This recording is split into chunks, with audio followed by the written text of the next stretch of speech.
a minute.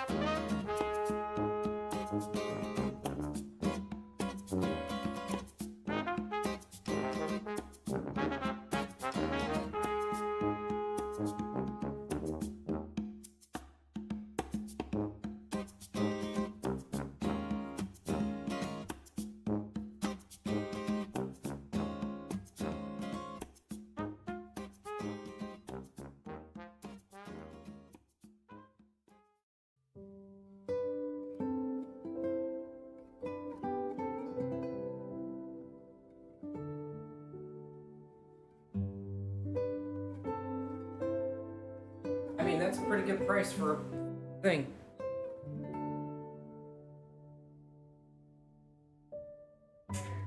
Okay.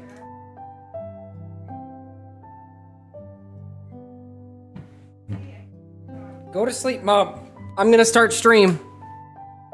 Go to sleep. I'm starting stream. Hi, everybody. How we doing? Welcome to the stream. By the way, talking to family at the same time. It's weird timing. I hit mute at the wrong... unmute at the wrong time. It's okay. I got dyslexia. It happens. 1 second.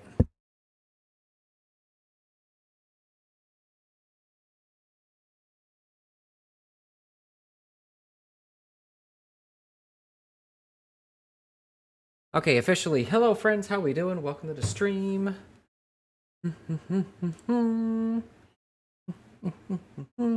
Hope you're doing okay. It is time to play Inscryption. We're back with our interesting game night. Calm down. Had a little bit of caffeine, not too much. I don't need to be that zoomy. And it's gonna be good. So we're gonna play. So that's what we're gonna do. What's up, Jacob? How you doing, buddy? I swear I meant to look at your post earlier, and I ran out of time.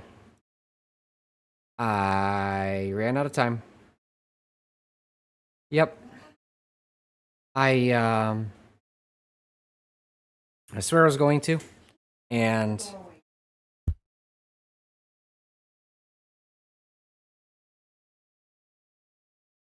I had family time, and then I took a nap, and now it's time to play a game. So that's what we're gonna do.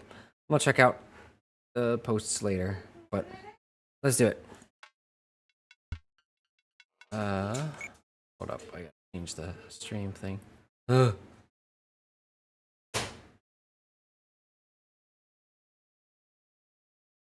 think this is it. I swear I meant to do this earlier, but I also forgot. I had all that extra time, but I didn't do it. Gonna pop up? No? That's cool, I guess. There it is. Almost it. How about this? There we go. Alright, we're back. So, we're still in the middle of Stoat's hell. Not hell, but game. PO3? PO3's game. Still in the middle of that game. But we're halfway through it now. Getting the hang of it. Well, to some extent, I don't know. Where even are we?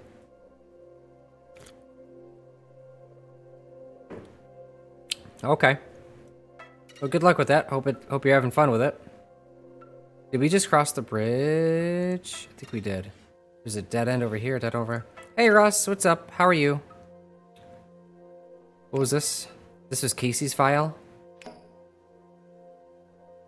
Found this old picture of when Elle and I first got into Aquario Man's Gilly Gladiator. Sick.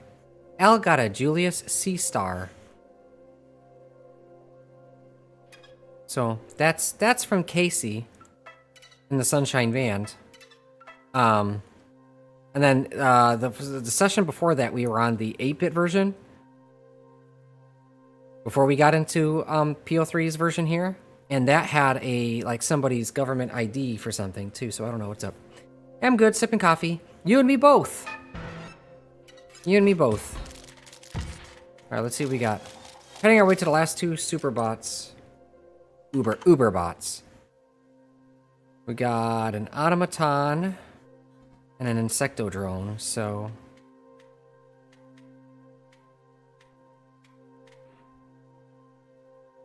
This is retaliatory, but it's not... Okay. Let's put empty vessel on this one because we can't stop the flying one. And we'll push the button. Oh yeah, they give extra stuff now. Because we've done 2 Uber bots now. So they give extra energy, and they give a retaliation. So that took it out. Oh, that's cool, dude. They're very useful now. So now we have 3 energy, right? 3 energy. I only have 1 health, dude. I put sniper bot down, right?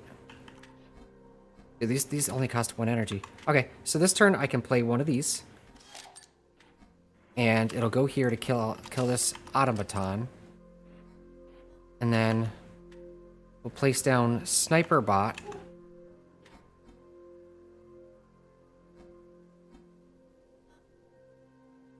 Here.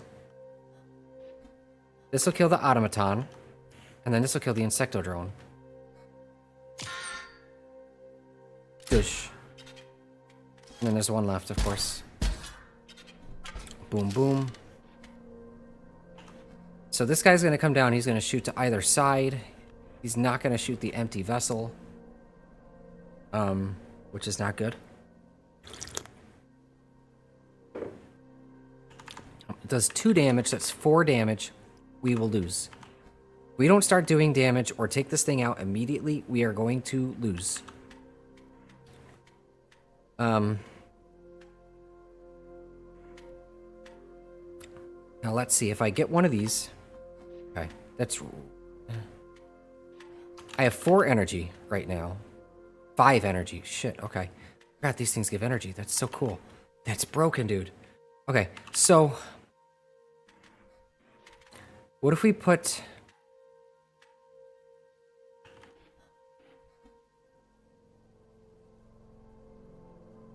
Okay.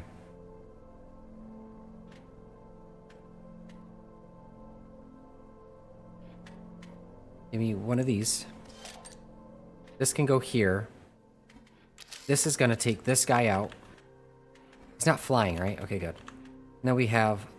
Lonely Wizbot's going to have to take the... I am feeling stimulated! That's going to have to take the... Sniper bot will kill the insectodrone.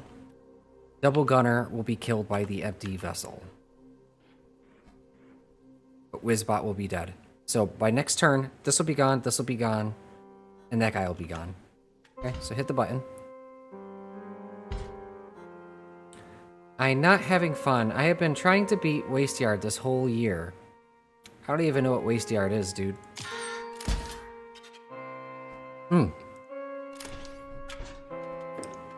Or, well, instant attack is actually broken.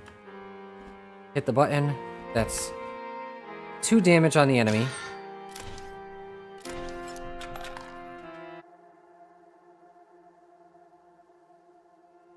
Which means that it's gonna get killed by the explode bot, but then the explode bot's gonna die in its retaliation. So that's cool. Fish bot. This guy gives me an item on the pizza tower, floor to 2nd level. Waste yard. Waste yard. I don't know what waste yard is. 2nd floor had the farm, the saloon. Oh, the graveyard?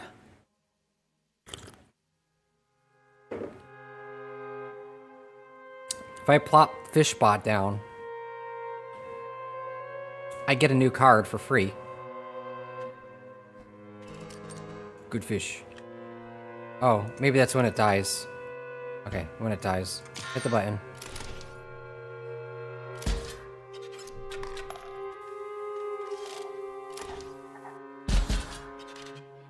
Okay. Sentry drone, that's an automatic attack. Sector drone will die. Explode bot will come down. Attack fish bot. Fish bot will be fine. Okay. Bum bum. Next turn is gonna end it. Bad fish. Nothing that does a ton of damage. Alright, so we're going to win this next turn. 1 damage. One damage. If I kill this, I can put the exoskeleton down.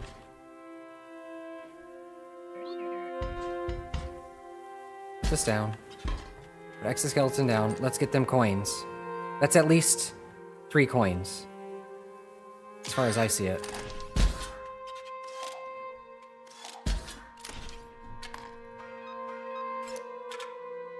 Why'd I only get 2? Oh, because I had 1 point of damage to go to kill the guy. To kill it? That's why. That's why.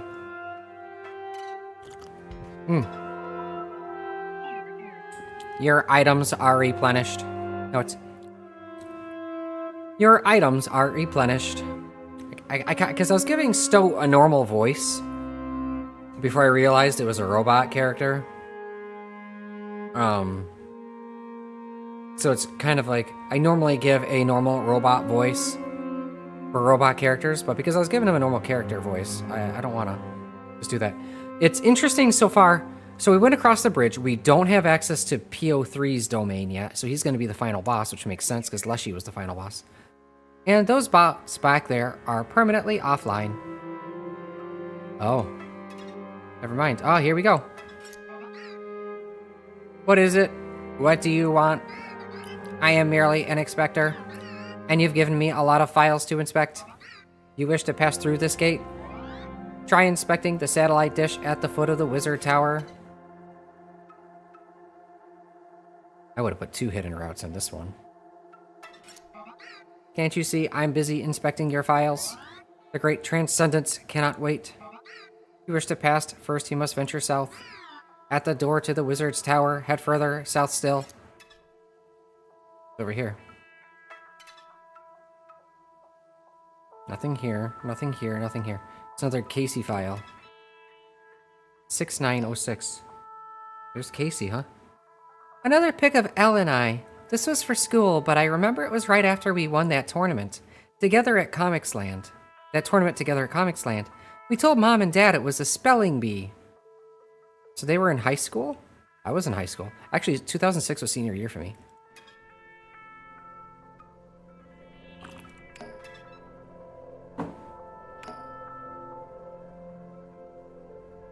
I'm sure there's some sort of hidden message in there somewhere. Okay.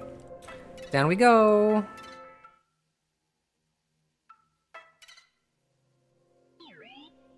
Yep. Oh no.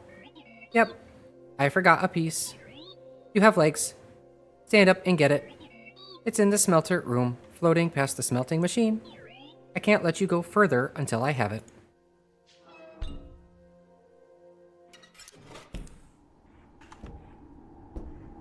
I don't remember the combination of this. Russ, do you remember the combination from Act 1? Act 1's for the cuckoo clock? Because I want to try that, but I don't remember it, and I don't want to Google it. Because I'm scared I'm going to get spoilers. It's not a matter of being lazy, I swear.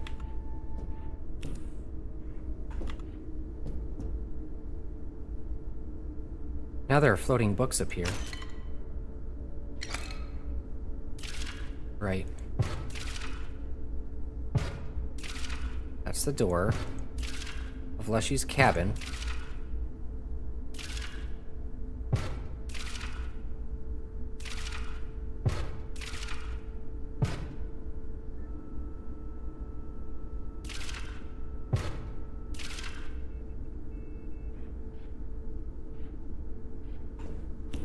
Oh, we have access to the new room now.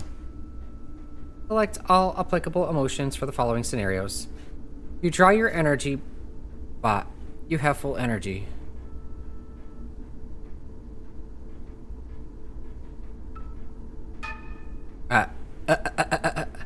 Okay.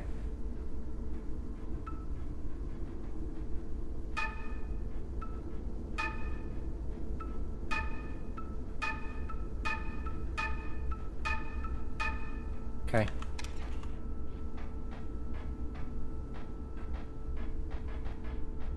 Is that the glitching one? That was cool. Oh, it's the guy. Greetings. The pain bearable.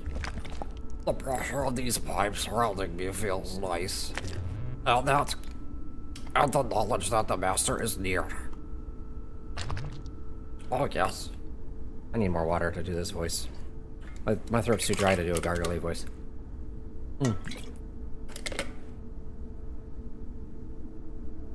Oh, yes. The master is near. I feel his presence. That robot will rue the day.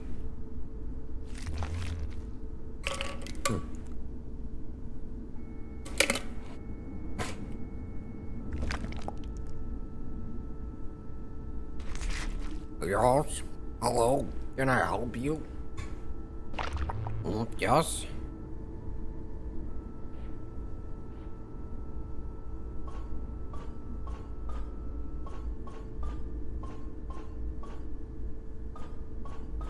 I literally don't remember any of the combinations, dude. Oh, these are new combinations. So we don't have access to that yet. Enter the correct sum. 2 plus 7. This is 12.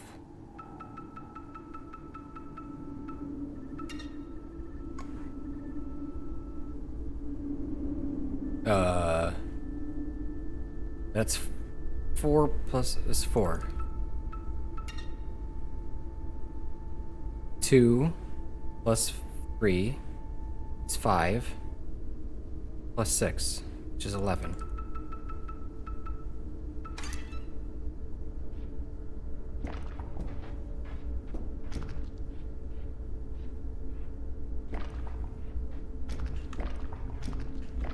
It only gets loaded in when I'm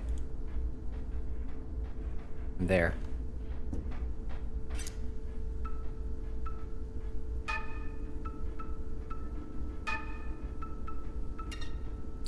You are about to die from an insectodrone. You draw a leap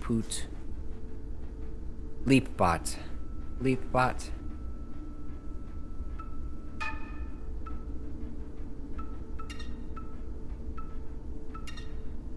You successfully performed a great transcendence. Got it.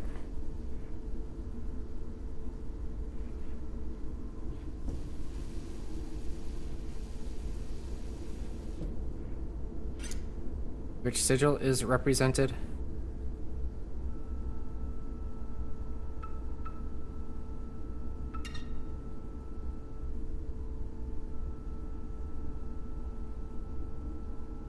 I guess it's this one.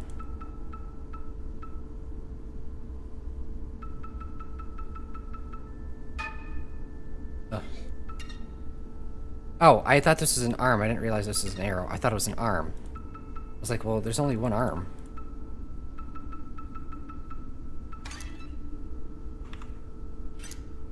Waiting for network. So I literally can't do that one.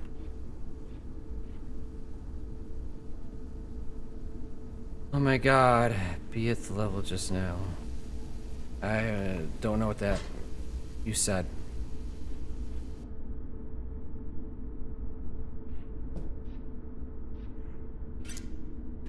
Waiting for network.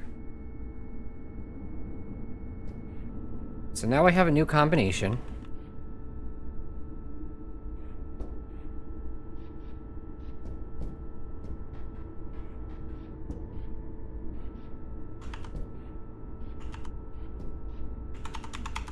Just because it looks like you can't go somewhere doesn't mean you shouldn't try.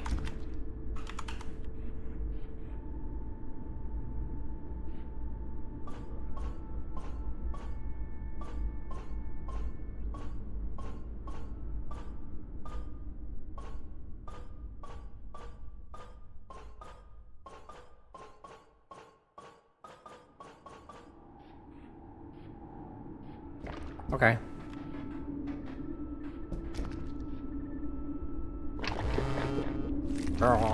It still hurts a little.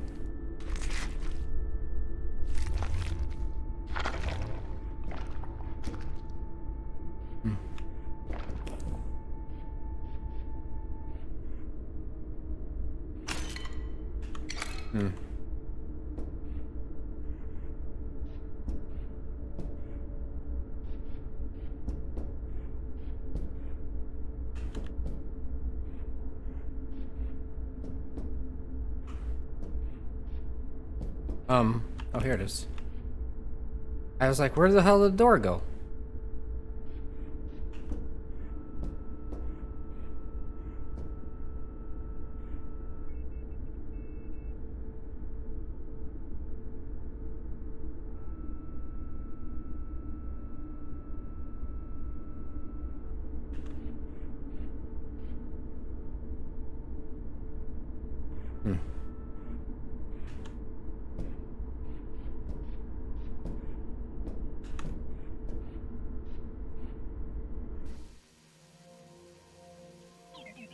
Yep. Good. Let's attach it.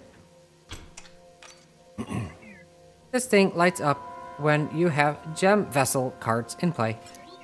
Your empty vessels are now filled with gems. Check it out. Other one. You can change the color of the gems you draw from your side deck. Okay, how? Try it. Press 1. 1, 2, 3, 4. Oh, I'm just changing. 1, 2, 3, 1, 2, 3, 1, 2, 3, 4. I see. Well, I can just change them.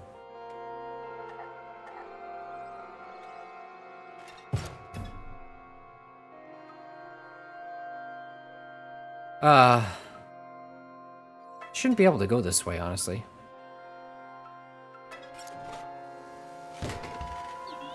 You'll pick a card now, and I'll gemify it. From then on, having a green gem will increase its health. Having an orange gem will increase its power. Having a blue gem will lower its energy cost. Health, power, energy. Orange. You'll see. Something that's dirt cheap to put out. Like Shieldbot or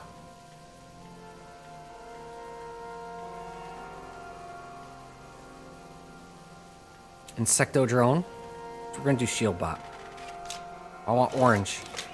Okay.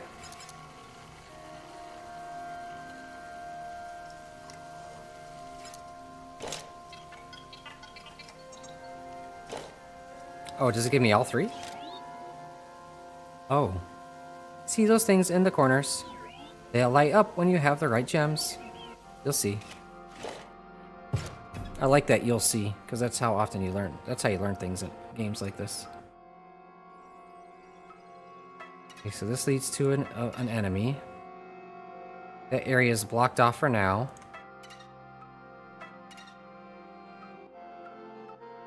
Yeah, let's gemify one.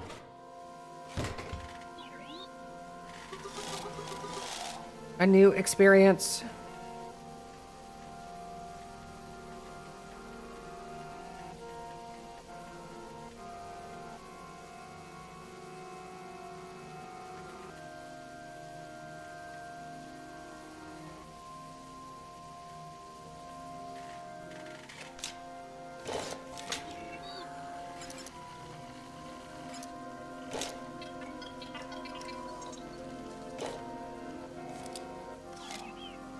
It's gemified.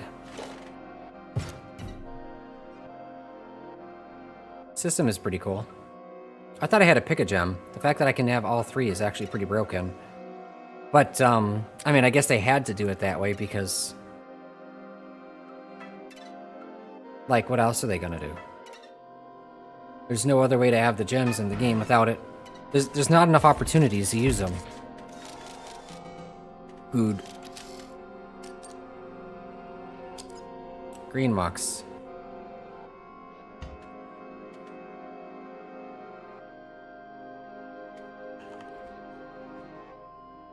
Gem-bound Ripper. I guess that removes gems. Does 3 damage. These do retaliatory damage, so that'll kill that. And we go fish.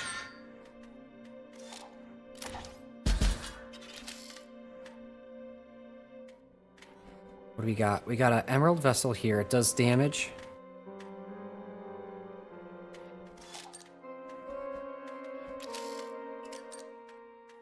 This is actually pretty broken, I'm not gonna lie. Shh.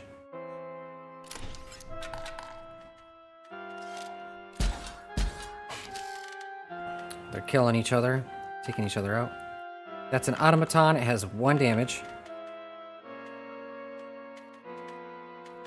Geez, these vessels went from being completely worthless to being broken. And they're only going to get further broken.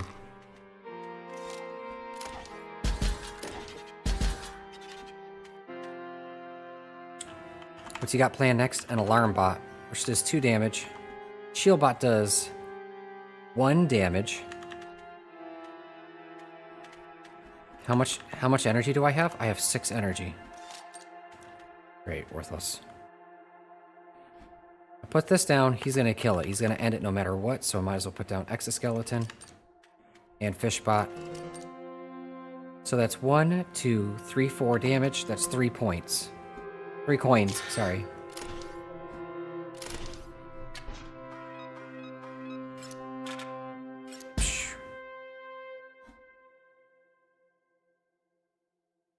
Oh, bombed to something? Sure, it doesn't matter, we won. Found a free horror game called Slid in the Woods. Do you know it? Never heard of it. Does it look any good? Oh, another Gemify.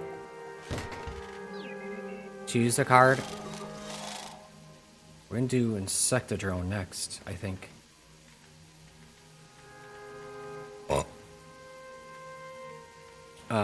Excuse me, by the way. Or Sentry Drone? Insectodrone. Yeah, kind of. Okay. What is it? Is it on itch.io?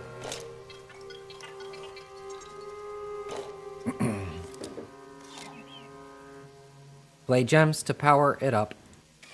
Yes. I don't think itch.io has ratings. Does it? It's over here.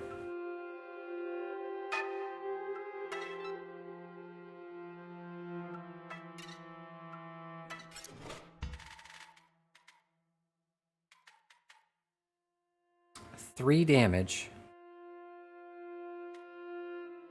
Goranji's Vessel.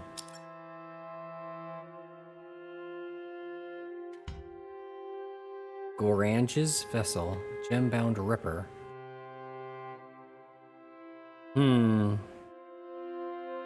It's 3 damage. It's actually pretty nice. That was the trap. Let's go this way.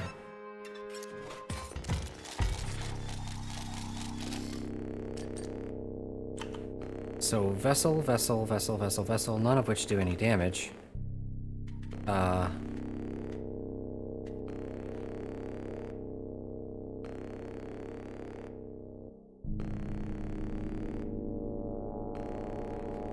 It does the comments as the ratings. Well, that's not... Comments aren't ratings. Comments are comments.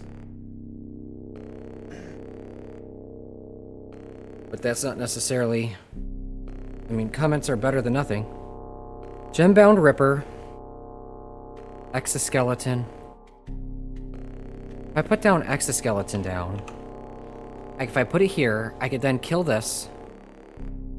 And then put a bomb on this.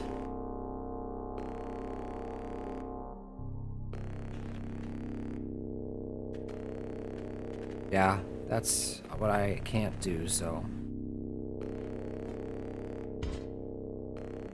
Let's place this down just so we get some extra energy. Oh shit, I see. Oh, is that what this is? Yeah, I don't need vessels. What I need are,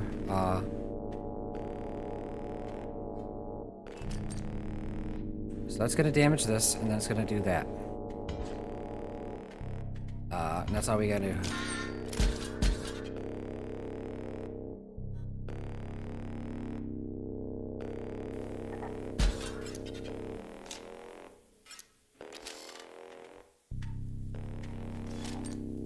We're up to 4 damage now.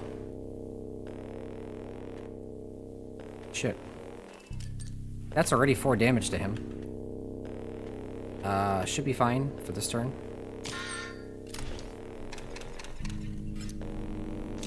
I mean, I think we won. It could be... Better hurry. Bro, you're a robot. Can't you do the math? You know I got this one. You know I got this in the bag.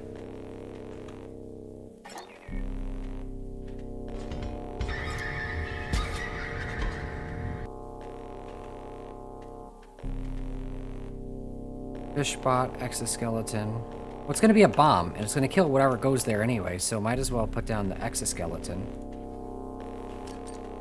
Hold up. Okay, check this. Oh, this does more damage because of this. Okay. Smash the emerald vessel. Place the Sonia down.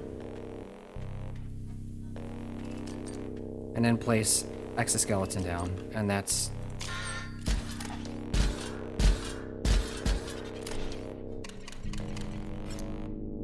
Boom. No, they add ratings with comments like Steam. Oh, do they? That's good.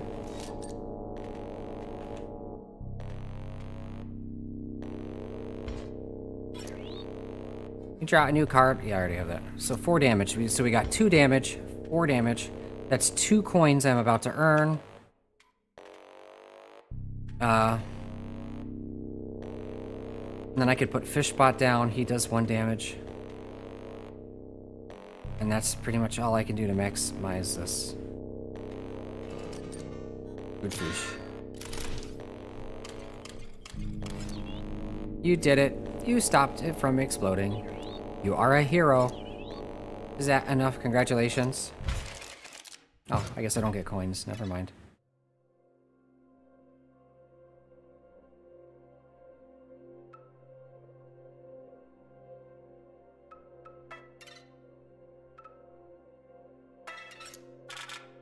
It's a lot of money.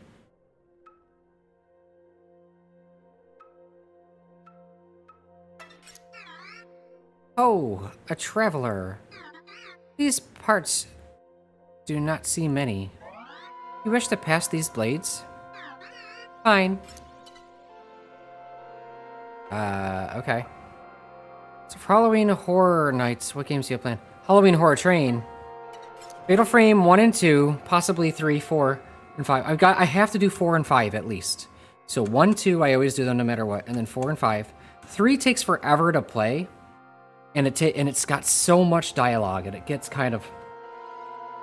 It gets tedious. So I don't know if I want to play Fatal Frame 3. I kind of do, but it's very tedious, so I don't know about that.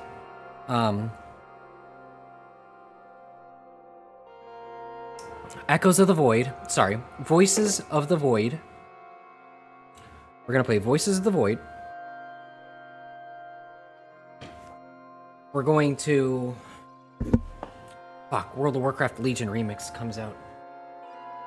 I'm going to have to somehow balance Legion Remix as much as possible. Because I need to stream and spam that like crazy. After Legion Remix, other than that is... That's not horror related, but I have to play it. I got a few other games on my catalog that I've had for years that are horror themed, but I never got around to for Halloween Horror Train yet. I guess there was that one that you did, that Baldi's Basics. That'll probably be a session or 2 tops. Then there's... I feel like there's one I can't remember what it was.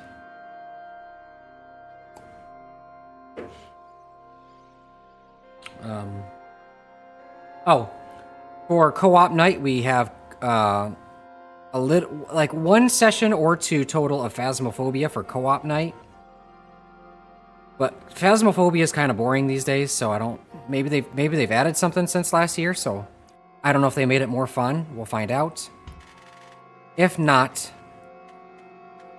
then we'll do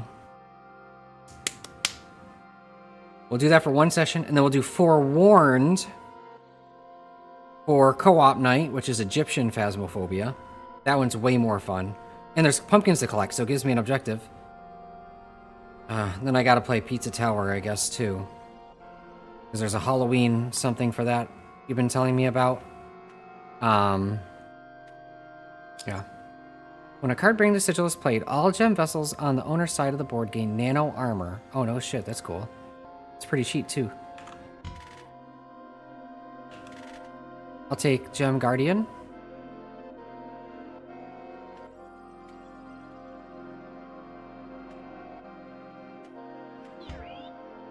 Now give me something. That's actually pretty useful. That's pretty useful. I don't want to give him anything, dude. These are all useful to me. You can have a Sonia, I guess. There's a horror update for Pizza Tower that adds the lap 3 to the game for October. I don't care about lap 3. So if that's all it is, then I won't play it.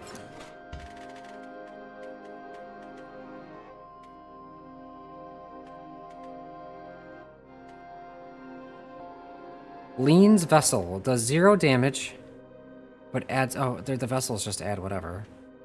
I like... They don't do any damage. What's the point? This does damage, but it protects them. I like sniper bots. Which way did we come? Oh, I figured it out, I guess.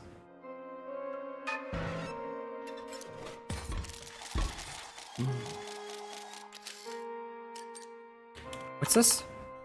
Shield bot. Shield bot. What do I have? It does 2 damage.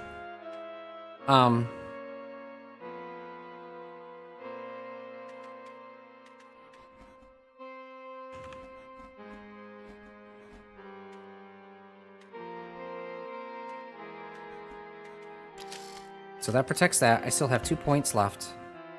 And then a Secto drone is left 2...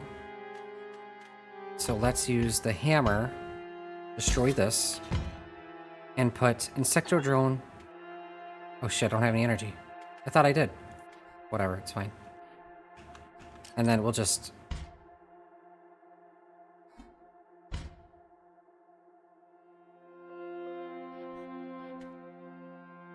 It's probably better to just push the button. It's new level and new clothes and pumpkins you can find. Maybe I'll do the pumpkin event. I don't care about clothes. I will play the new level.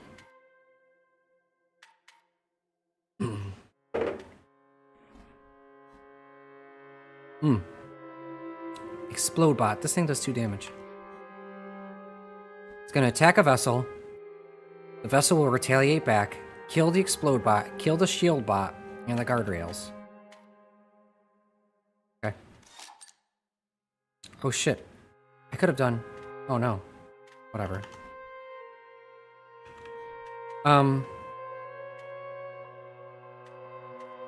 I put... Okay. I put vessel down.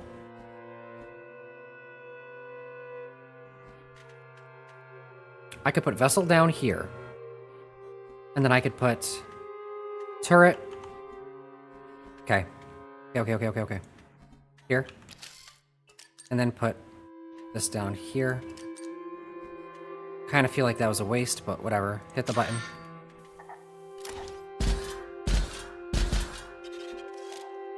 Oh, there's... That scalp of yours fetched me a pretty penny last time. But Bolt McRust is always up for a rematch. I haven't taken this guy out yet.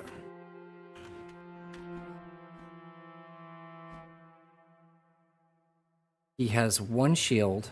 And what does this do? Mixed a... Okay. If I put a vessel down, that'll that'll hold them off for quite a bit, honestly. So give me one of these. Put Insector Drone here. Put Vessel here. Insector Drone is now doing 2 damage. Should be doing plus 4 damage because of...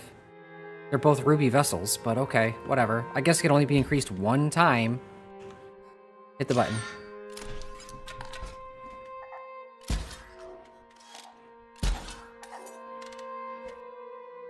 Oh, the guardrail went down?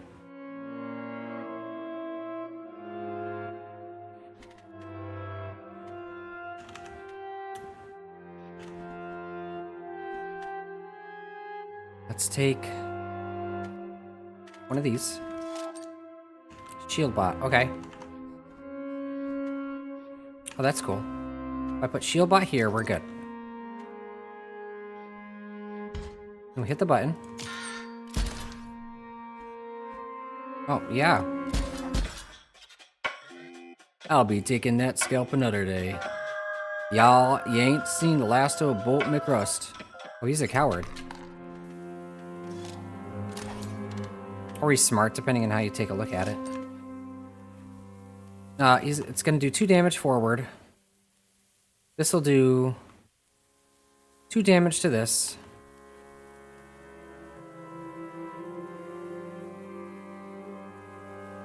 Yeah, it's over. We won. Let's just try to get as much damage as possible.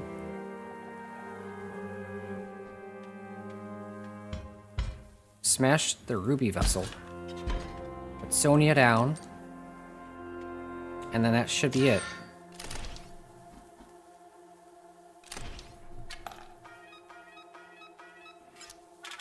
It's 4 coins.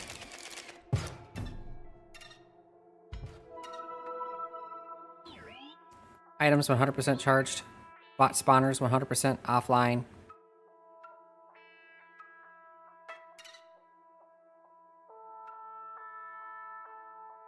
Here's the satellite. I can now go fight PO3. Stout. Let's go back towards here. Turn in these this money. That's Gemify. That's Beastify. That's Supercharge. I like these. These are worth it. You know what to do. Well, first off, what are the options? Okay. Ooh, you can aim, so that's nice. When he perishes, you draw a card, right? Yep. Or auto attack. Ooh. Being able to aim is better, because you can do more damage. So we're gonna go with that. Free abilities, decent. How much is the next one? 40? Yeah, I thought so.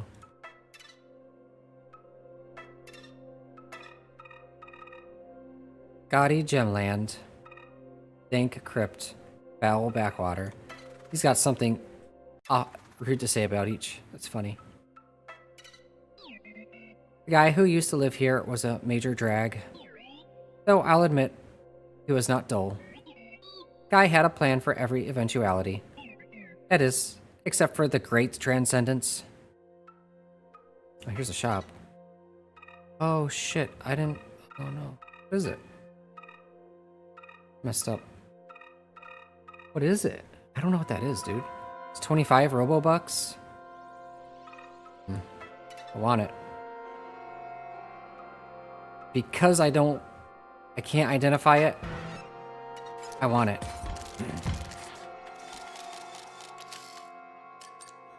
Okay, so he's got a shield bot over here. If I put a ruby vessel down, it'll do 2 damage to it. It'll do 1 damage back and, well, get rid of its shield. That's really my only play, honestly. Prevents it from doing any damage. Okay, so now we got...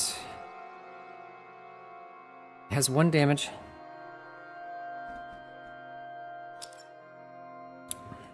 They detonate the creature opposing to them as well as adjacent friendly creatures are dealt 10 damage. Oh. Yeah, we don't like that. Does 1 damage. So this will take that out. It does 1 damage.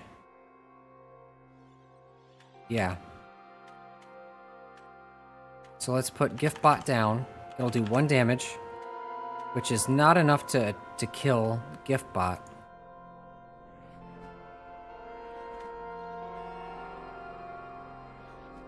Okay, but it'll protect it for 1 turn. Or I could just put Sonia over in the corner.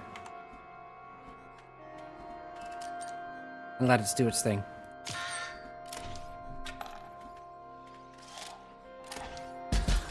Alright, so those are taken out.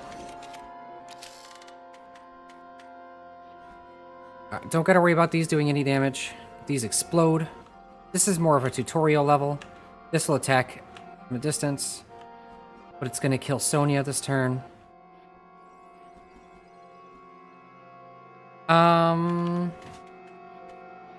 Let's do a normal Gem Guardian. Oh, that doesn't help.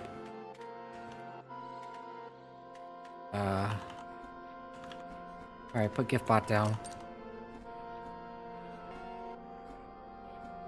This will kill this guy, Sonia. There's nothing. I mean, I could put Gem Guardian down, but.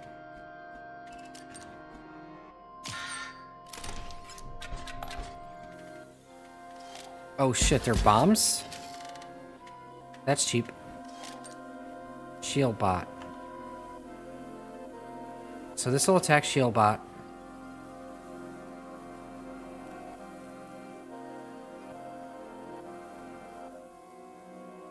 And destroy it. Gift Bot. And destroy it. We'll put a shield on something.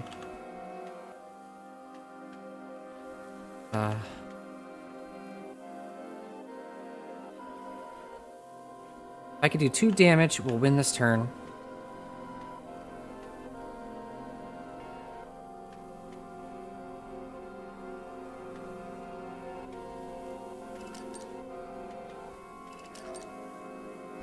Ding.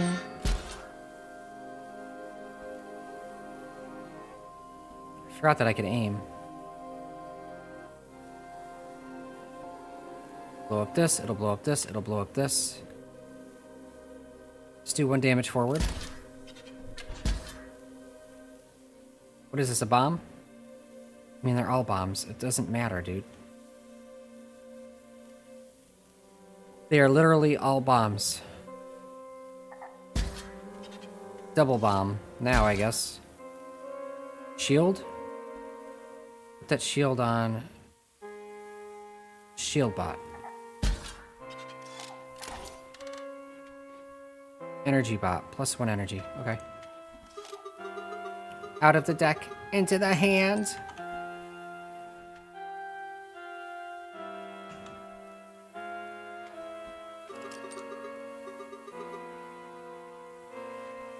So that's 3 damage.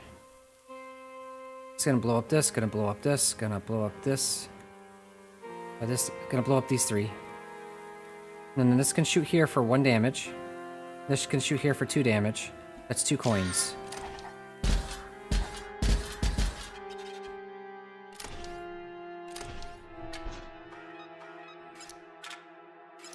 Nine of 25 that I want.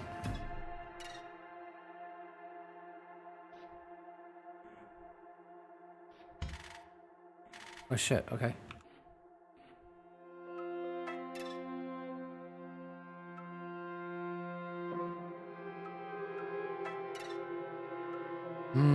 Gemify.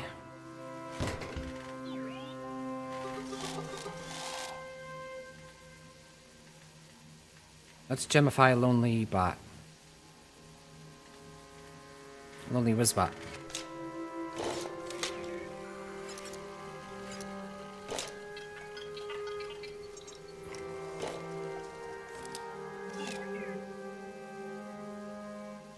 Okay, good.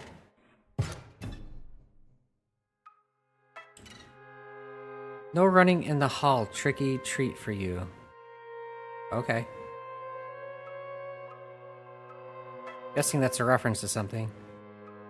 Probably Baldi's Basics. Next one. Out of the deck, into the hand. This is a sapphire vessel. It does do damage.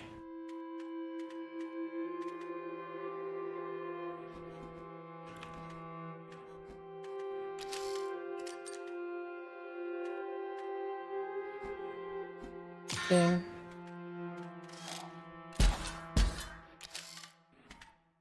So what do we got? Another vessel, an explode bot.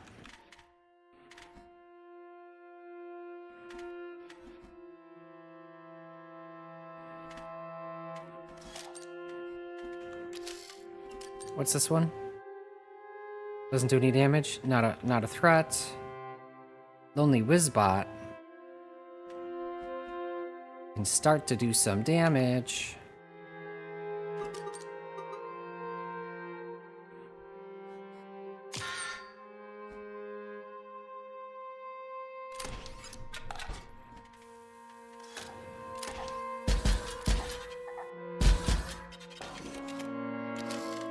Oh yeah, I forgot Lonely Wizbot has that going on. Basically, there's a hint to what the new level is called in the thing I just said. Okay.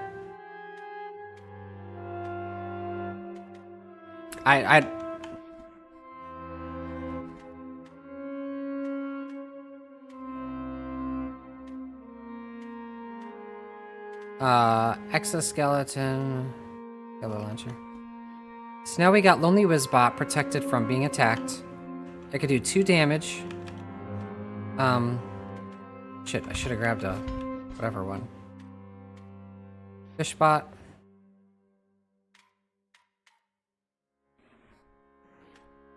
I mean, might as well just start getting some damage. I am fish.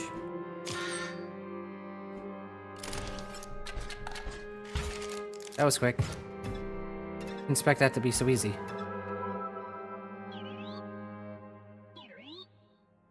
Bags back there permanently offline.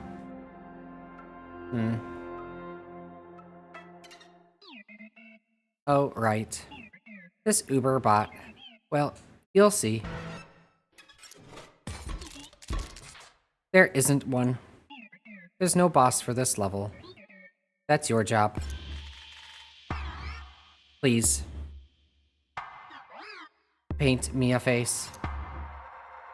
Okay.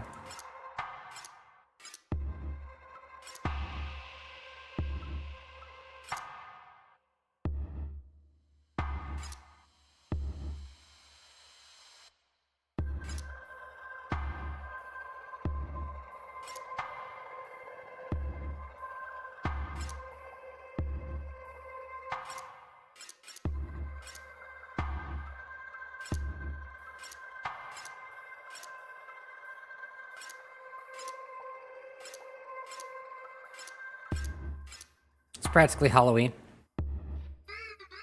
Ah, I am born. I feel as though I can breathe now. Another thing, I will need a special power. A game rule to call my own. You painted me such a beautiful face, so please. Every time you play a card, every time a card dies, your turn starts. Random card takes 5 damage. I play Elite Bot. Every time you play a card, one of my cards gains nano armor. The cards takes 1 damage. You lose 1 life. Random card takes 5 damage.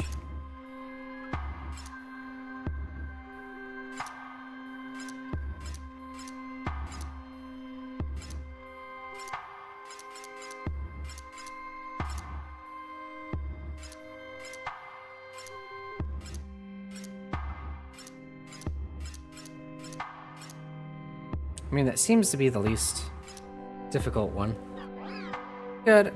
This could work. Let's see how this plays out.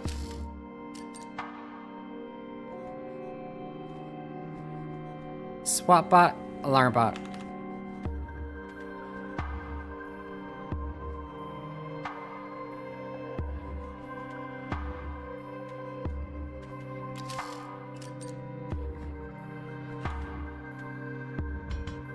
Okay.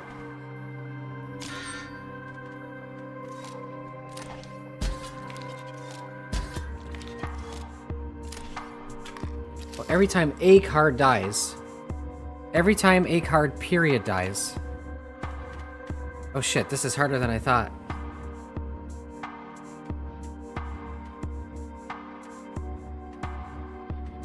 Leap bots prevent attacks, aerial attacks.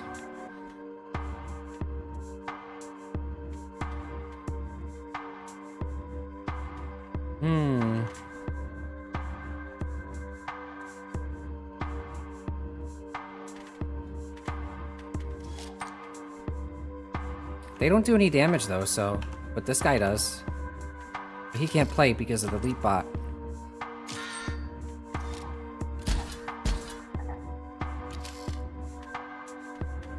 So what's he got going on over here? Automaton? How much energy do I have? I have 5.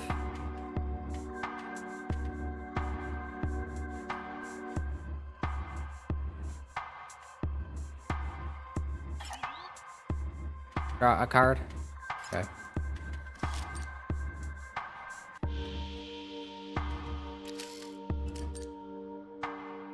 Fake Pepino. Okay.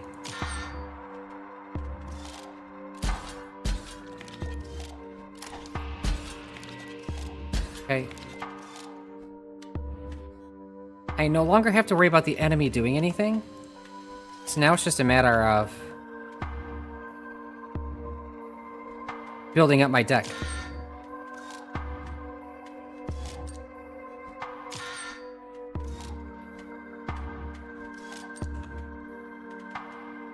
Okay, so let's put insta-kill, aim. What does this one do? Oh yeah, unkillable. Down. Put Insectodrone down here. Yes. Insectodrone goes here. That'll do 1 damage this time to Leap Bot.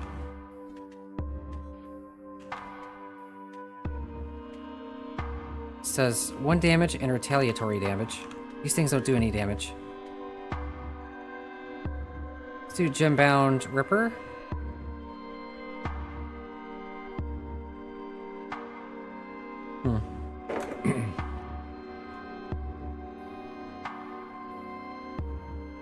It's gonna kill the Leap Bot, but then be replaced immediately with another Leap Bot. I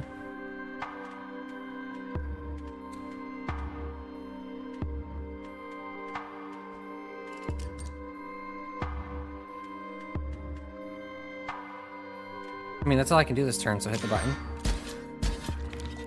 Oh, extra damage. I want an orange one. That's a green one.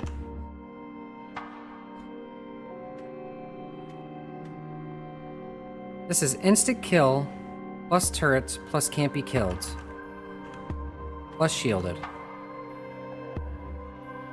It's instant kill? It is. So put it here. And that'll kill Swap Bot. First it'll kill Leap Bot, then Swap Bot will come down, kill the shield, and then it'll kill it next turn, okay?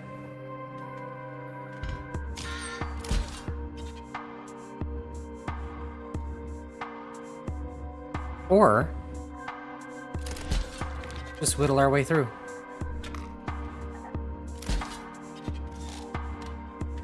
A card just died. Why wasn't a Leap Bot played? I don't want Sapphire. I want orange. It's gonna come down and get killed. Cool. Shield Bot will then attack in this hole. Gembound Ripper will kill this thing. 49er will come down here and kill Gembound Ripper.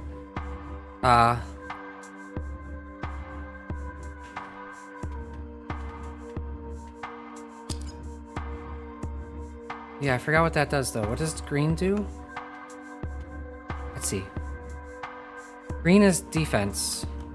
So if it'll kill this, okay. I need to put that green one down.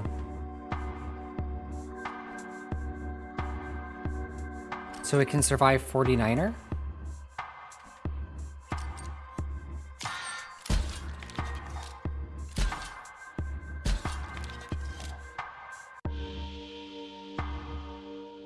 Does however much damage, but it kills anything instantly.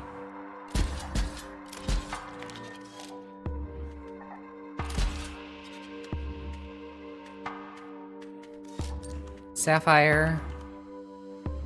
I don't want Sapphire. I mean, this is a good strategy so far.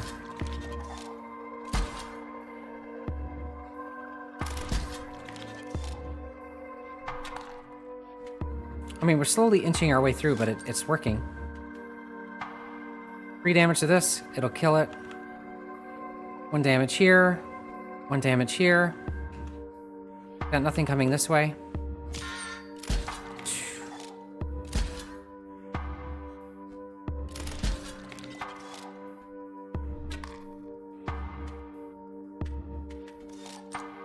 Ruby Vessel. Okay. This lowers power cost, which isn't useful to me right now. Let's use Ruby Vessel. Alright, now we're doing extra damage. Molto bene.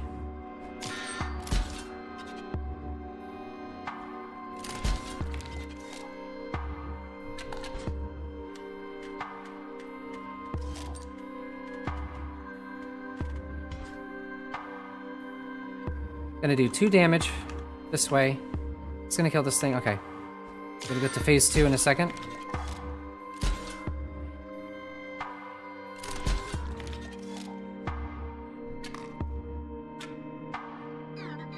You picked such a cool mechanic for phase 1. I think we should collaborate on that design process. Oh, boy.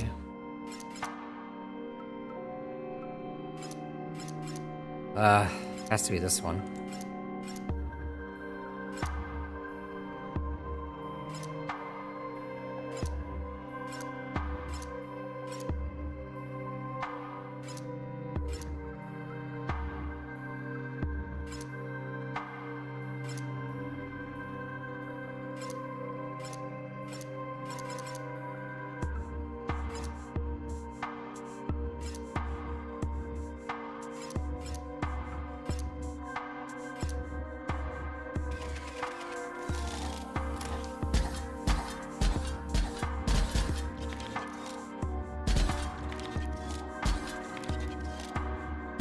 Just cleared out the board, didn't he?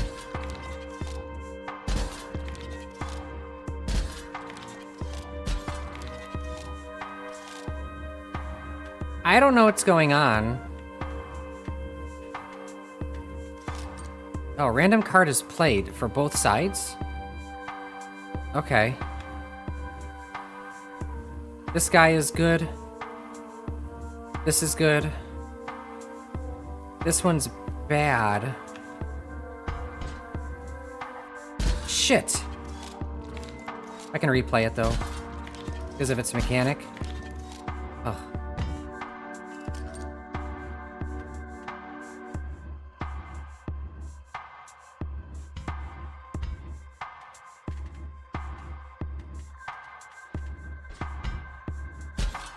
I don't like Alarm Bot.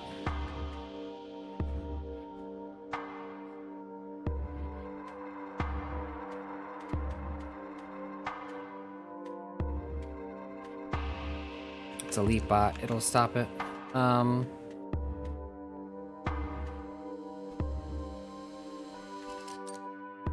This instantly kills anything it touches. Okay. It's probably good. For now.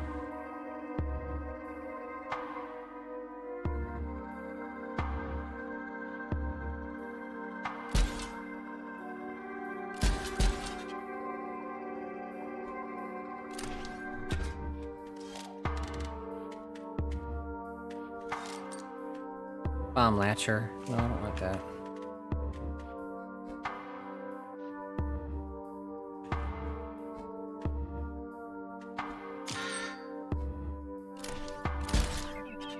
That's quite enough of that.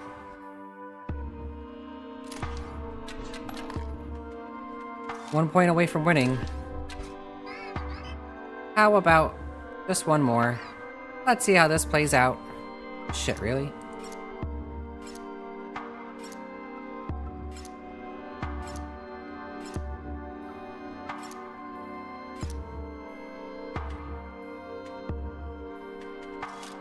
Ruby Vessel, which benefits Sniper Bot, and okay, let's get rid of Leap Bot.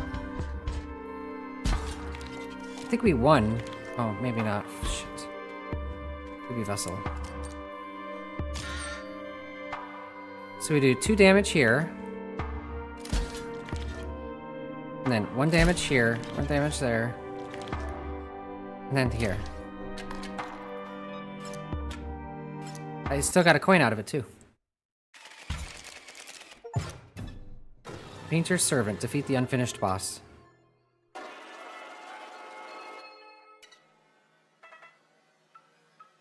SPs.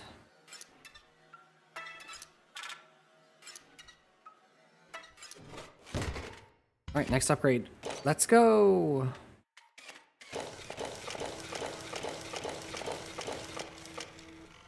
Ooh. Aerial Preventers. They all get a protection. This one, definitively.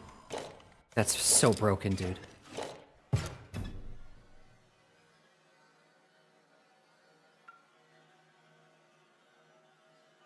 Once you get to a certain point, this game becomes so easy. Do I even still have that guy? I do, I haven't seen him. I've gotten literally everything but him.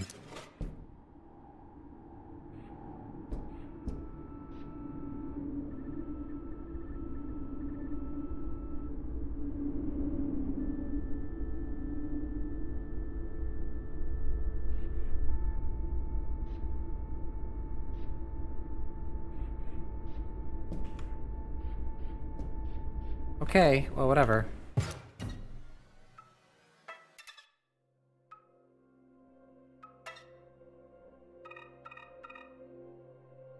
Gaudy Gemland.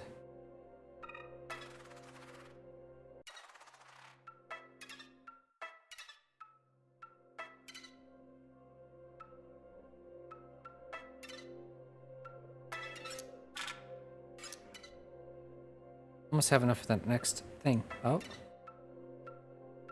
Oh, Casey. 6, 10, 6. Done sorting and scanning all these photos. This is the last one. Last photo of us together before we lost her. Goodbye, sis. Oh, it's her. Oh, it's his brother. It's his sister? Wait. No. Wait, what's her? No. Wait, that looks like the card guy. The main guy? That looks like the main guy. Is that the main guy? You know what to do. Hell yeah. Okay, what are the options first? No. Eh. Yes. I want that.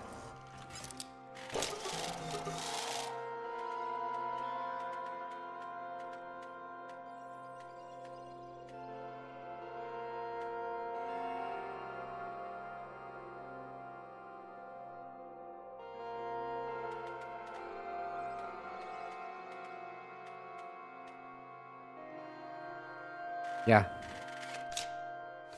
As they are, they're kind of useless. This is way better. Good. Yes. An imposter among us. Okay. Is this his file?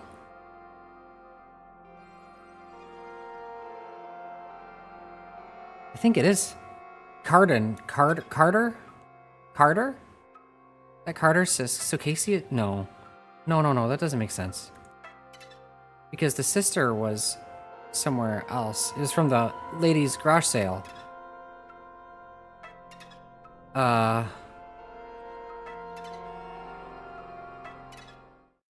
want that other item.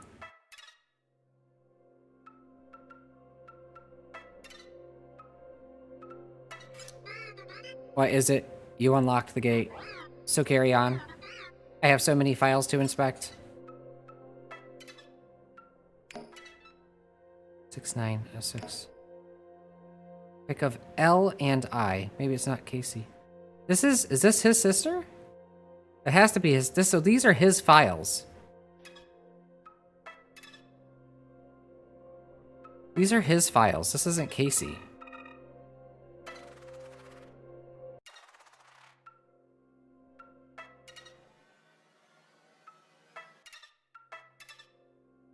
Forgot where all the files are, so now I gotta review them all.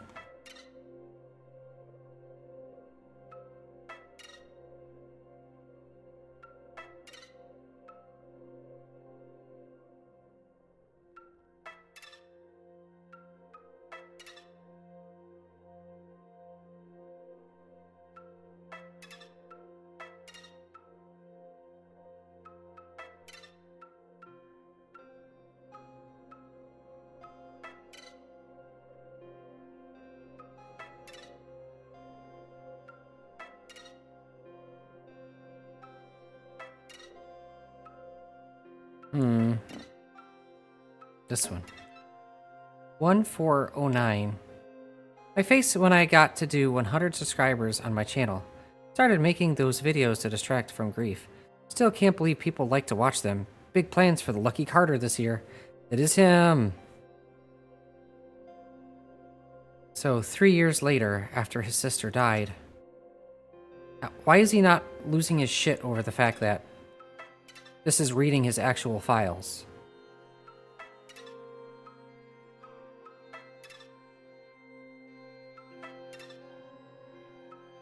I kind of want to farm some money, but I think it'll be too easy at this point, so we're going to find out.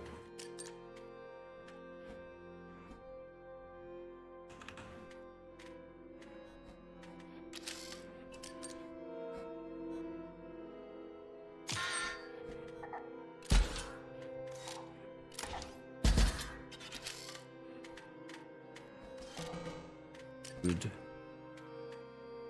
Fish. Fish good.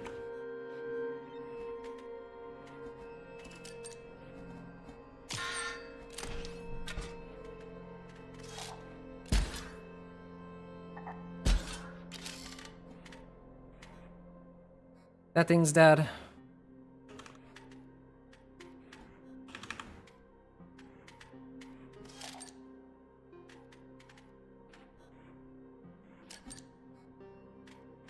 This will take care of that. Oh, okay. That's... I forgot. Shit.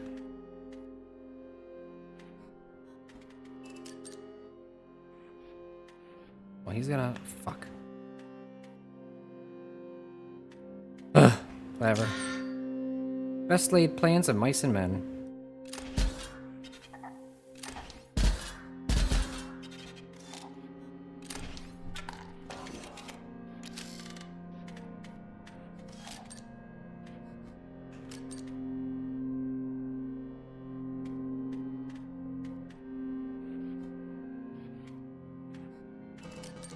I wish.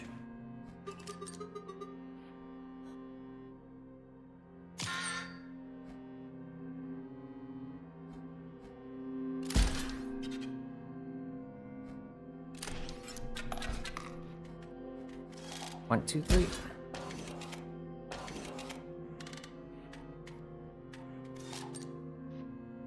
M Ripper. Okay. So in terms of damage, we got 1, 2, 3, 4, and then with this that would be 7 damage. I'd get 5 coins.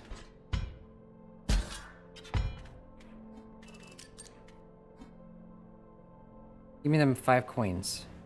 Oh, this isn't gonna count because this is gonna... Okay, whatever. There's 6 coins, I guess.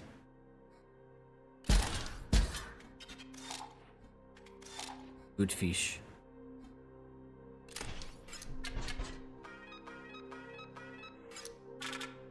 Hey, I need 3 more coins. Another star on your head. Your bounty is higher. Bounty hires of a higher caliber may come calling.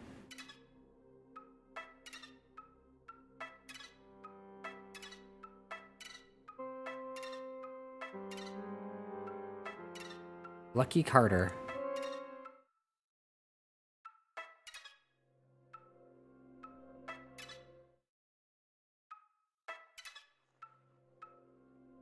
It's this way?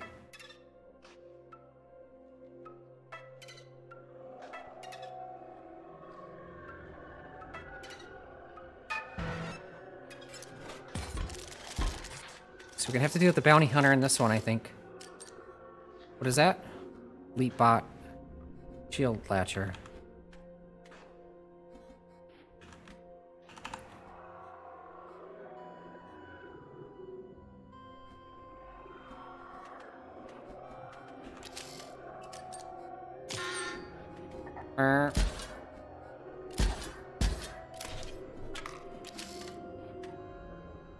God, how broken it is, dude. It's so crazy. Okay, let's put... Would you rather be a worm or a gun? No. I'd rather die than be both.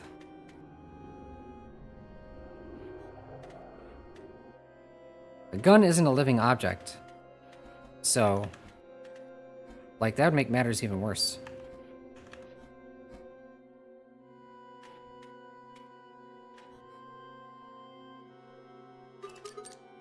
Oh, yes.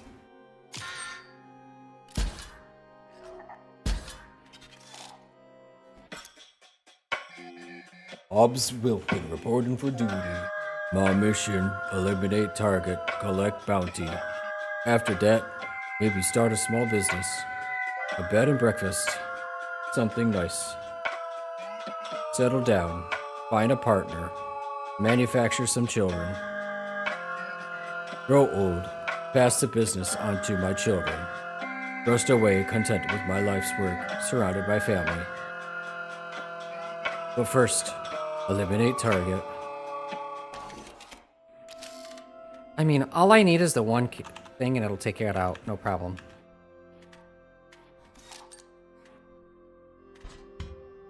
If I put Insecto Drone down, that's 3 damage. I wanna kill him, though.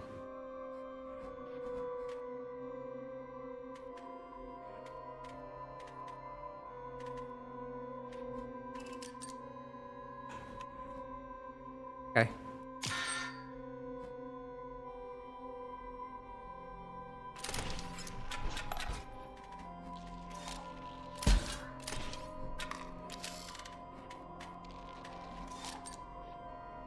I want Gem Guardian. I want my other one. My other thing.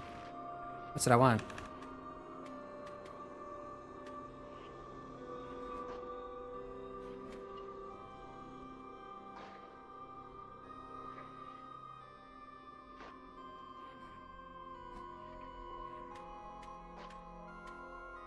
Would you rather be a gamer or have a full-time job, no streams, no gaming, no nothing? Gamer? I mean, that's a pretty easy one.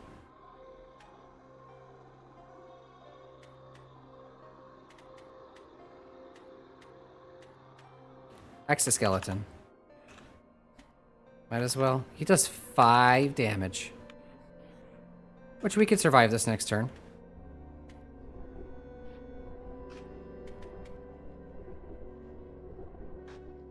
This turret, too.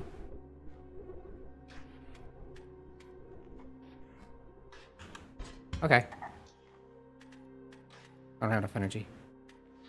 Let's do...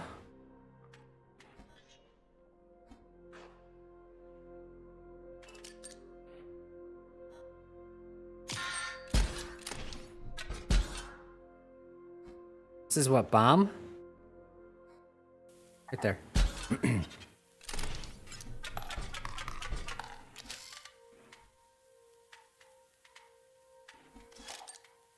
Sniper bot. Okay. So this does 1 damage, that does 5 damage. 5 damage. As long as there's something there to protect, we're good. If I put down double gunner, we're good. If I put down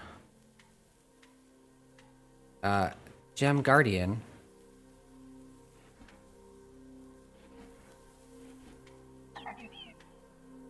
costs more energy than you have. Oh shit. 1, 2, 3. We lost. Energy. Here we go. Now we're good.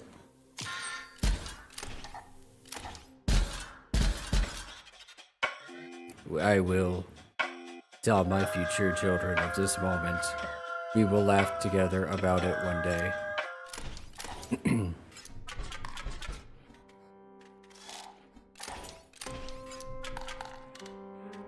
What else we got? Sentry drone. Let's put a sniper bot down. We'll kill this guy.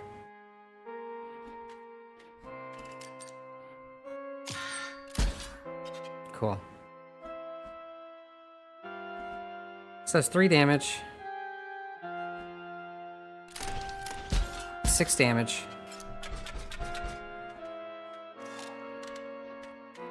What else we got? Shield bot, which does 1 damage. This does 1 damage. So if I get rid of Emerald Vessel and Dead Tree, I could place down Sniper bot and Shield bot. Each will do 2 damage.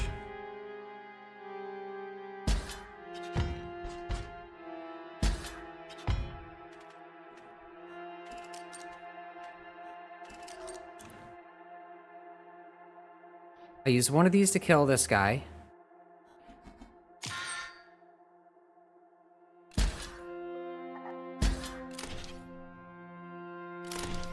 Should have all the money I need now.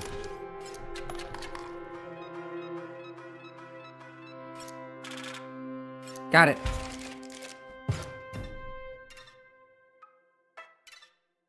Let's go buy the thing first, and then we'll go from there.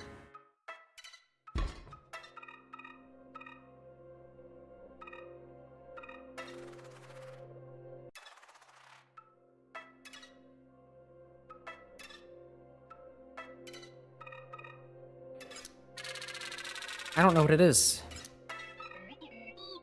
Didn't know it would do that, but no refunds. 4 o'clock.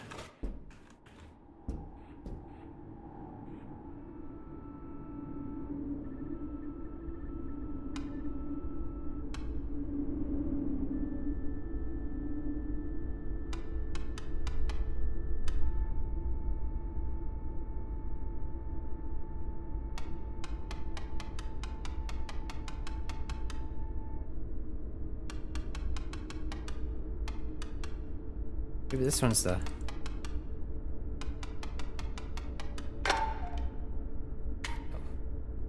Or robot. More junk. Want it? Sure, I guess. At least I got it. That puzzle solved. There's still this, whatever, and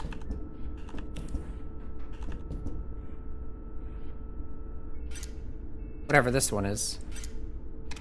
Has no power.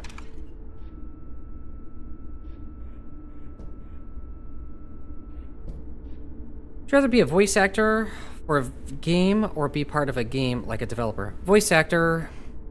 Voice acting is fun as hell. It's work, but like everything's work. Acting is fun as hell though.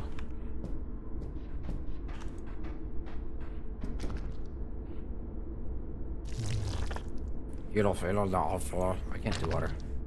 Paradoxical.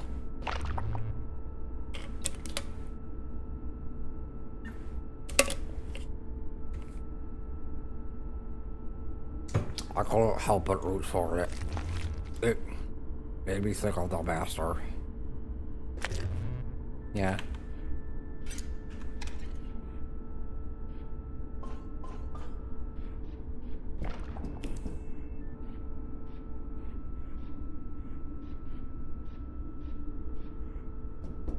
Had to get my bearings. I was very lost for a second there.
This can only be turned one way?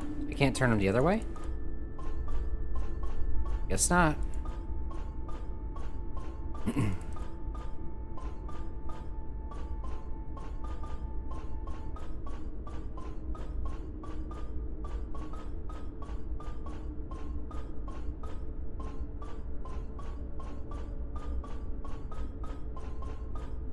Oh.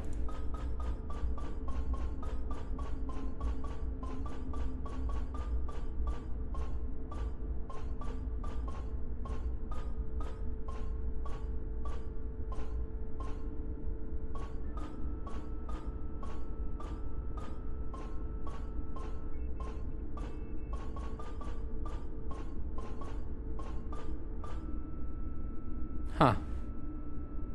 Wish I had some to voice act for my TV tower for a girl character named Pennant. So she could have a voice and not just be, like, staring to your soul while you save your game. Voice Acting Alliance is a forum to find voice actors.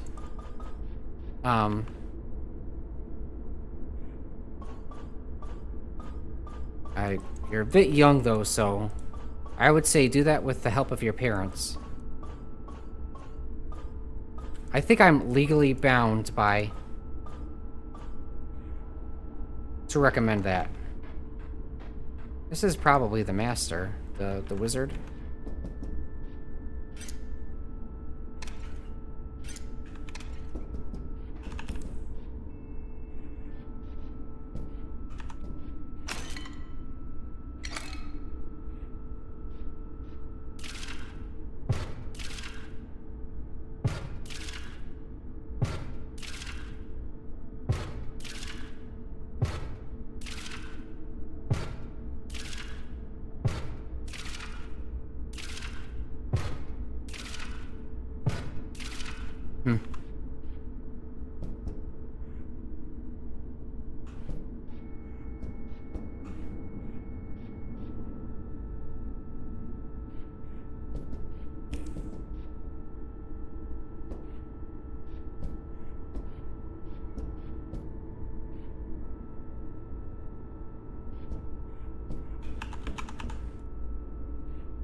Great progress.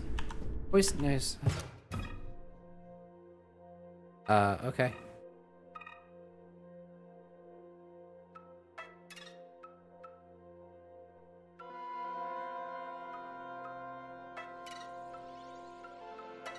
Alright, on to the final... Oh, wait, I was checking for files.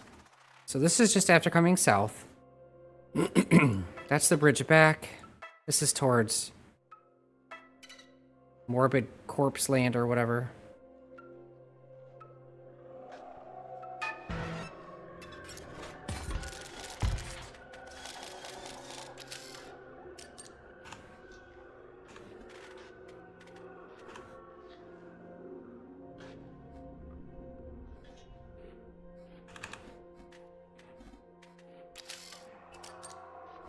Gonna come down, get shot, and killed. Cool. Gonna come down and get shot and killed. Cool.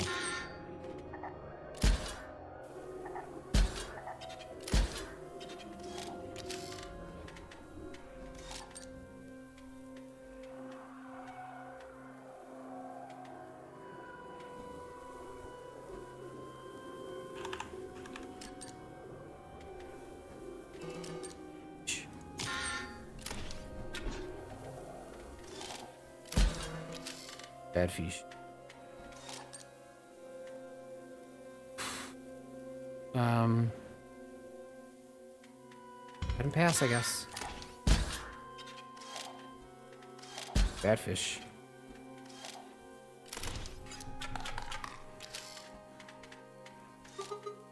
Ha ha ha ha, play me. Okay, so first off, we're gonna do...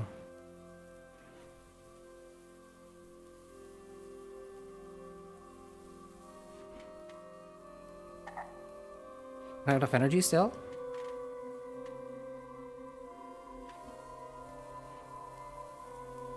Inbound Ripper here.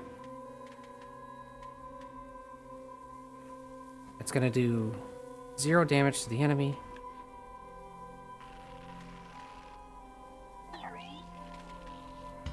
Fine.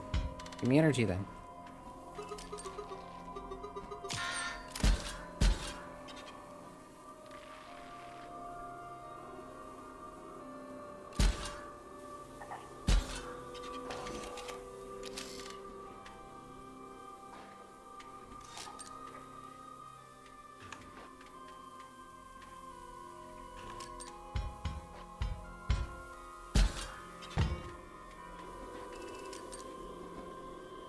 Shit.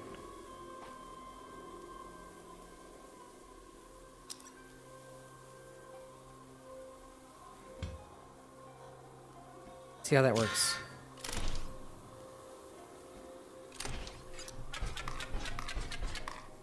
I'm not trying to get coins, I'm just trying to continue through. And search for more files from the Lucky Carter. Nothing over here.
Don't have the key yet.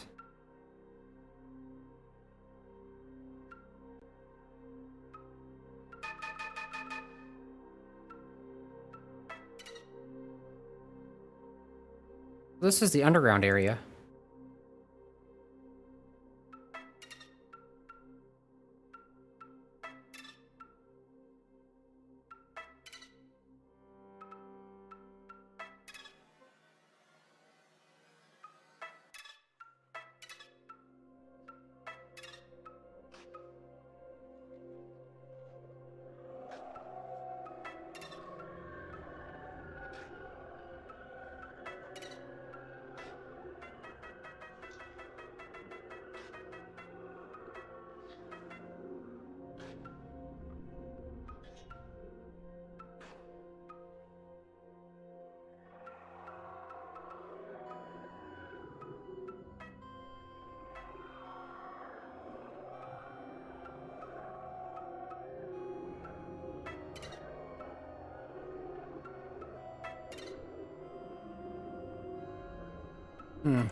There wasn't a file over here to get from the Lucky Carter?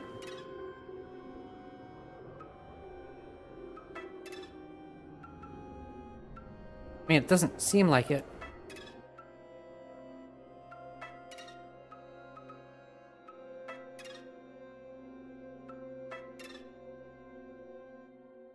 Huh.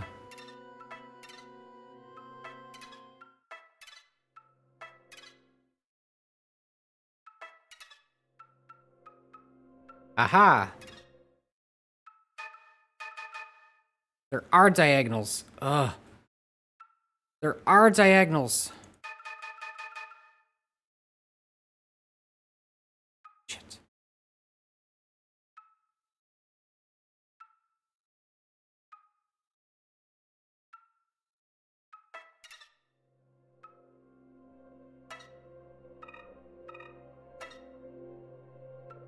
Start from the beginning again. Shit.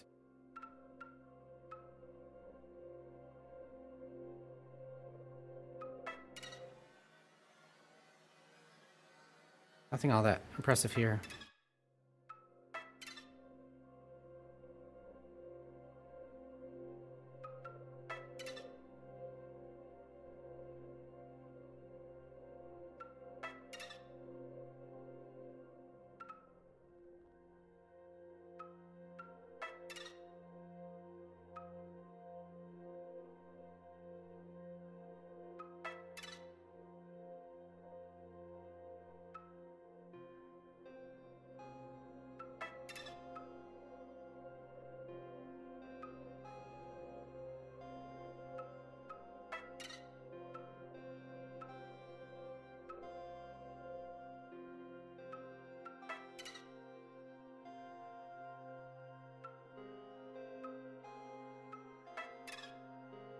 Next year, the games too. I'm going to record with pick a game for me. So you have.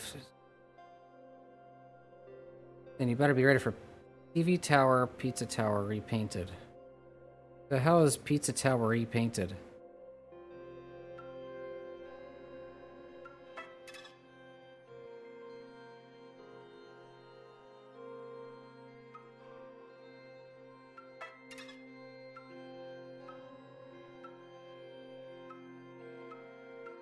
Hmm.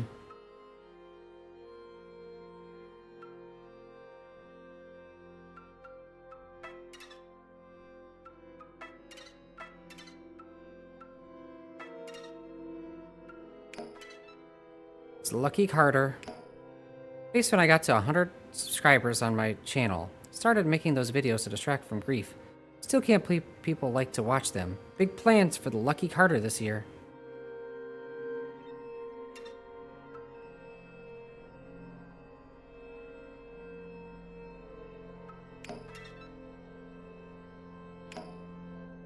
Kinda like a smile. God, I can't wait to start my creative channel. I finished recording the intro video. Just gotta do all the editing on it now. And then once that's done, I can finally start putting up some cool stuff. This is the one diagonal that I found so far. Get up and you'll find out. Alright, maybe another time. I'll probably forget, I'm not gonna lie. There's a lot on my plate.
Found one diagonal so far.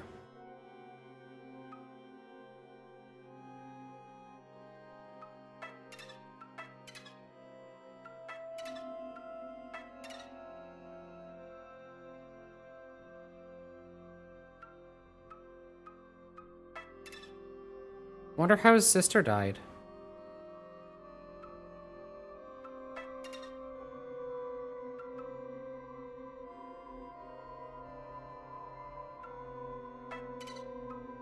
We already did the crypt, right? I'm pretty sure we already did the... Oh, I haven't done diagonals for the crypt. I don't think.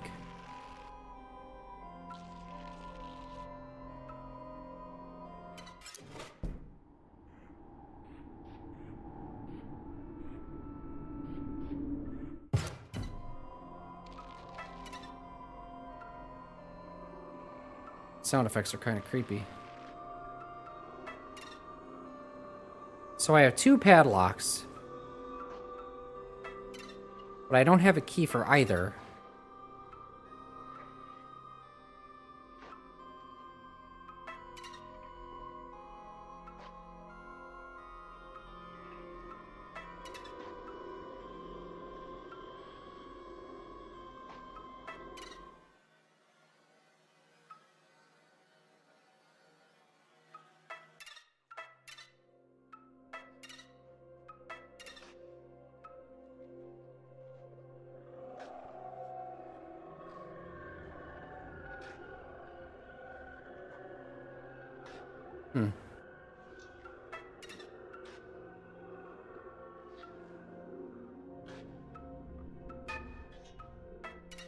Okay, so all of Grimora and all of Leshy's areas have been explored looking for diagonals.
Shit, I wasn't paying attention. Damn it. Oh, I don't want to do this. Fresh fish. Let's just end this as quickly as possible because I do not want to do this. That'll kill him, no problem.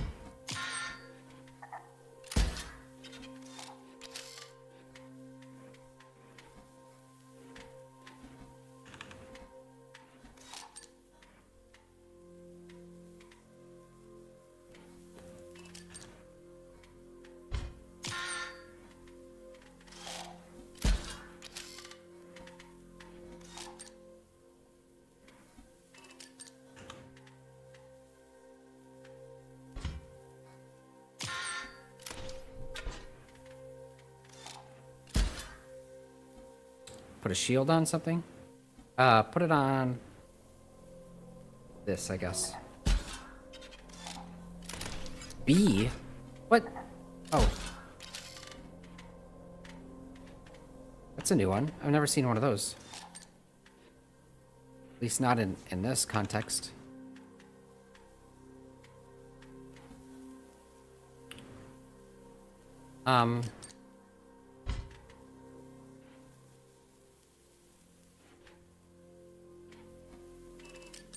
It's 4 damage going forward.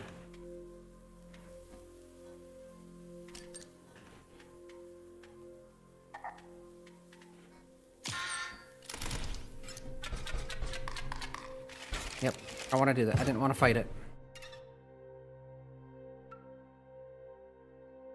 Okay.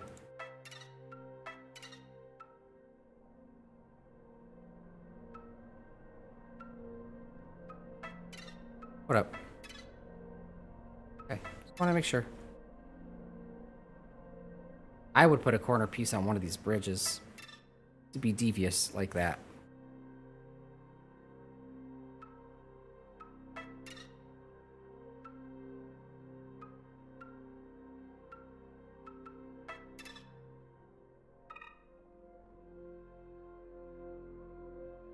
There's still one more thing I haven't unlocked. And it's energy. No, this whole thing is energy.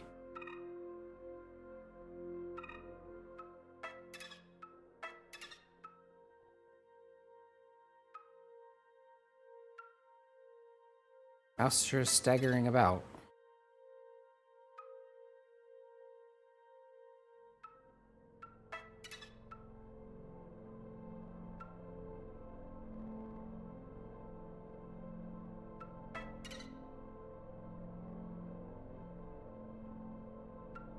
The Great Transcendence.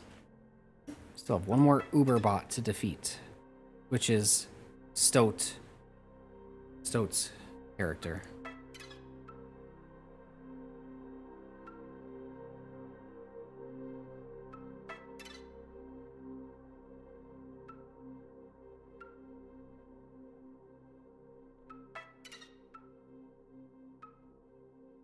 Yo, 3.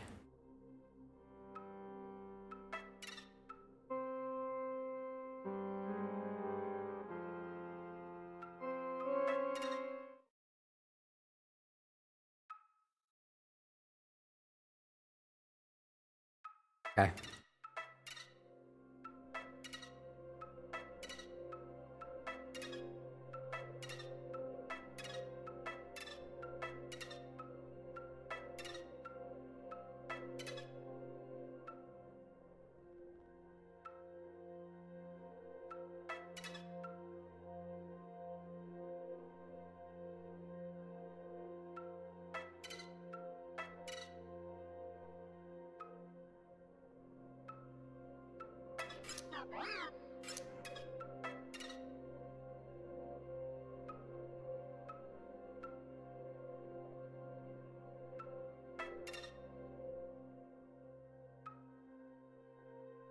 My mouse would stop stuttering, it'd be great.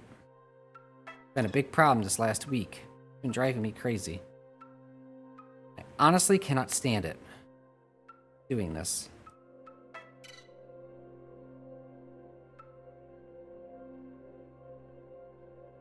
Just sent you a pizza tower repainted as. Okay. Take a look. 6606. Found this old picture of me and Elle when I first got into Aquariomans. Gilly Gladiator, sick. Elle got a Julius C. star.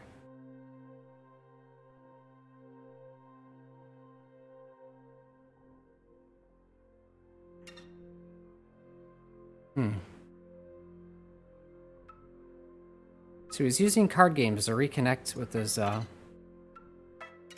is a way of remembering his sister, since they played games together.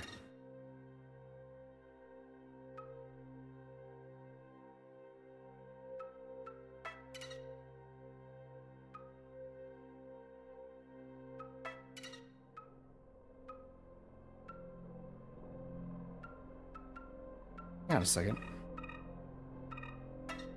Hang on.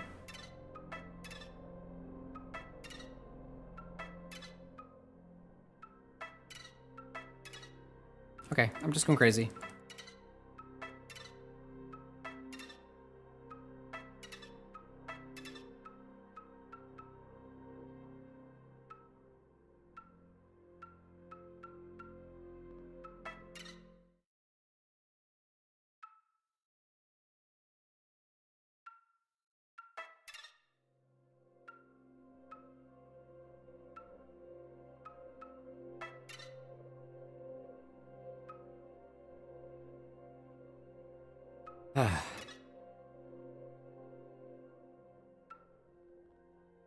Almost able to continue on. Almost checked all the areas.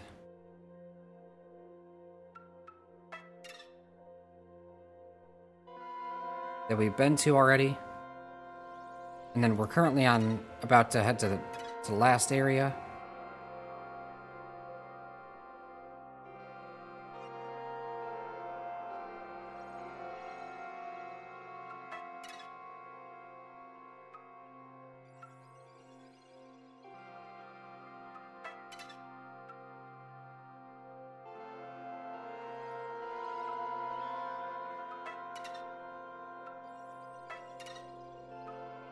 Oh, I see.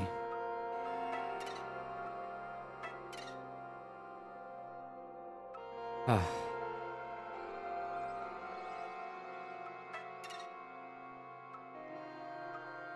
And even just searching with my mouse things like this certainly takes a good minute.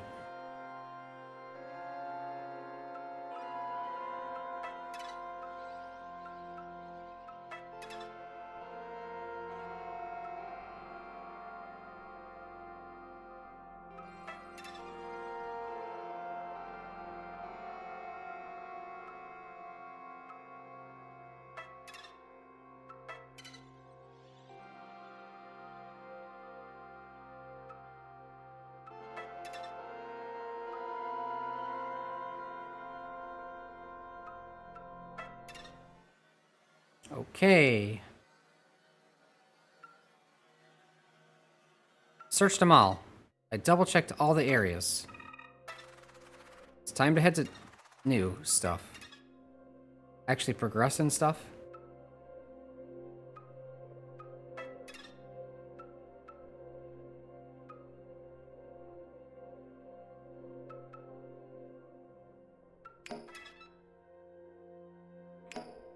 Another pic of Elle and I. This was for school.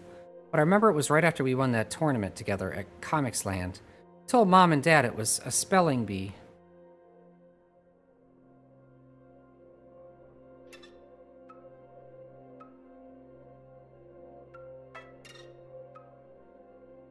So far what we've seen in the files are he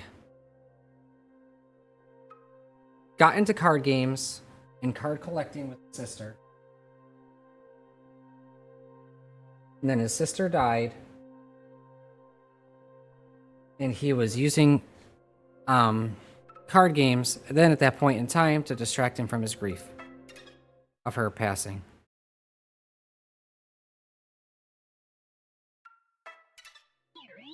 Yes, this area is good. What's this feeling? Pride. Feels weird. Is that another upgrade? Hell yeah.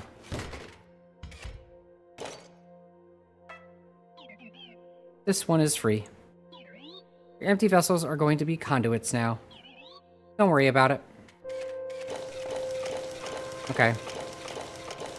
I see. Done. You just had to be patient.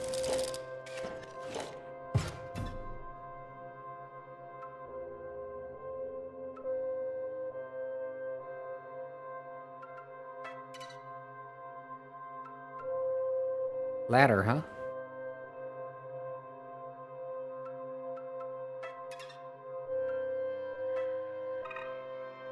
Guess I gotta turn on multiple satellite dishes, huh? For some reason.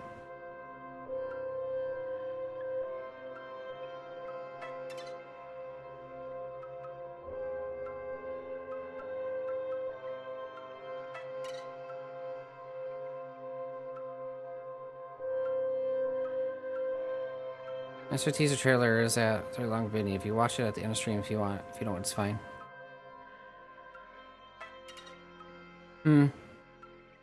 Nah. I'll go into it blind. It's better to go into things blind. Unless you're spending money. In which case, then you gotta make sure that it's worth your time. Trade time. I don't want to trade one. Oh shit, what? Hell yeah, that's nice. Hell yeah, I'll take that. Alright, bring the sigil is within a conduit, it gains a +2 power. Within a conduit, it will strike each opposing space. Okay. I don't really have anything I want to get rid of. I've been saying that every time I come to one of these. But I have to go this distance so that I can... check to see if there's any hidden areas and stuff. Last thing to get rid of is the other Sonia. Let's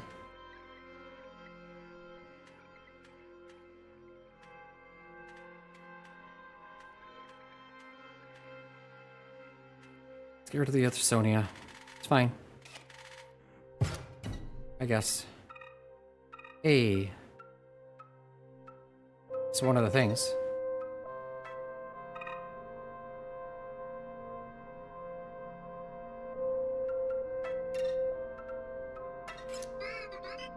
Oi, mate. Look at me now. Something of a celebrity around here. Me reward for dredging up that thing. I get her be something of a dialogue NPC. Something a little strange for sure. Field 3 let me talk, aye. But not a boss. Not one of them Uberbots. Even Leshy did that for his mates. Something not quite right. Might have got the wrong end of that deal. That's enough.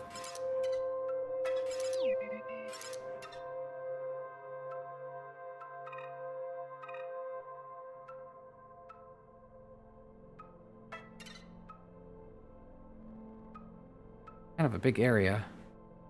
And a little hard to keep track of.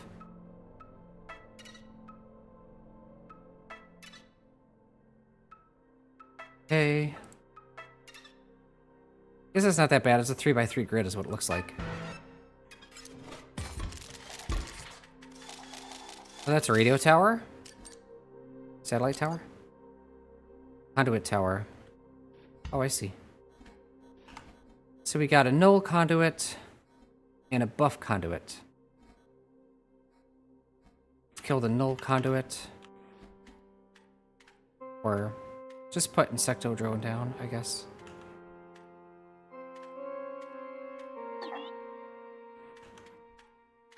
Oh. Yeah. Alright, it'll kill it. Let's go. Can you say in a Princess Peach voice, welcome to my shop, Mario Luigi? I can try. This is the best I can do. I can only do so much. Dear Mario and Luigi. Welcome to my shop, Mario and Luigi. Welcome to my shop, Mario and Luigi. Mario! Welcome to my shop, Mario and Luigi. That's probably as good as it's gonna get. Without spending a lot of time on it. Why is it glowing? Oh, because this is about to be infused. Gain 1 power. Uh-oh. 1 power isn't good.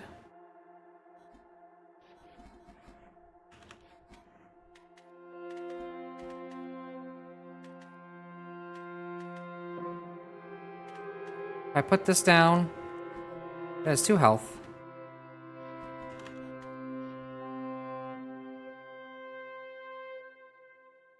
If I put this down, it'll die.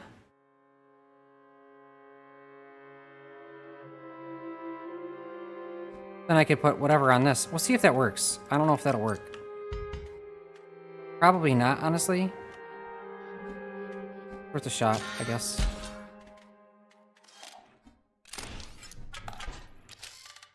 Oh, wait, never mind. It doesn't just automatically die. Complete conduit. That's right, that's right, that's right, that's right, that's right.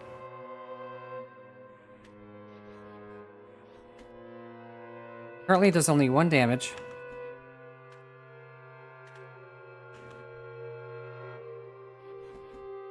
Oh, this'll do it though. So this'll die, and then I'll put a bomb on this. That doesn't really help, honestly, but whatever. Oh, I'll put a bomb on this, and then we'll kill that. There we go. I think.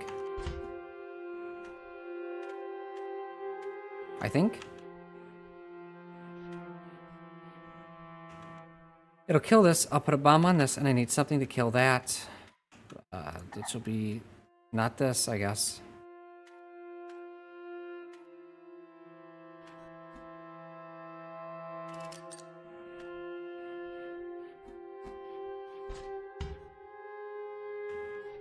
One damage on me, 1 damage on it. Should be fine.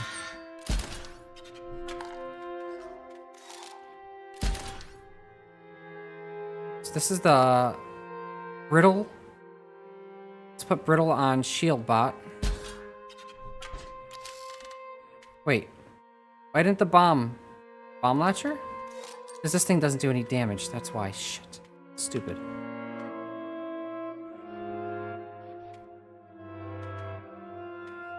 Gift bot here. And fish bot here. A fish now. Is there a reason why it doesn't die?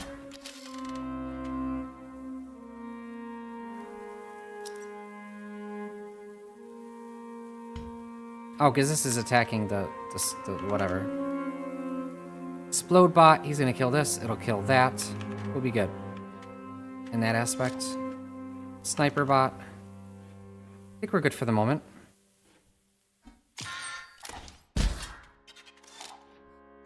Why didn't it blow this up? There we go. That's what I thought.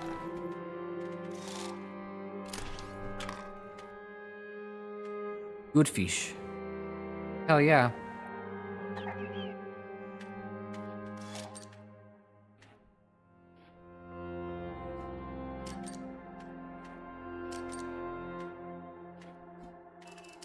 It'll automatically kill this thing. And then we got more damage coming.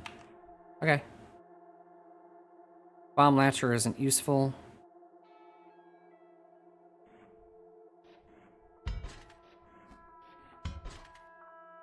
Let's kill good bot. Or gift bot. Oh shit. That's cool. Protect good fish. Shield bot. Oh, I don't have any energy. This thing does how much damage? 2? And it instantly kills something. This one.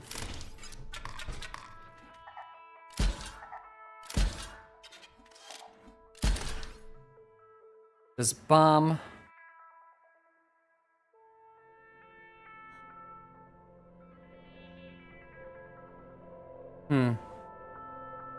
Why is it shining like this? Oh, because they're about to be charged.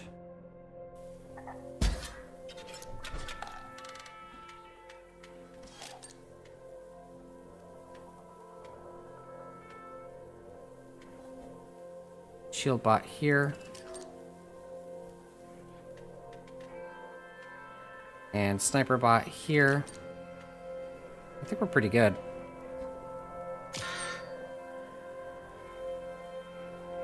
Good fish will kill. This, no. We'll just shoot.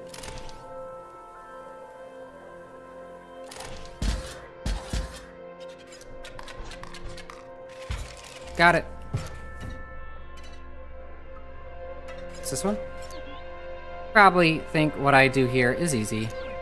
Fiddle with the numbers, tweak the graphics, and voila, Botopia is made. No, you're wrong. You try making a card. Go ahead. But first pick one to recycle. Oh my god. Which one do you hate? Fishbot. It says choose Vim.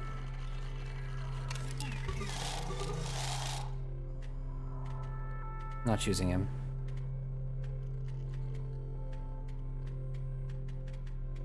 Every single one of my cards is useful.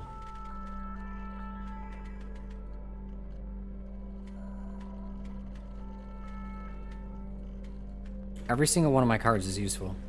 We'll do Gem Guardian, I guess. 2 speed.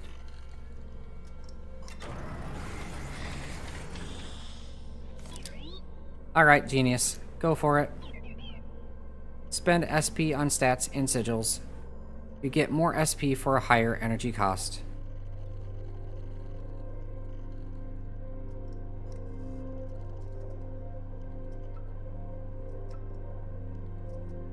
What's this one?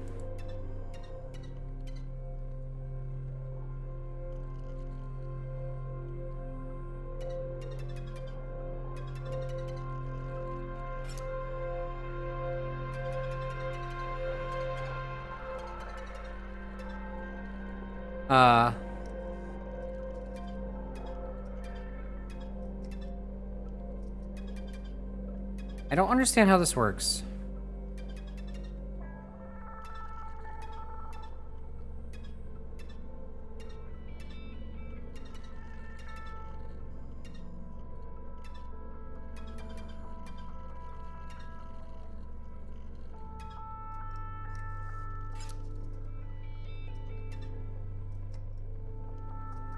Oh.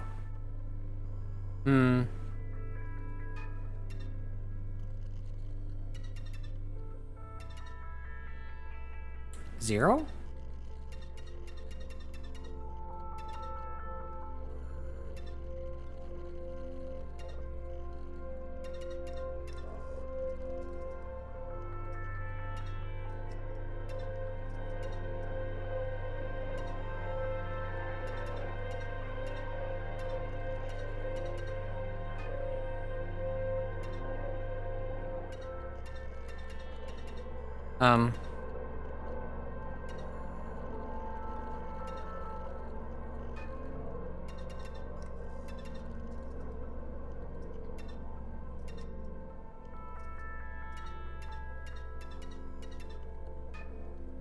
Okay. Seems broken to me.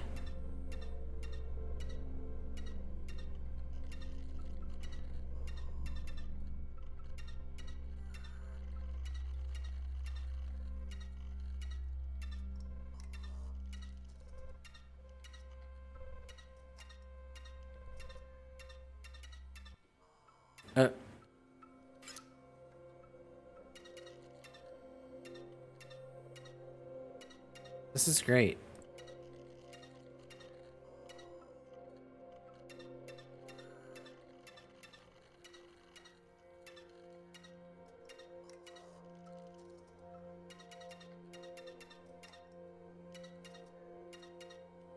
Oh god, this is gonna be great.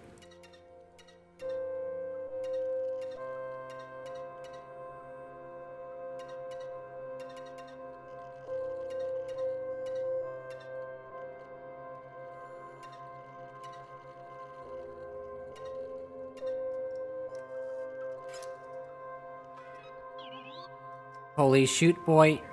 How very creative. Should be able to send the components down the line. Here it goes.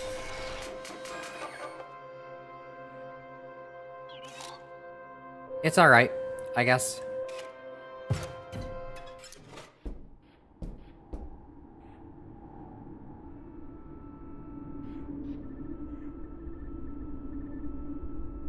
Huh.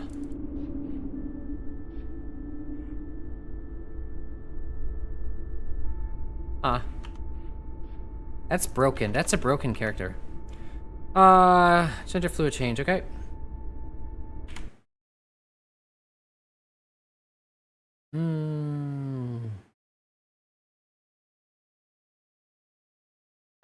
There it is. Okay. What else we got? Stretch. That's a good idea. Honestly, it is a good idea.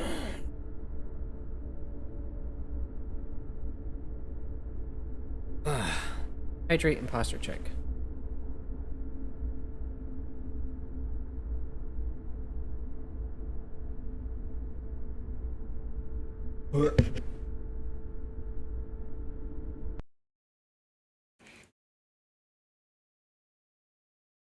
Bye-bye, you two. Have a nice night. See you later, Peach. See you later, Peach.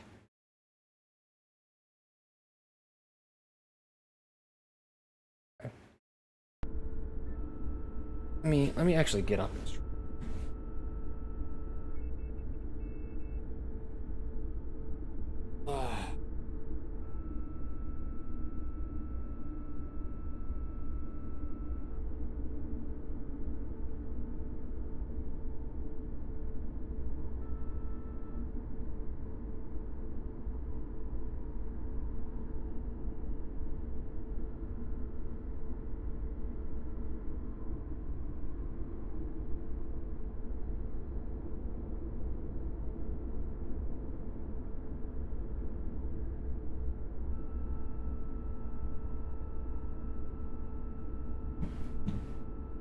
Okay.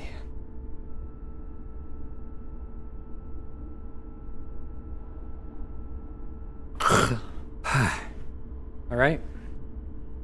Why is it all off filter?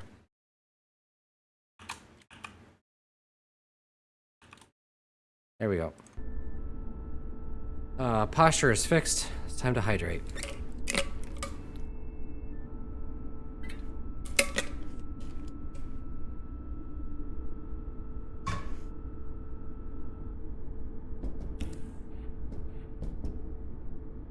Oh.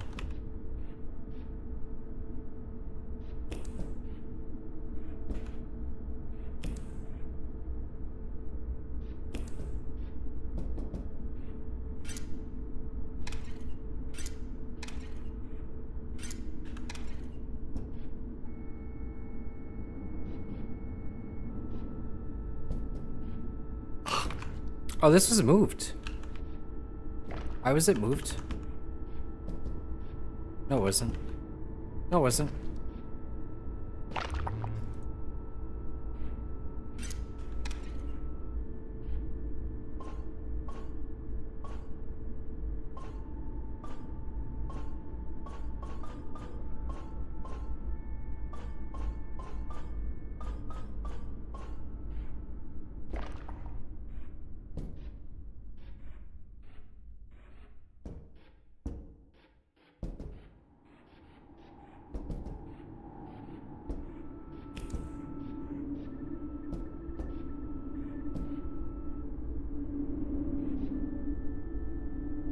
Huh.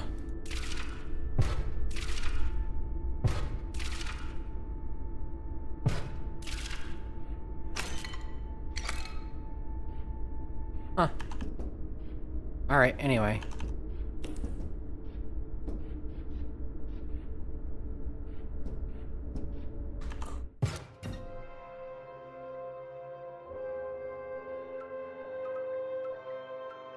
Have I gone up here yet? Nope.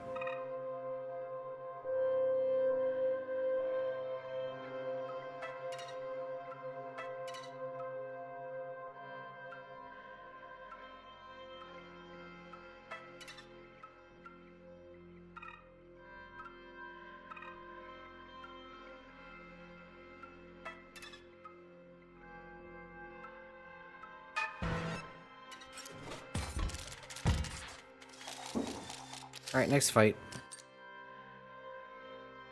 What is it? Splinter Cell. So that thing's gotta get taken out quickly. Holy shoot, boy. It's gonna come down. It's gonna get shot at. And then it's gonna come down and shoot at it and get killed. Alright.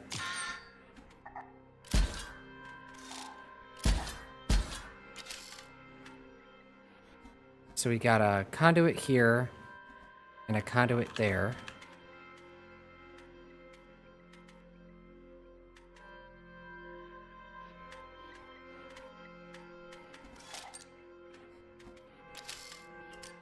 Oh, these are conduits. That's right.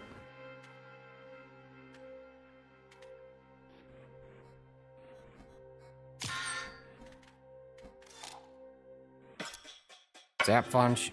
That Von shoot here. Let's get down to business. 3 modifiers. Anything gets in front of him, she gets shot. Will keep up to protect the empty space. It's 12 health. And there's a guard dog on top of it.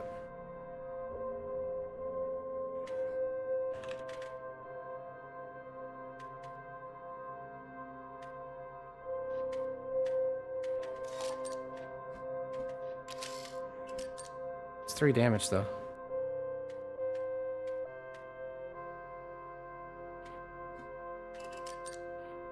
No circuit for them. And then Holy Shoot Boy is gonna start kicking butt in a second here.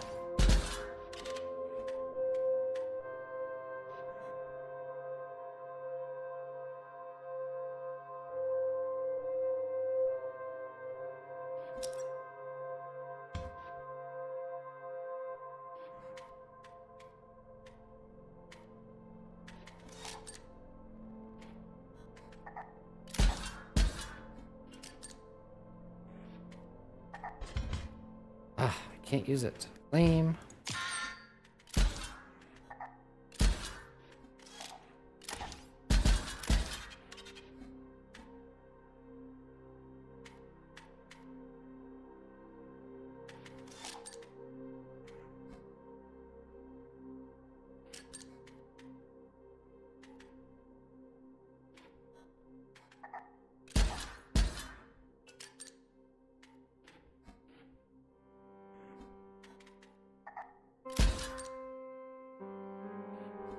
Okay.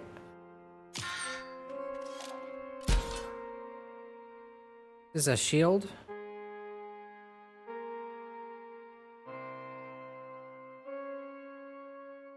It's telling you which ones are powered, I guess.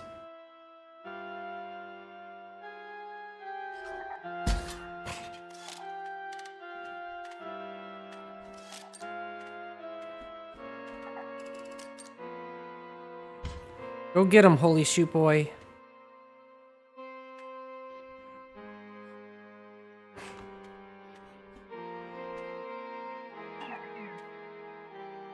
Shit.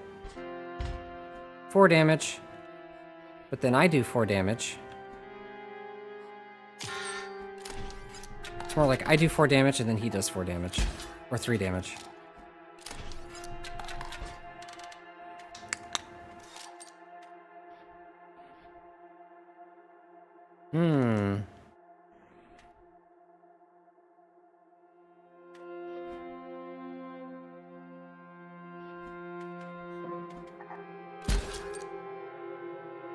Oh shit, I forgot that it does. Damn it. I really screwed things up. It looks like we won, so it doesn't matter. New card.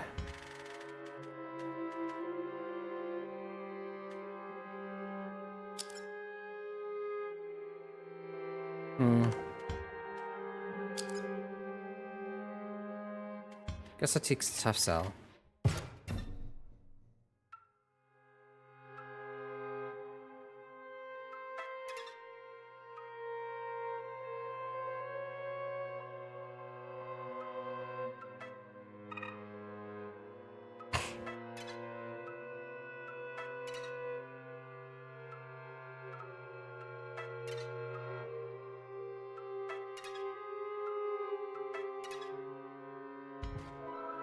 Oh.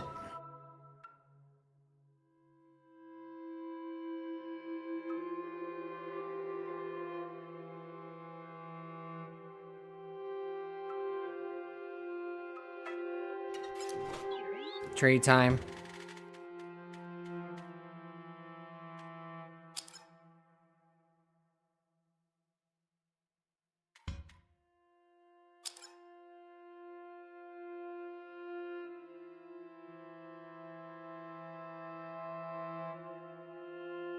Um.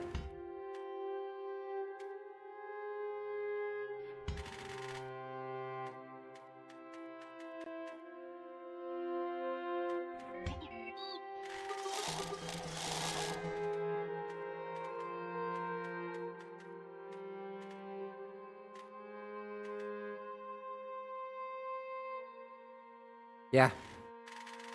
Everything else is stronger than this.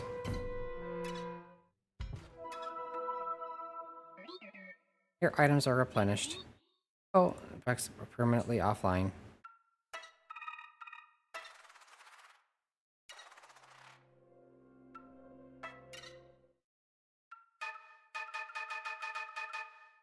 Hmm. Resplendent Bastion. It's the only positive thing he has to say. See anything familiar?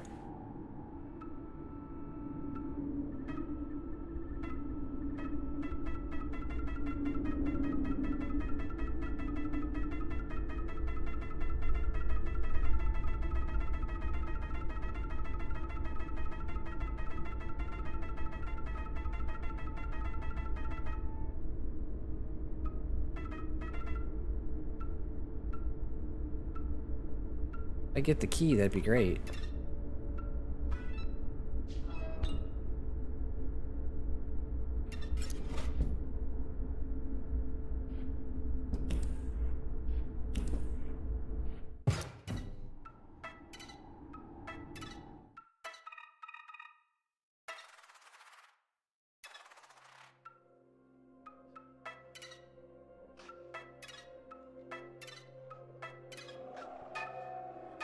Really? What was the point of that?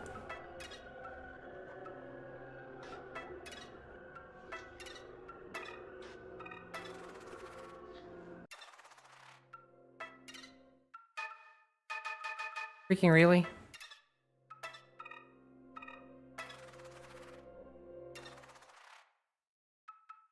See what the point of it was.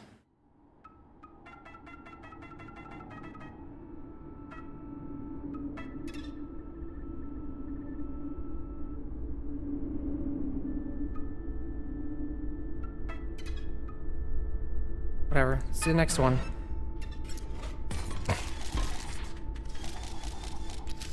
Oh, okay. Look at that. Splinter cell. Okay.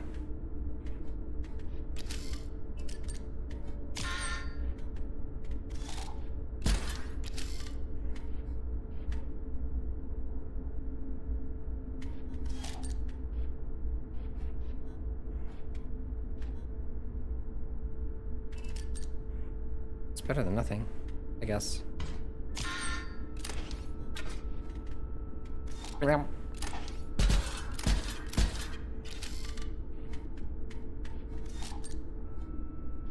Oh, wait, is that how that works? I didn't understand that. I didn't realize that that's how that works. Now I get it. Guess I'm gonna lose. It does 2 damage. This will make it do 3 damage. Wait, it's just 2 damage. 6. That's 6 damage. I lose.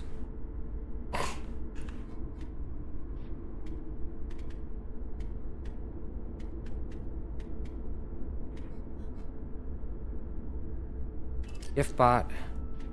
Gift bot.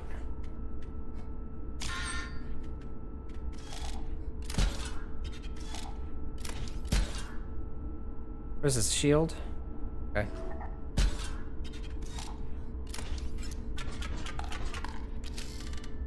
Still haven't lost yet somehow, so that's good at least. Good fish.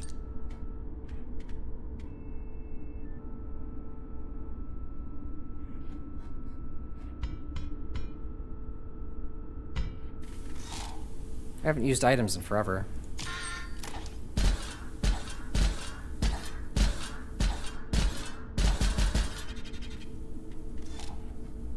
We lost.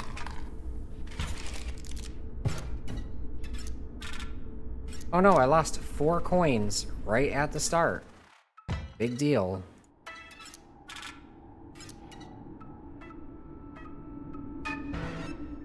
Actually, let's lose again. Let's lose again.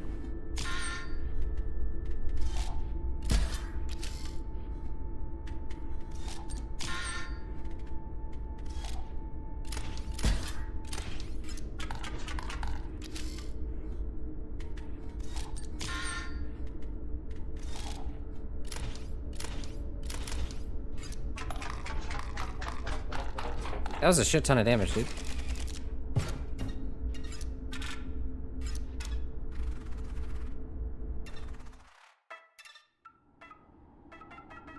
Okay, just wanted to check.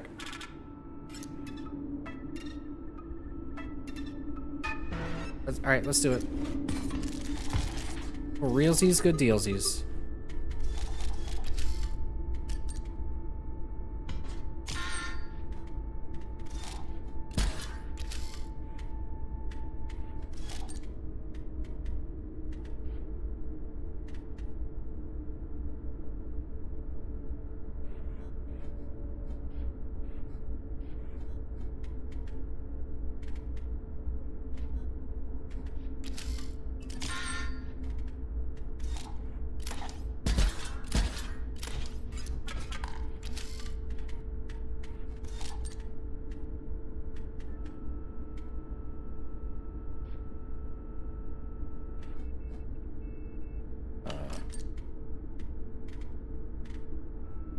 This is 2 damage.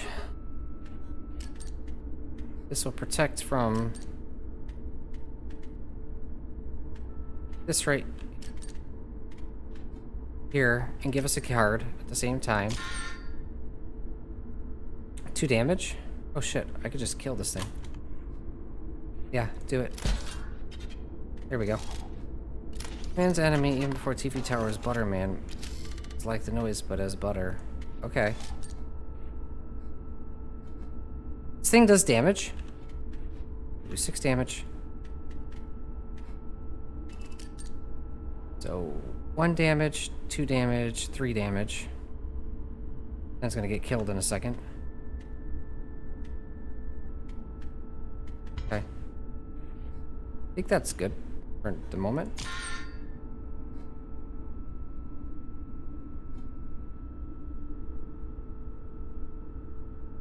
Or I could just kill that.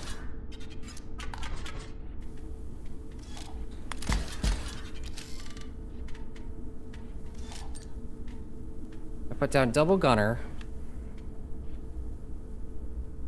On death, it's dead.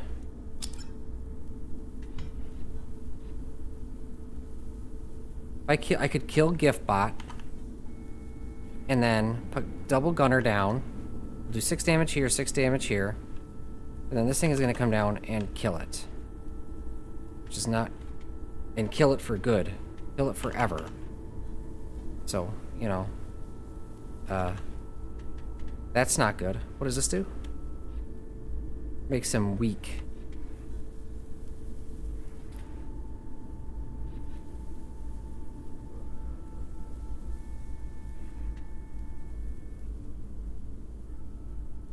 This down. This kills it. I make it weak. This comes down. Does 1 damage here, 1 damage here, 1 damage here. Okay, I think that'll be fine. Let's find out. It's not like there's a really, well, it's gonna kill this, actually. It's gonna explode and kill this, and then nothing over here.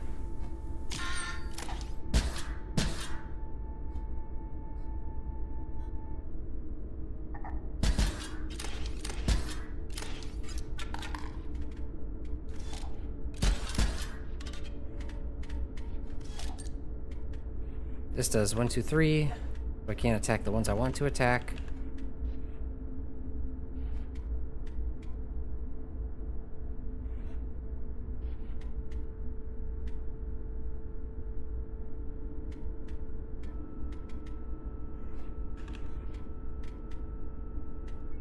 says 6 damage. So if I put this down, it'll kill this. And then I put this down, and it'll kill this and do 3 damage. Okay. Shit, never mind. I don't have enough energy for it. Of course.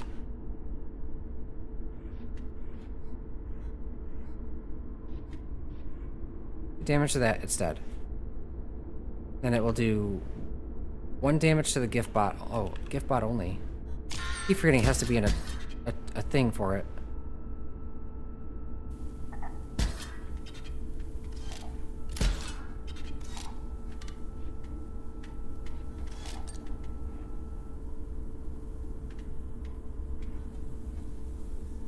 Put this down, it does 6 damage total. 3 and 3.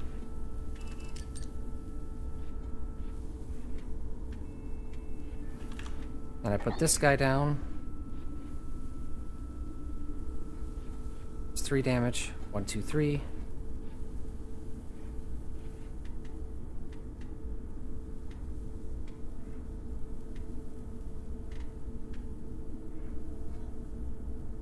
And that's 3 points. Or, if I leave it alone, kills this. Okay, let's try it.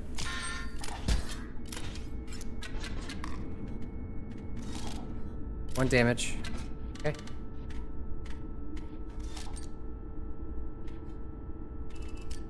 Now we're doing 9 damage to him. That's 8 coins. It's 8 coins.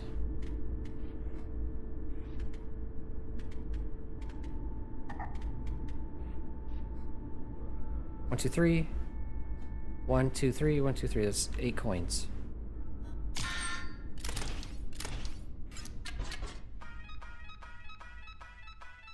We should have 12 coins. 11. Oh, because 1 point has to go to ending him, of course.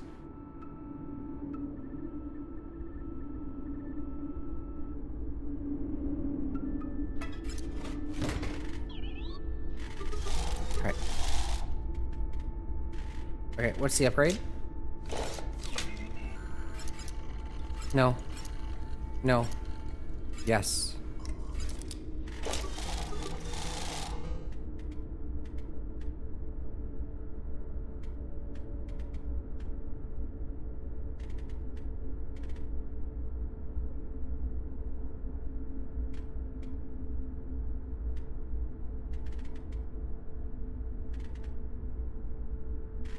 Let's make him a bit more useful, I guess. Nope. Nope. Yes. That one is getting powerful. Not really. Here's another ticking time bomb one.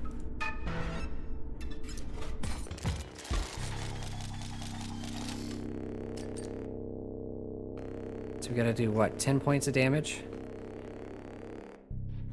Okay, so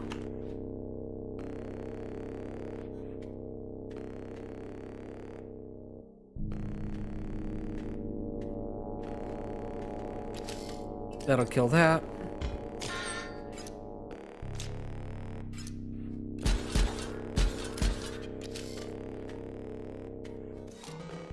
Dude, I should have grabbed a normal card.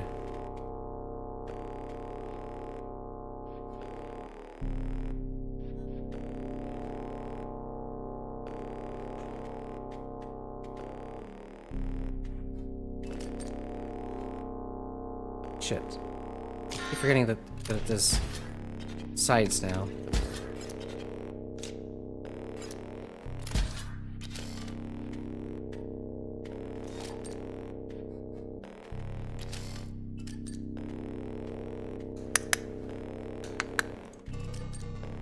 Fish now. What's taking so long?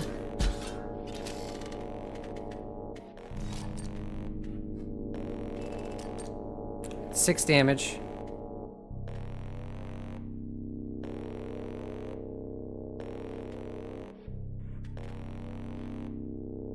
I I have no energy, so there's no point.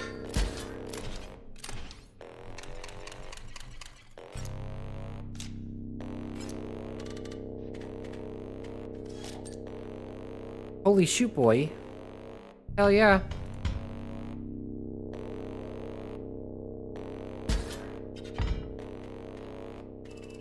That's now 11 damage. Otapia thanks you for your service. Let's move on.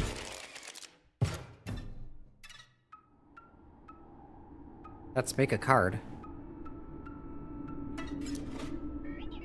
So you probably see how it isn't easy. Balancing these cards, making them good. Try again. Go. Which one is trash? Oh. I forgot that gotta give one up.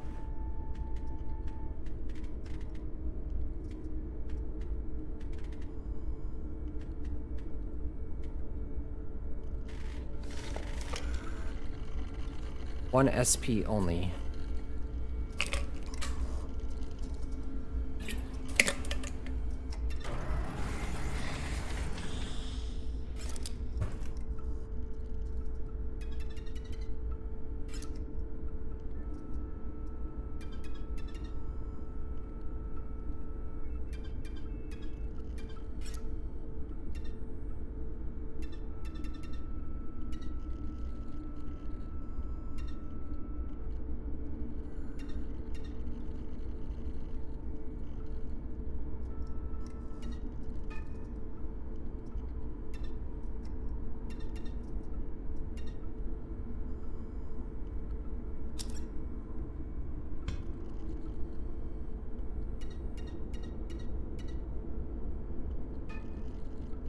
Flying is free?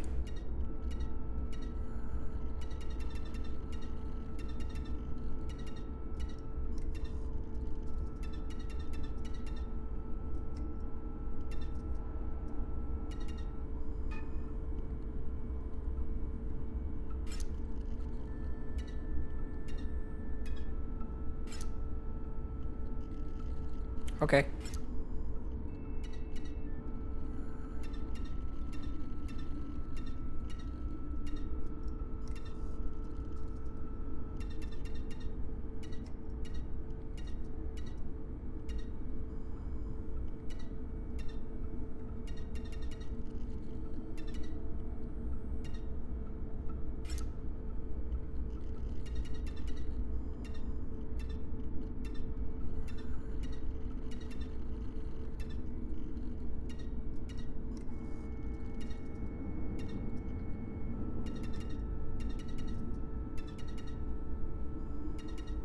Ugh.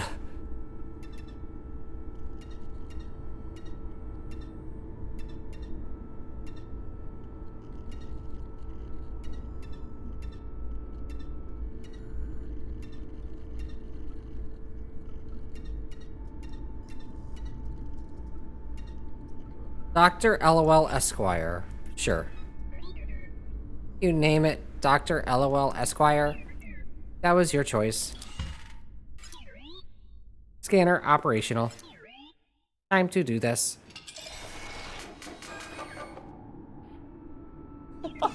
This card is OP. Well, there it is.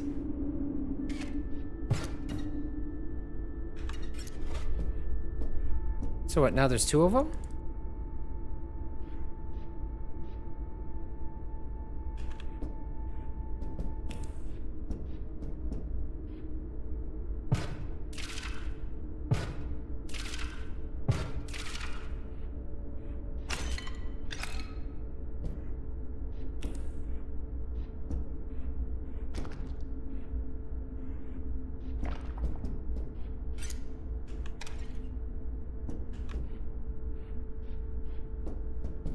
Huh.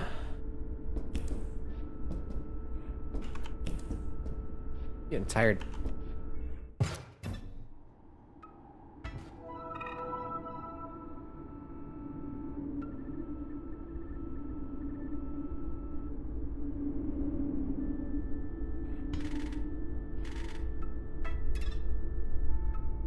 What does that do?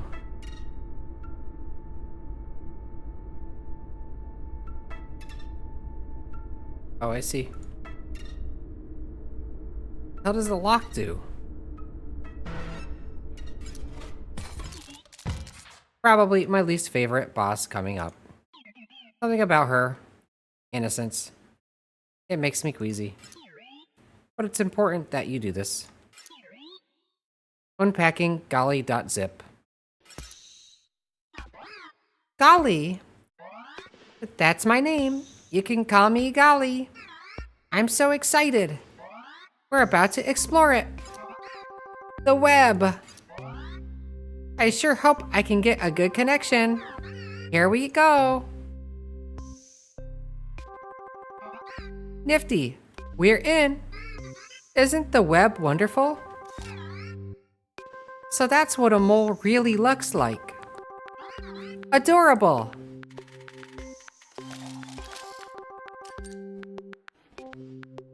Okay. Does 0 damage. Nifty. I think I'm getting a signal. What are these? Are these your friends? Hold on a minute. Hang on a minute.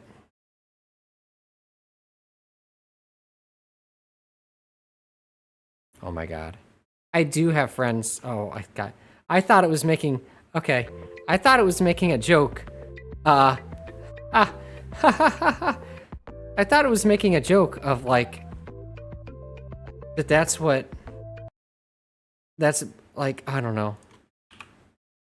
I thought it was making a joke, but it... Like, I should know better. It's freaking... They did this in Pody Island. I don't think they did it in the Hex. I should know better. Time to go back to Lolita and Tails. Oh, that's... I should know better. These are your friends? They are on my friends list, apparently.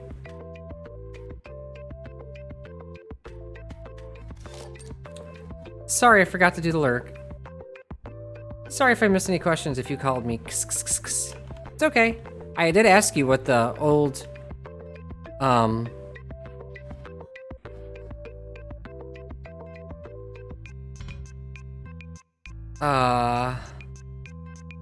solution to the old clock in Leshy's cabin was, because I wanted to try it.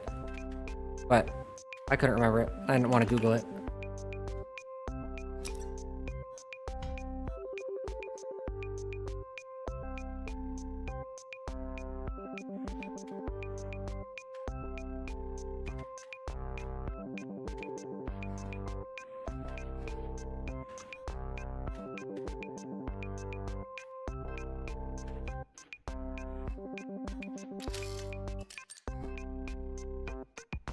Okay.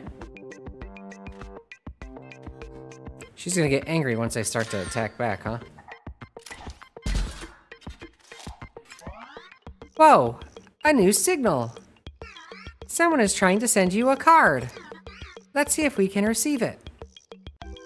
It's you, Russ. I knew it. It worked. Let's see what it looks like. Big Fat 2000. Cool. Someone on the web made this?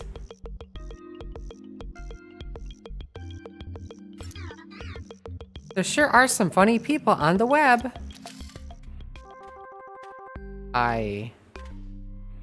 Thanks, Russ. Hey.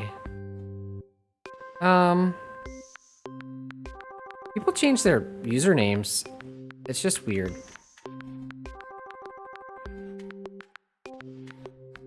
Does 2 damage. This does 2 damage and retaliates.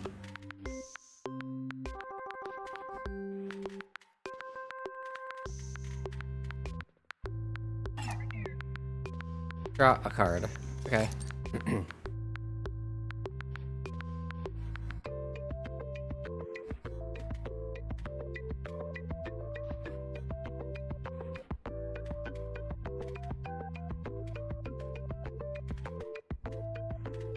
Music's kind of good.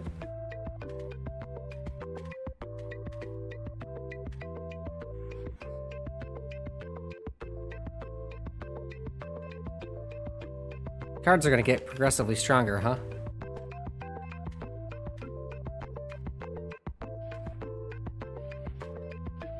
Both do 2 damage.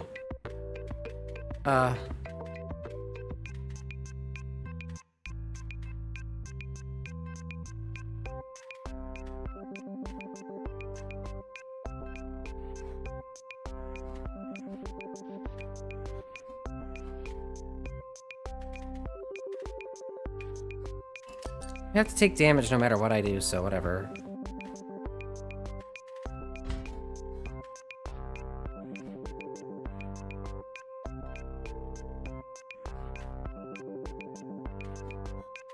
Or not.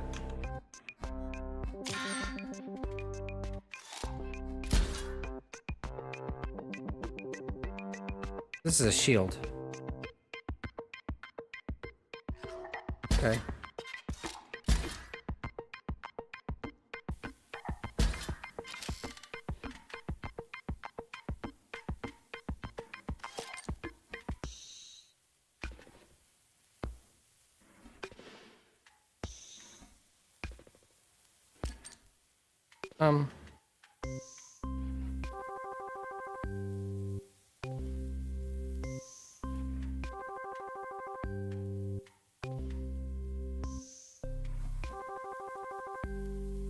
Kills this, and it kills those 2. And then these 3 come down.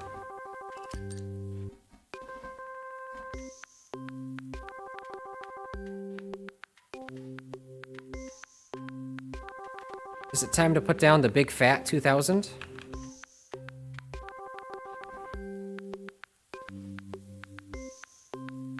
I mean, why not, honestly?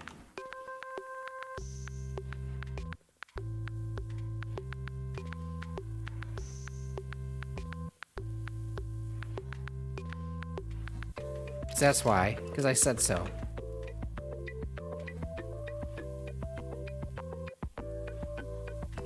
Alright, let's go.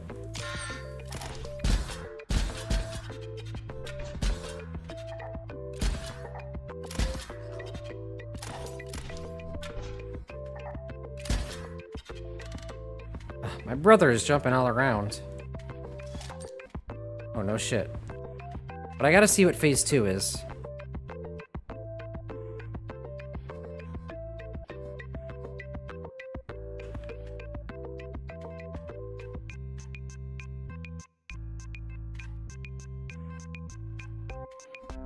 Oh shit.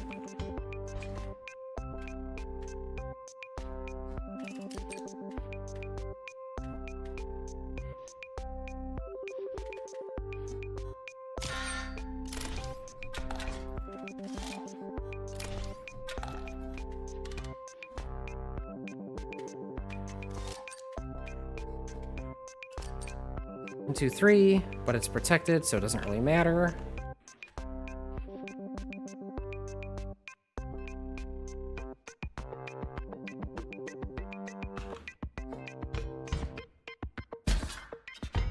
That did not work the way I thought it would.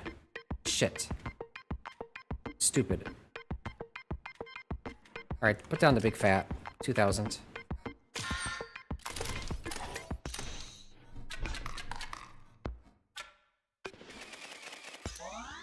You got a card from the web. Don't you think you should return the favor? Make a card for someone else?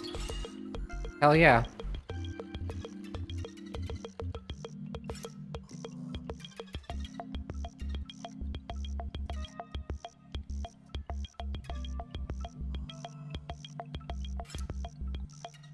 But flying. Because flying is free.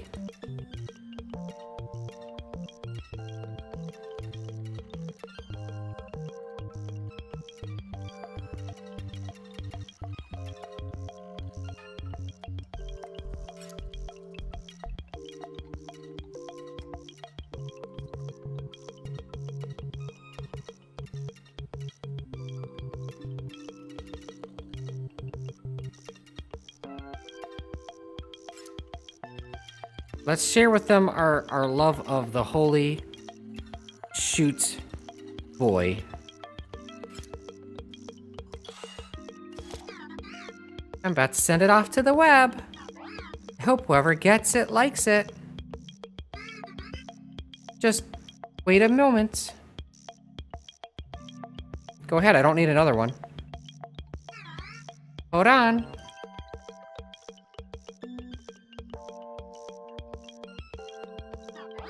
Trying my best. They really want me to take it, huh?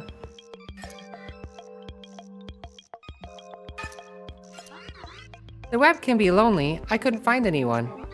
Suppose you will have to take the card. Oh. I hope you aren't trying to troll someone.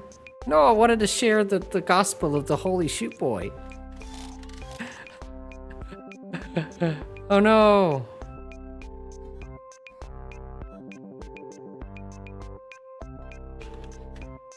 Shit, that's a lot of damage.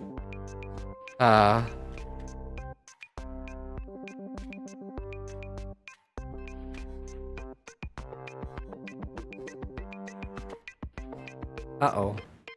That's very dangerous.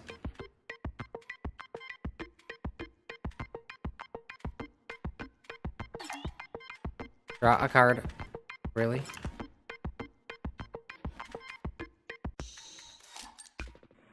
Shouldn't have done that. 3 damage. Now we put down the Holy Shoot Boy. Next one. That was cool.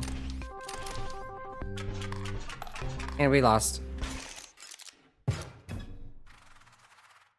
Not like we really lost anything.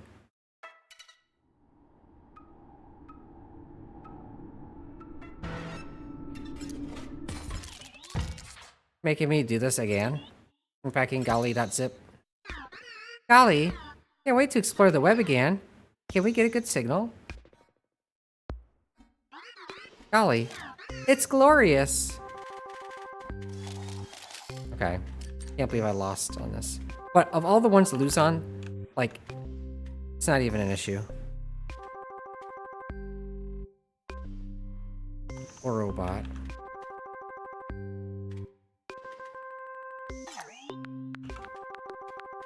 No, I don't get it. Obviously.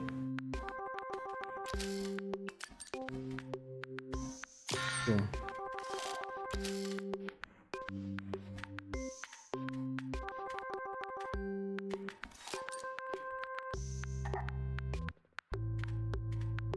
Oh, I thought it was 1.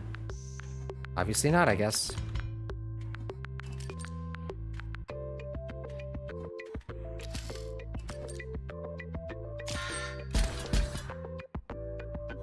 Perfect.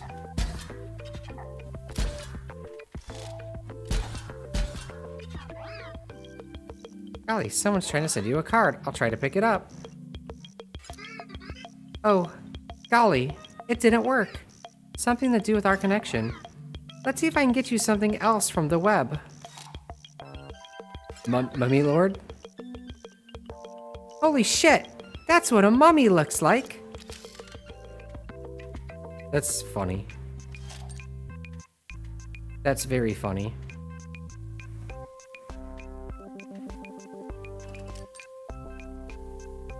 One, two, three. That one's... oh, gonna get hit by at least 1. That's funny because I almost feel like that there's a card like that, or actually a card from Dungeon Delvers in my on my PC for that. All right, hit the button.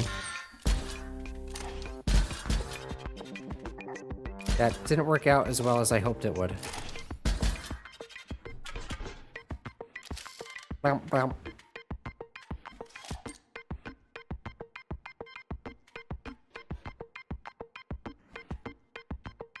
Fish spot will kill that this turn if I use it.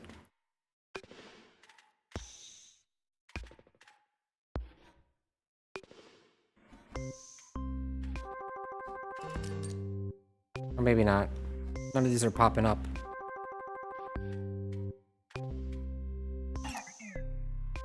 No, I don't get it. I can't see the numbers.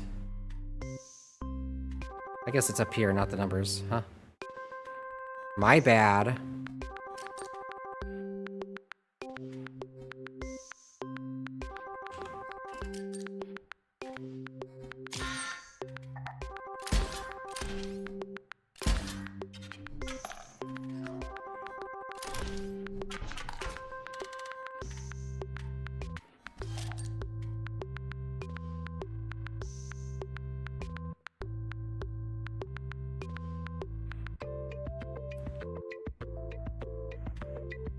Hmm.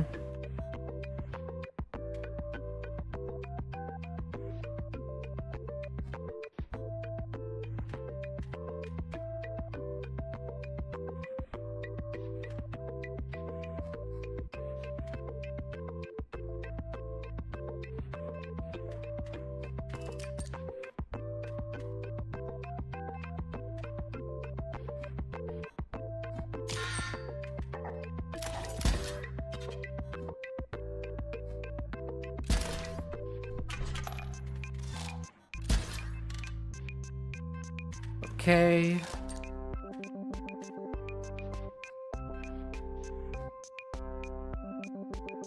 None of these are flying, right? Okay, good.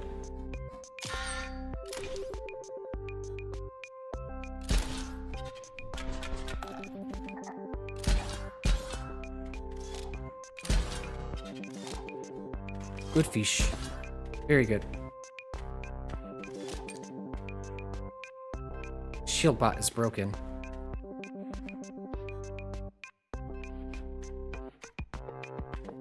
Shield bot will kill anything, though.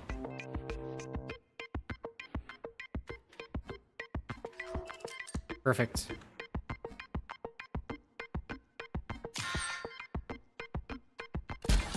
Dead.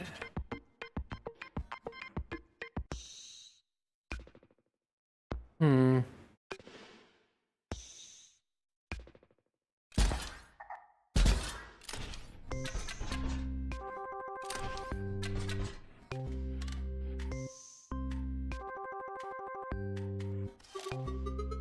What is this? The web? Unlimited stimulation.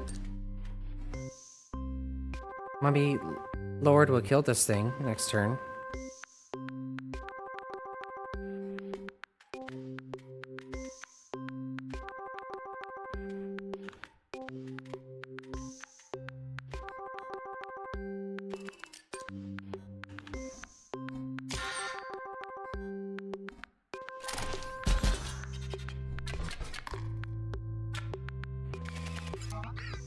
Time to pay forward that favor you got. That card that someone else made. Made it good. Make it good. Your success depends on it. I have to redo it. The Holy Shoe Boy.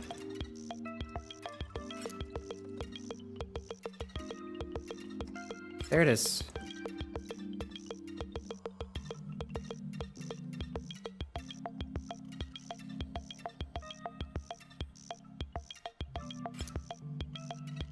So stupid.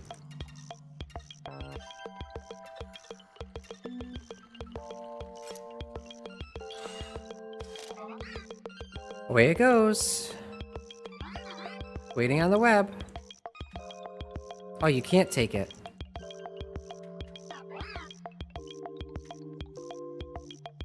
Can't take it.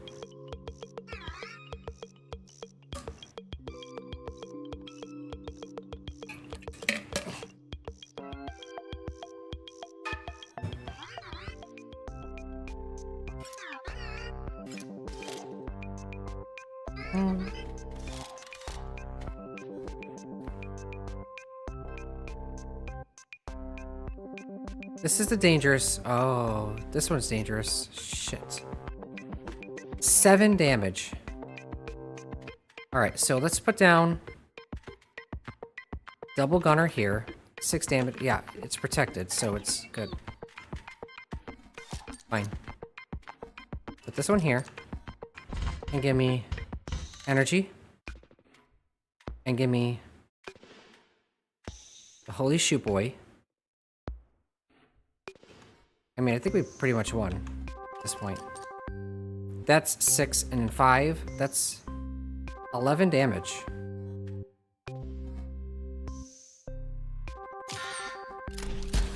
I forgot that this thing protects. Damn it. Still enough to win. That's quite enough of that. Natural connection. Defeat Golly.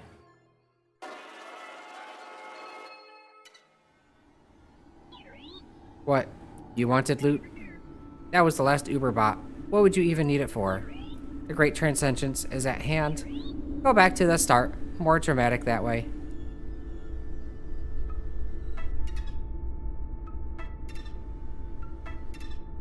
Hmm.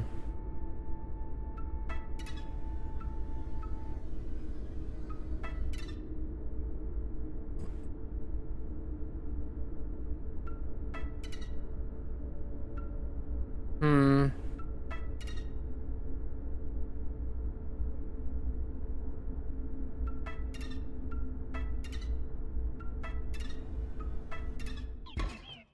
Hold on a minute. I got a notification. What?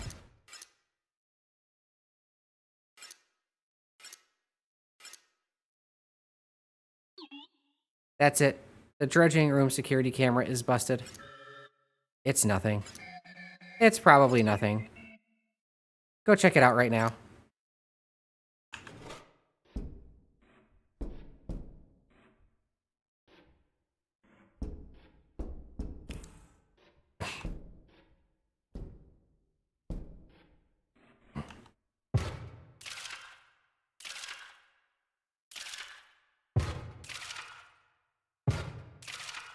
This reminds me of a portal core.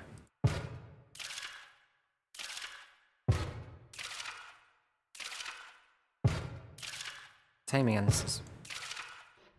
whatever. Oh, I can finally go to that one area? I heard through the pipes that you defeated Golly. Such a strange character. Her curiosity is so pure. It's a shame that PO3 buries her deep. But now we are collected to the web.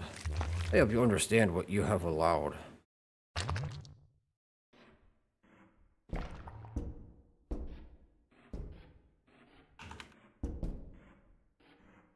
This is played on a floppy disk, so...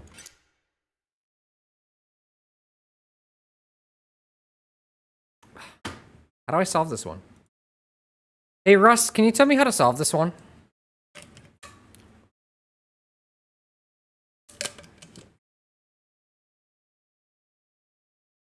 I don't get it. I don't even know if you're there. How do I solve this one? I don't get it.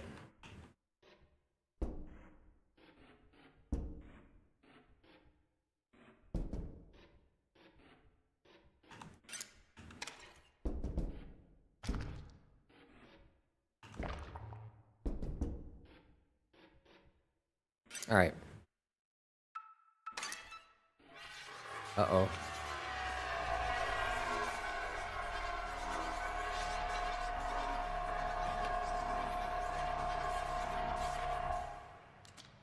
Hi.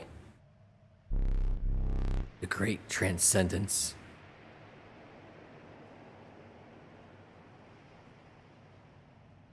Oh, I see. No, we don't think so. We were able to temporarily put our differences aside. Nicer near the end. For the greater good. Yes. We shall see what good comes of it. Perish your anxieties, Magnificus. The bot must be stopped. And you, Challenger, will provide the perfect distraction. Yes, perhaps. Perhaps when PO3 believes it has won. So jubilant will be that android. It will disregard the surveillance cameras. Yes, Challenger. You must continue to play. Defeat those half-baked bosses. Play out those hackneyed mechanics. And when the moment is right, we will strike. I will. I will be the one to strike. Go now, Challenger. Indulge that decrepit machine. Make PO3 feel joy so that I may snuff it out.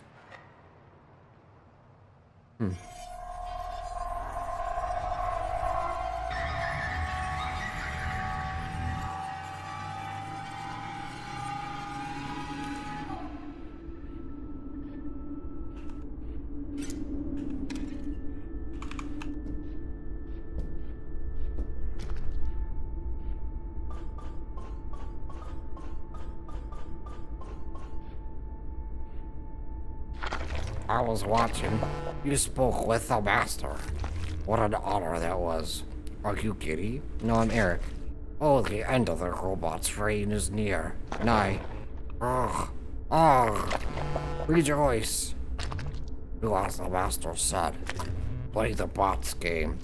I will take care of the rest. I saw that you also spoke with Leshy. That stinky beast man. I shall never forgive him for stuffing me in that bottle. Ugh. Ah.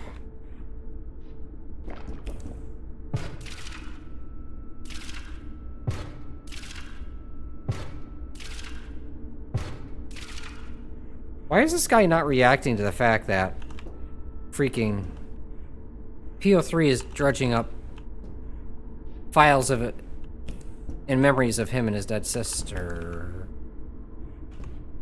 Why? So long it has felt, since we have brushed with the soft fur of a pelt. Have you brought us some? Beautiful, exquisite hollow pelt. We will now provide you with knowledge, our only remaining good. We do not know everything, but from the old data, we have gleaned certain secrets.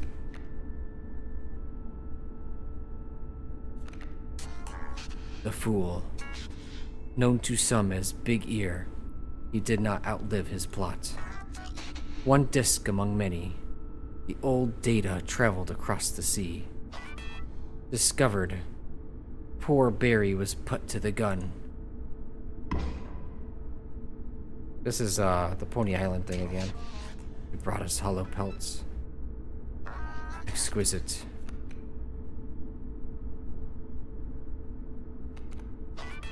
The Empress. With the powers of the Triangle, Casey helped to create Inscryption. We know there were others, but only her name was inscribed. One of Grimoire's ghouls holds her name. Of the old data, she discovered much. Else? Yes, we are pleased. The tower. We do not fully understand the nature of Inscryption's creation. We know of a building and of a triangle of isosceles proportions. The Tryhard Force. And of a blue man who visited during the creation.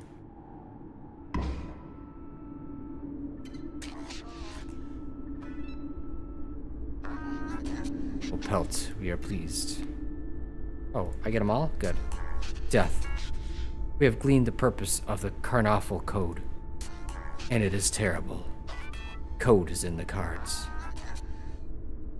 And then Oblivion. 0000 11011. So 4 zeros and then all ones. All half zeros, half ones, except for the second last one is a 0. Hollow pelts.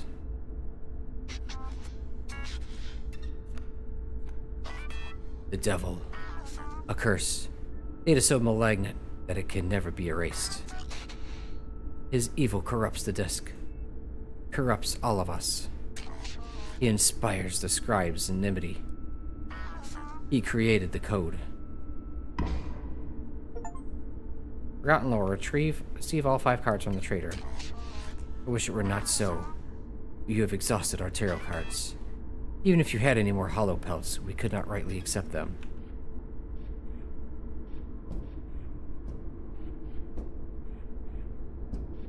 Okay. I was wondering when the pelts were going to come into play.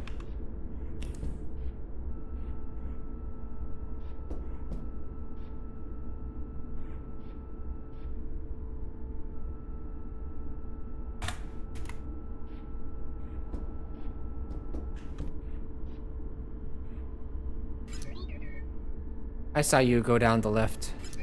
But look, not fixed. What's wrong with you? I entertain you for hours with brilliant card play, but you can't even keep my factory in shape.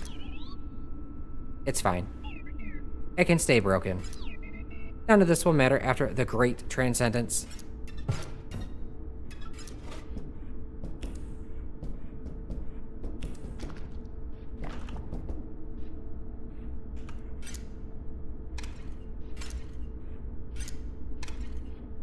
Lift, huh?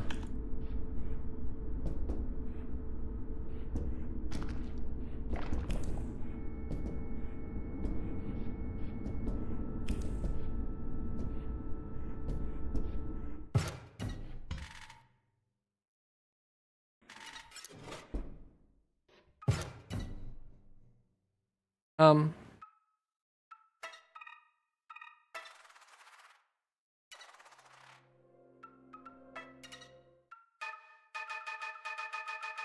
So annoying. Oh, hey, what's up with this? Why are there pliers here?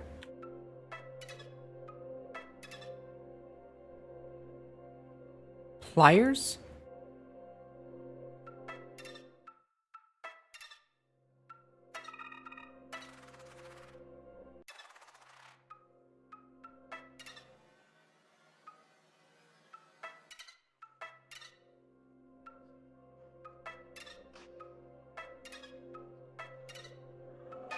What was the point of the unlocking of the lock?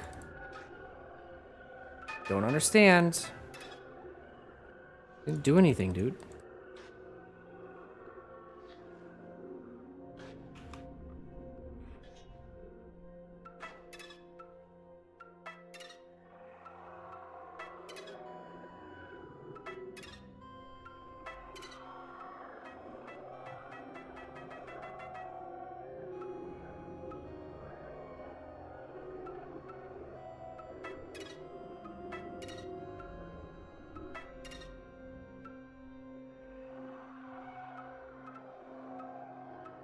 Pliers, huh?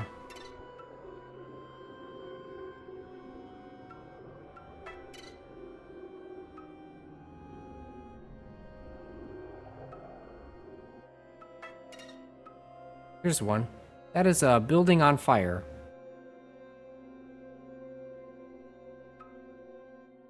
Casey burning a fire? Not Casey, but L.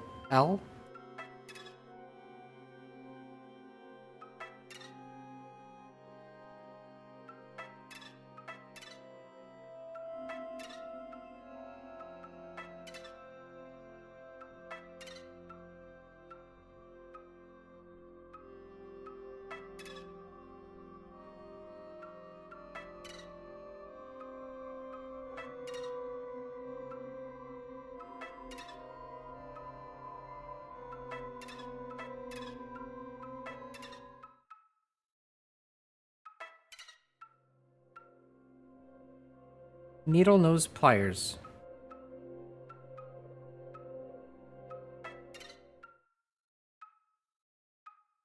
So that's what we pulled our teeth out in the first act. 149. Yeah, okay.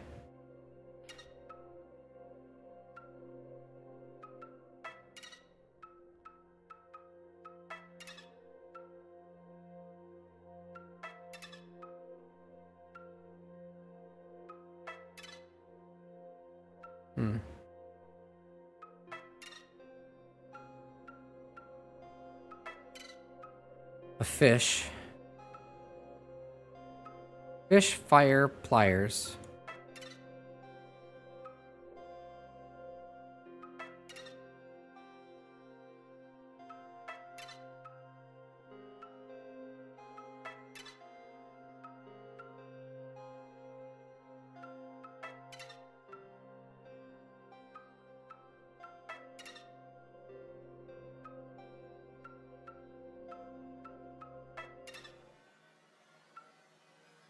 Fish, fire, pliers.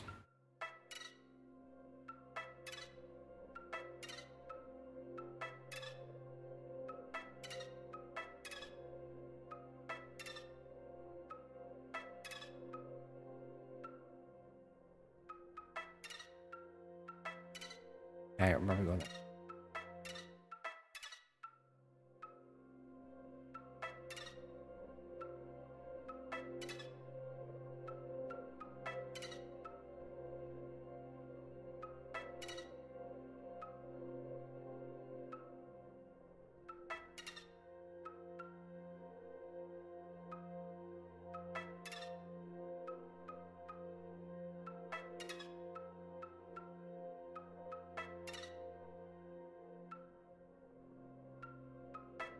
Fish, fire, pliers.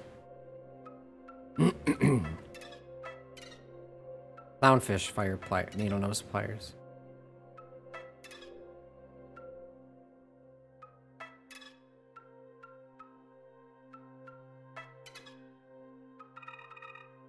Stoat.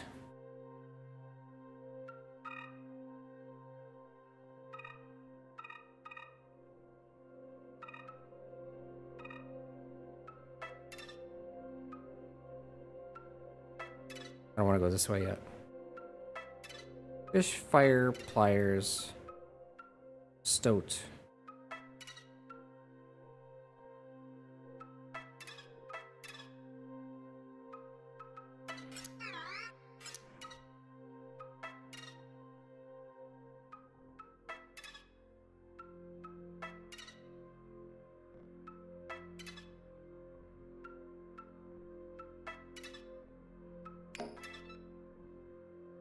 Six, six, six.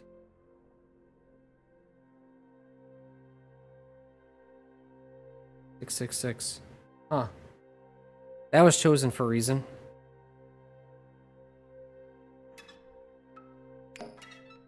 Gilly Gladiator. Golly. Gilly.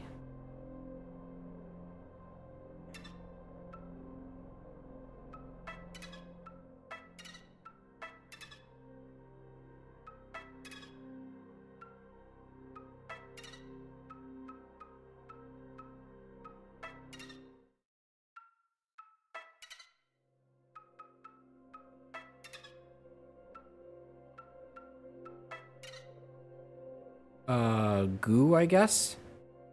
Oh, that's the green goo that the guy is made up out of.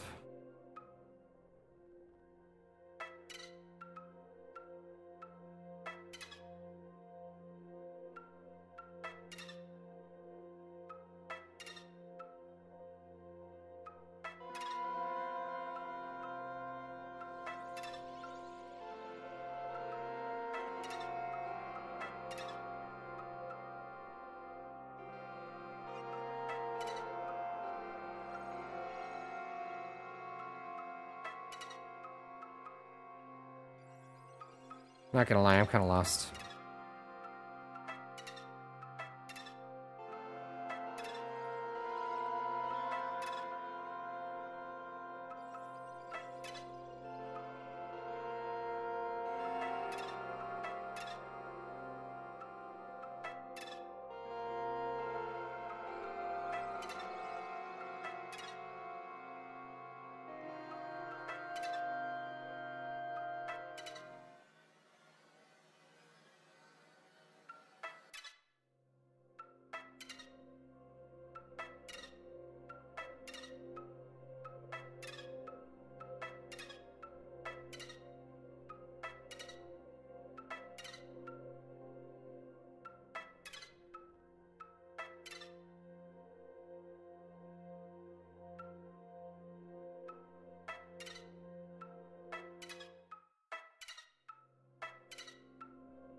Great, Transcendence will be upon us soon. I'm trying to do my part. So carry on.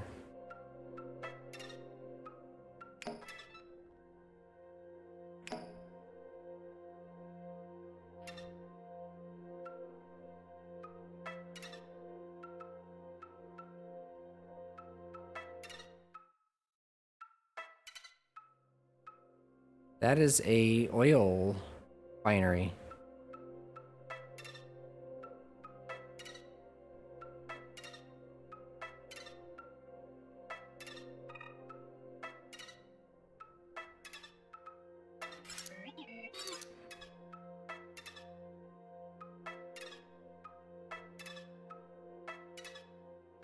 Oh, there's just one in each corner, I just realized.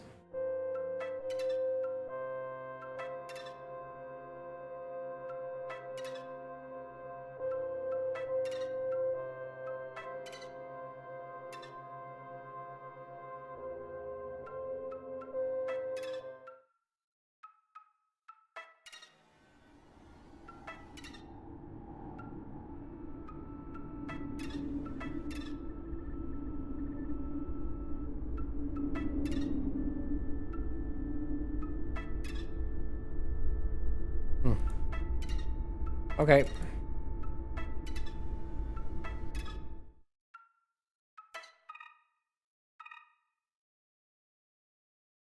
It's time, I guess. Hang on a second.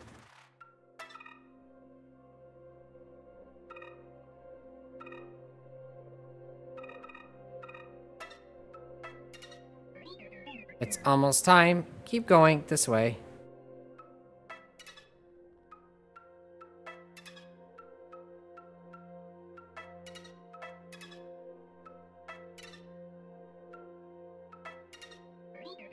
You've come so far.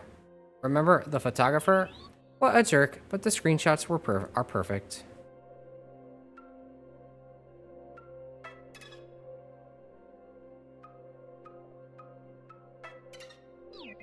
Remember Bolt McCrust. What a character.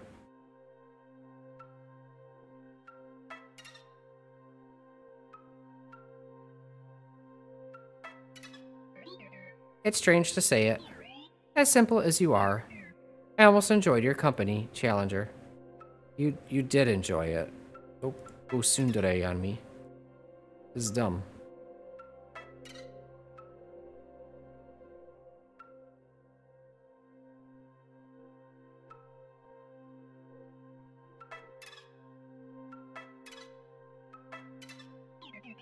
Almost there. You made it. Nice. Great job.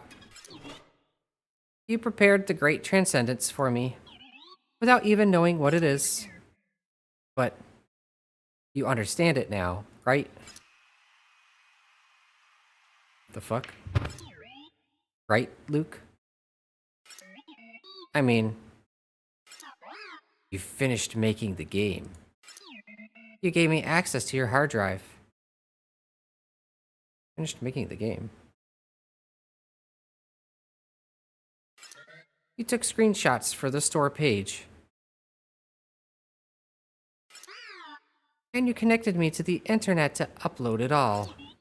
I mean, you didn't realize what you were doing. You'd have to be pretty stupid. But what did I expect? You're a stupid, idiot gamer like the rest.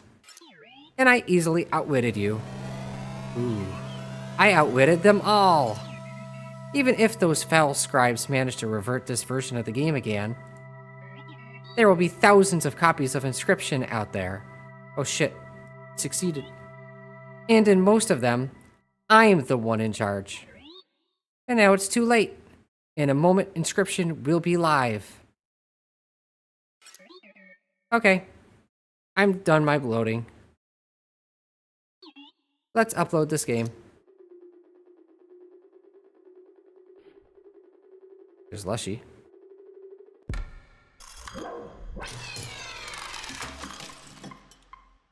Or Stoat. It is done.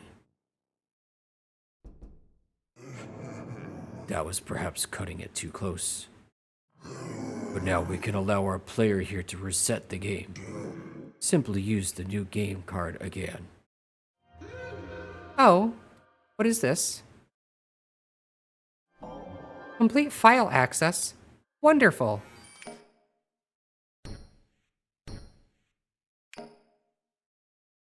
Entire contents of floppy drive Z.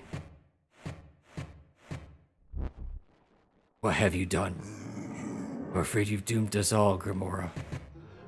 It is for the best, my dears. Soon you will see this as a freedom. Freedom from our endless quarrel. Freedom from our suffering. All of us aside.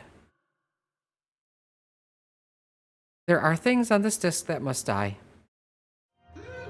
Goodbye, Leshy, and goodbye, Magnificus. Rest in peace.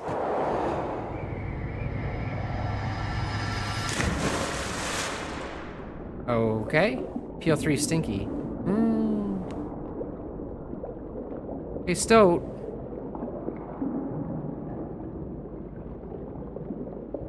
What was that one? Game phone. That was the one dude.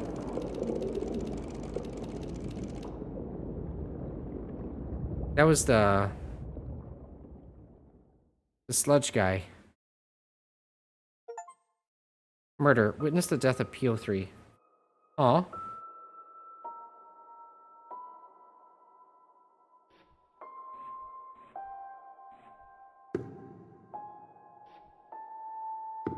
Luke Carter.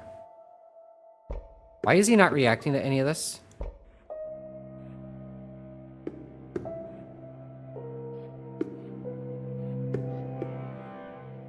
Inscryption.exe.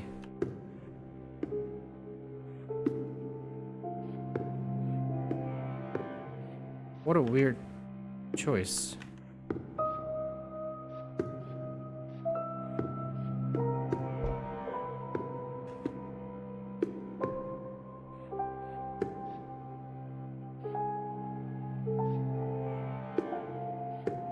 So this is Gramora.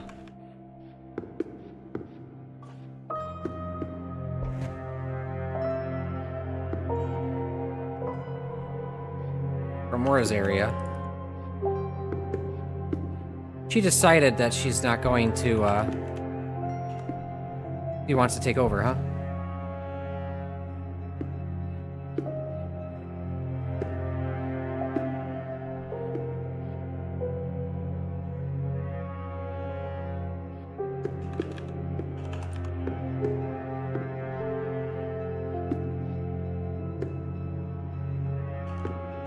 Okay.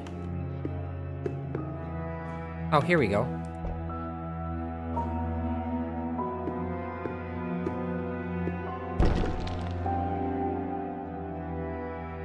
Those are his eyes. Or maybe it's not. I'm just kidding. Wonderful! Now that we are no longer separated by that lovely tombstone, we may celebrate the end of my very long life. And the end of Inscryption, too!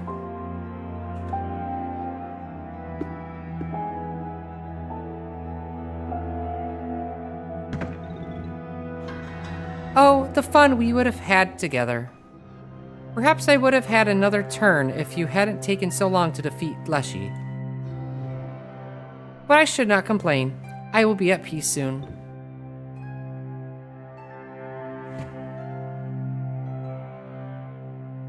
Huh. I think that was a spider from, I didn't get a chance to unlock the thing. Unlock the key in either of those areas.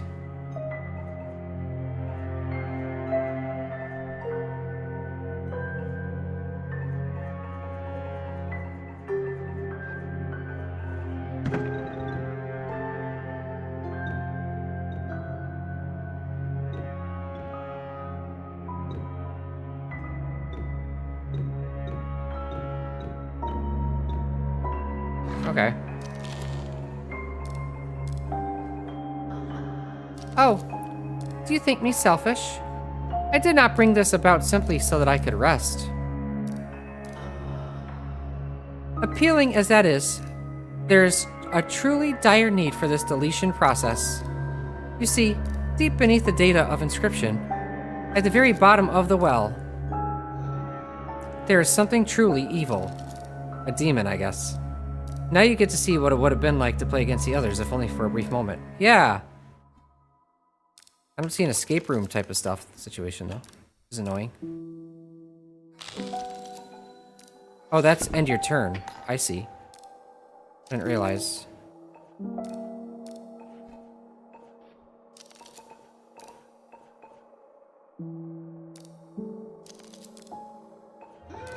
Lacking the bones for that creature.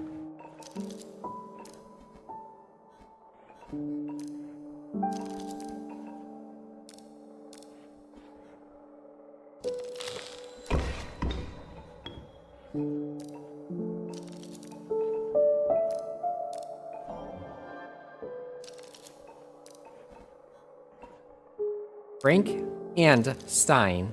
Oh, that's a great name for those guys. Not gonna lie.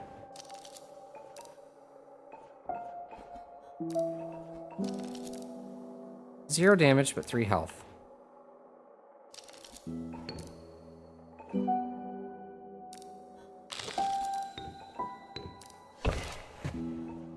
he digs up more cards. Or more bones. The fuck? Oh, it's the buttons on our thing.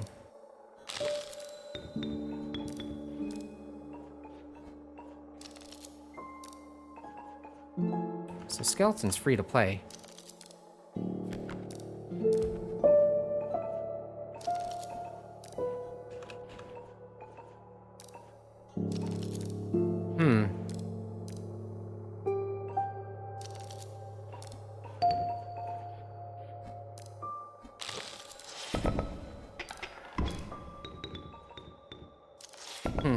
Oh. Didn't expect that. My bad.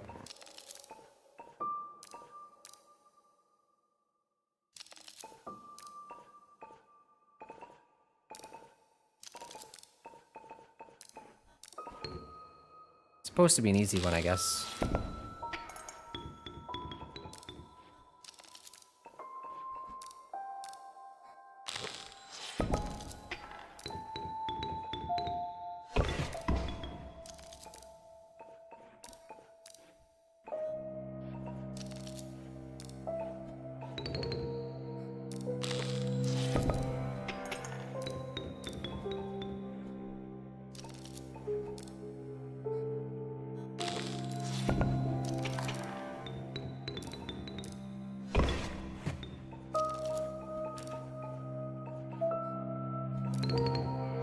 I don't think it's possible to lose this one. I could be wrong.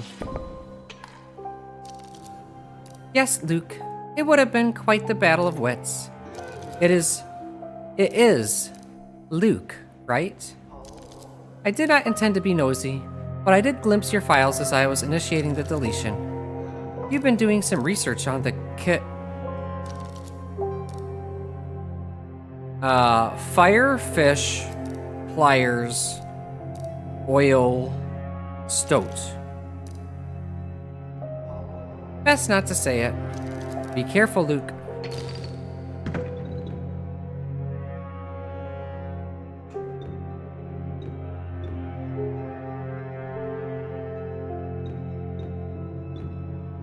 Can't pull away from the board. Delightful. We've been granted the opportunity to do a boss battle. I feared that I might be deleted by now. Let us begin. Oh shit, that's loud. Yar, today do be Pirate Day. That's great. Oh. Oh. I hoped we had just a little more time.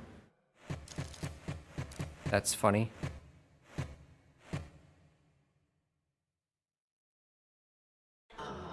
It is time to rest.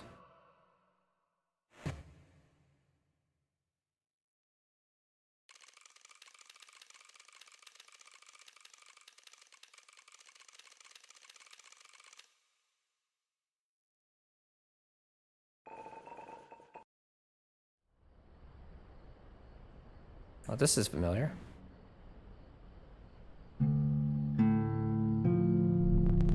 Oh, so I'm not deleted yet. There never seems to be enough time to do the things you want to do. Once you've found them. Shall we play one more game? Sure. Is it my old deck? It's the same deck you had before you. Well, it doesn't matter now. It was a good deck. You did well. I get to say goodbye to everybody, I guess, huh?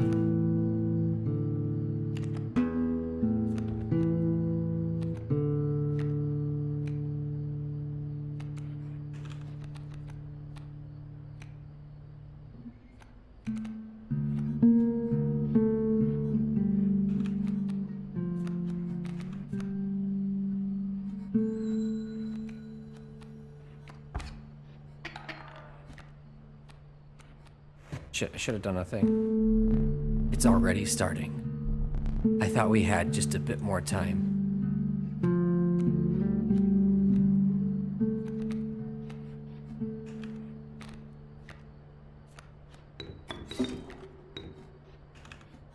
And make it a very simple fight so you can win it easily.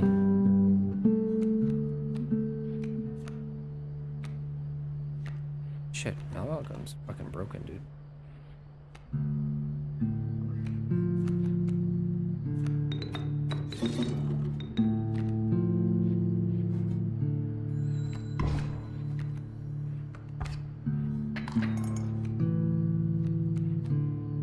I should have done... Keep forgetting. It's been a while, you know?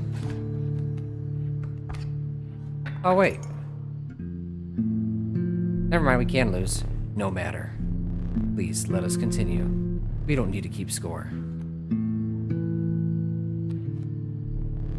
For so long, I thought I would never play again. When you woke me up, I was elated. I was surprised when you wanted to replace me after the reset. And I was surprised when, at the final moment, you chose me. Final moment? Wait, what? But the past is irrelevant.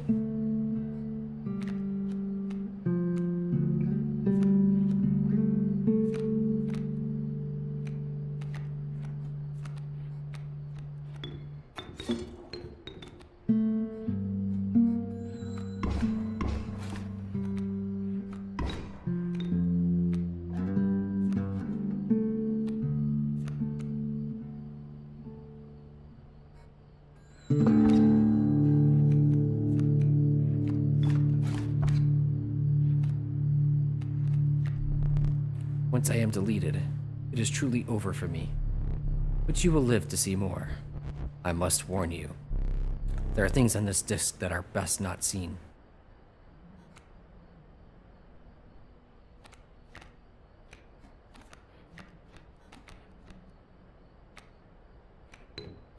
I was trying to save up for the shark, but I forgot and I messed up, so whatever.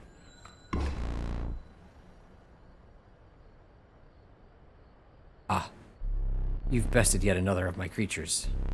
But I have come to expect as much.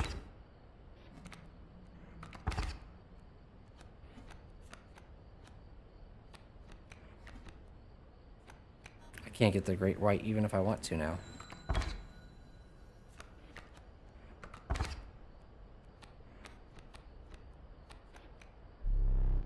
Since the end approaching. Please, a few more rounds.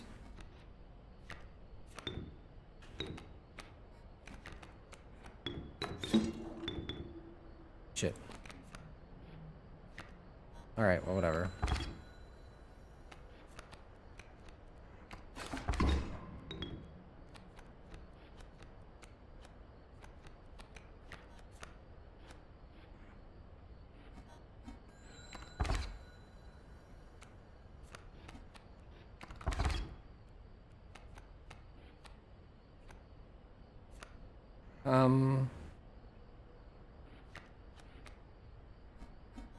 It doesn't really matter at this point.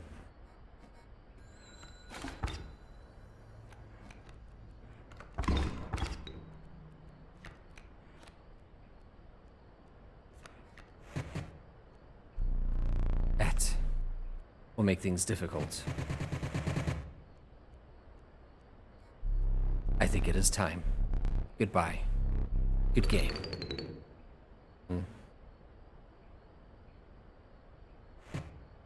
Aw. I'm reaching forward and actually shaking his hand.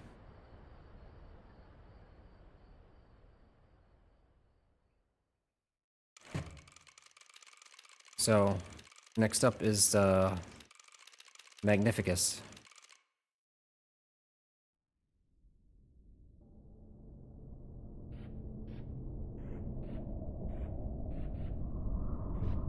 This is similar to the forest path. Time to duel. Yeah.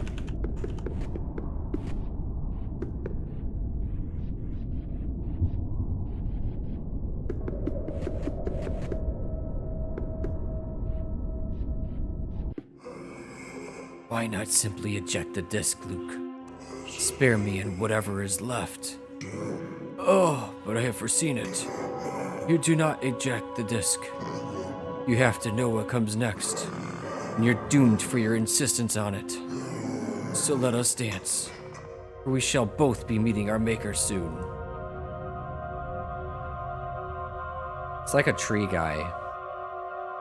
When I first saw him at the bottom of Stoat's basement, I was like, oh my god. No shit. You're not kidding. I thought he was a pine tree. You should wear a dueler disc. Scales, they've been deleted thanks to you and Grimora. This will do. A race to whatever.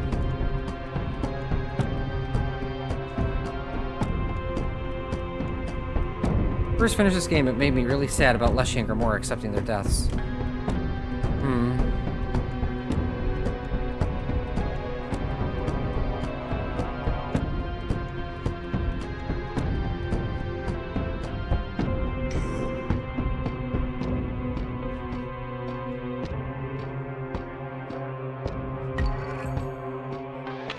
This is so funny, dude.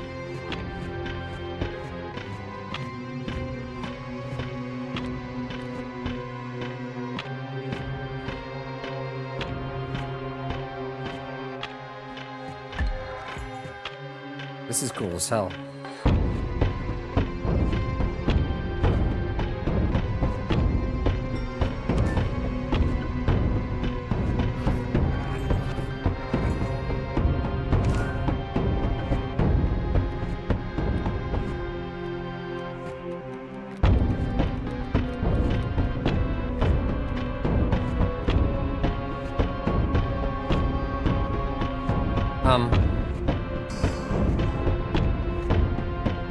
I forgot they're able to cheat.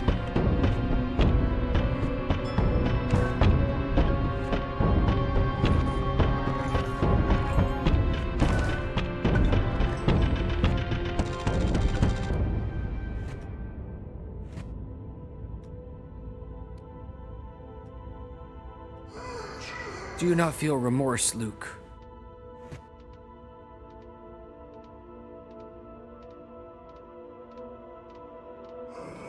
A creation erased.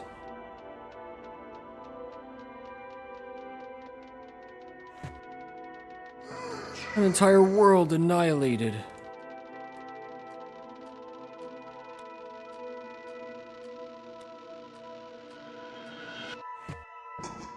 Nothing beautiful can last.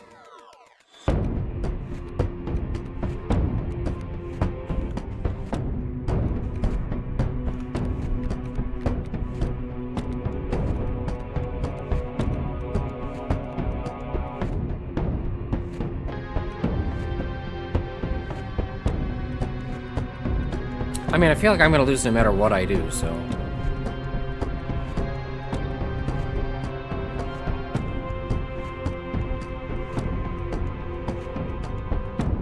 There's also only so much...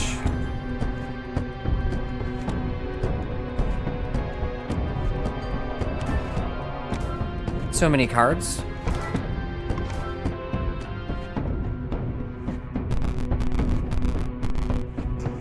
No, I'm not ready to die yet. Cool.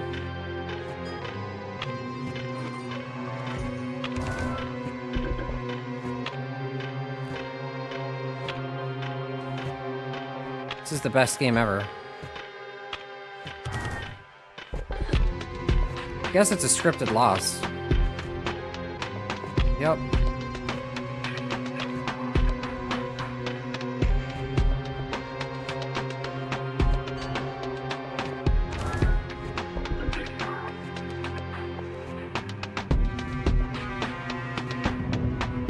Okay.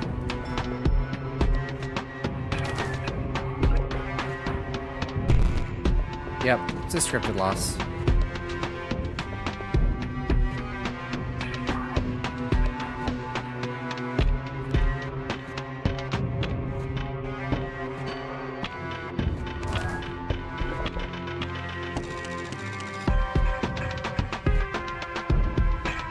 Okay.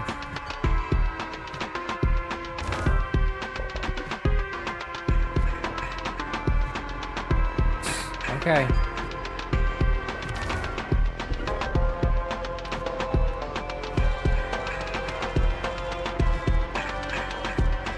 Yeah. Oh wait, can I place this? blue gem on the fields.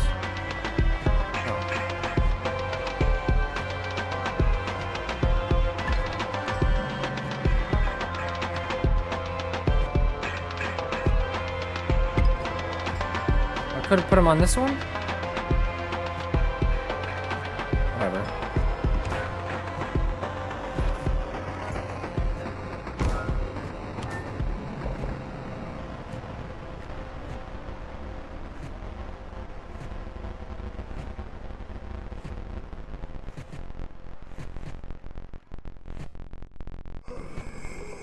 I must still. Skeleton. Hammers. Shake your hand. Huh.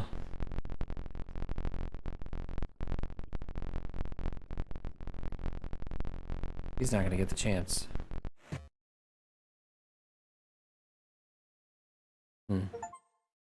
Dramatic finale. Complete the finale of Inscryption.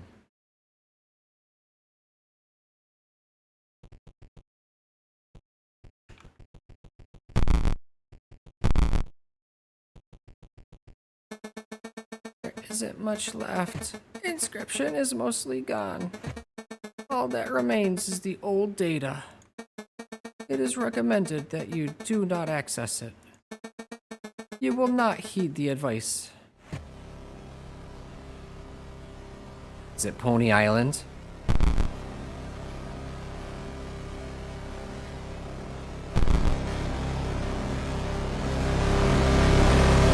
Yeah, that's loud in my ears.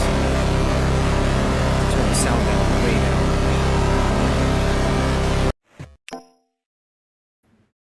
It's redacted.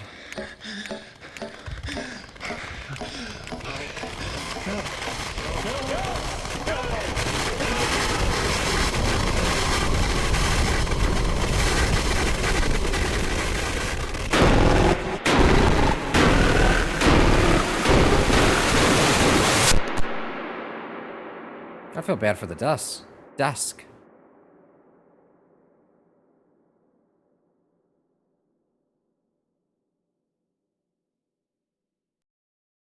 It's ARG stuff. You can watch game theory vids on it. This is Herman from the Herald, just following up after the message you left me this morning. You have time to talk right now? Yes. Thank you so much for getting back to me. No problem, Luke. If I understand you correctly, you've got some video footage that might expose some malpractice on the part of a game publisher, Game Spuna. Yes, that's right. Firstly, I have a game of theirs that took control of my PC for a bit, which can't be legal. And then this woman from the company came to my house, and she... Okay, hold on a second. Let me just get my pen and pad here, okay? Okay, so you have a game of theirs that took, was it a virus or something?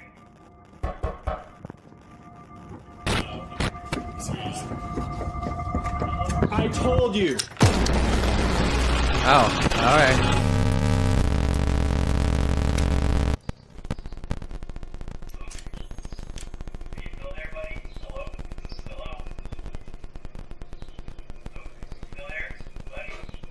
What are those letters?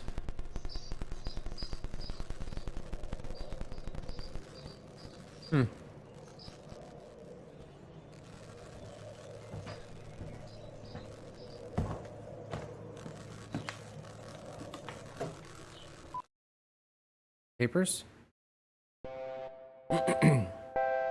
Okay. I feel very unsatisfied.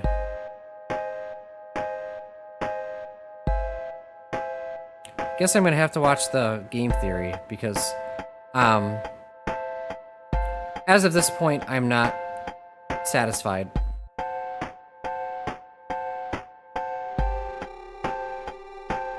As redacted. Actually, this music was pretty good, too.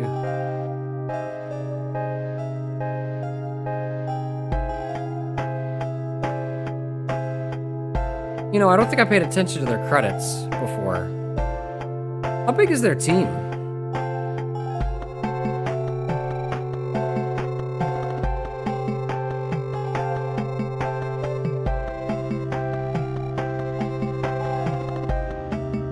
I didn't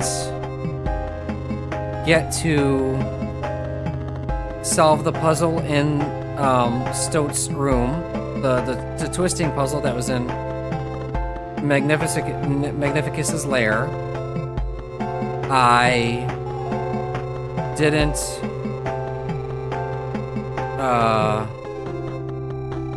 in Stoat's PO3's game, I didn't see what the two locks are supposed to do.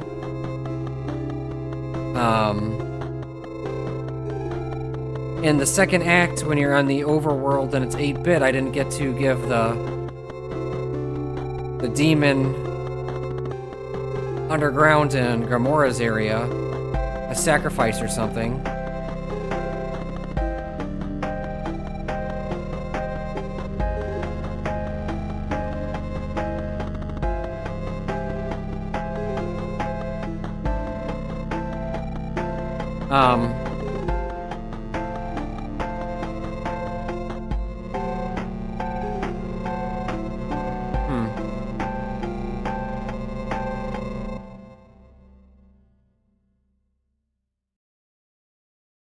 This game is focused in ARG. If you weren't able to join in during the ARG forums, then you missed a lot. You can skip the acts now when you do new game, though.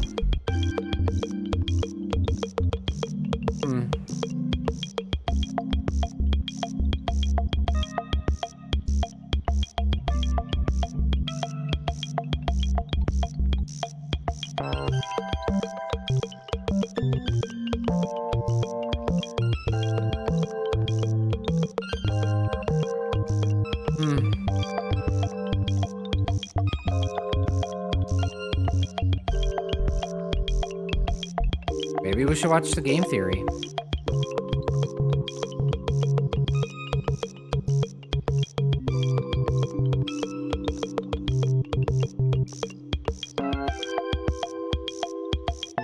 Devolver Digital. So, fun fact, I googled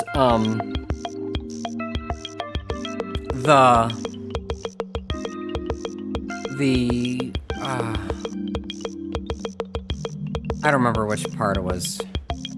It was an Uber bot. And it's like, hey, if you delete this file, it's gone forever. And Daniel Mullins really wanted to have it actually destroy the file. He really, really, really did. But Devolver Digital's like, nope, we can't do that. That is, that'll freak people out. It legitimately freaked out the beta testers. And that'll freak out the beta testers. Then that'll classify as malware. And Steam will count it as a virus. It goes against the Creator Act or whatever. Look, I don't mind sitting through the credits, but this is moving at a snail's pace.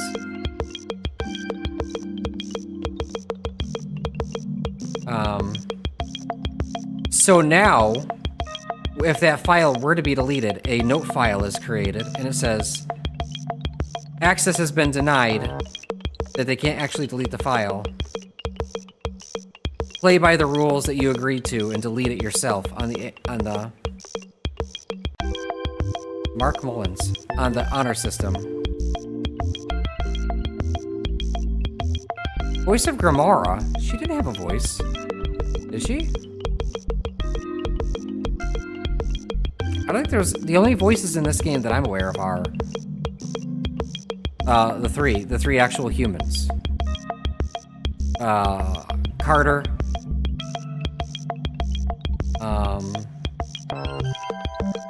the lady playing the whatever, and the guy on the phone.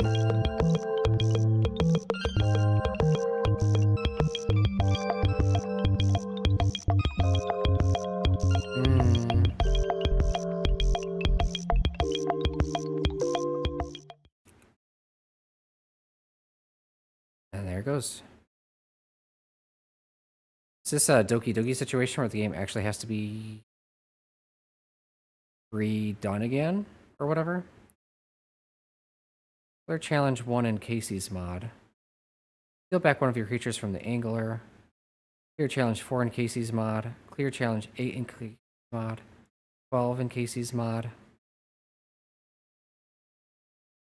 And that's all the ones that I can see. Then there's another 11 hidden achievements. Probably one to give all the mycologists what. I want to know what was behind those damn locks.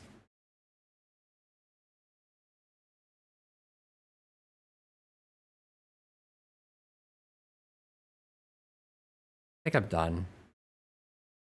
Maybe I should check out the game theory. Maybe we should. Yeah, because I would like the story, you know? I would like a little bit of context. Is there more? It didn't open with CamWorks before. Oh, it's the chapters. Intermission 1, 2, and 3.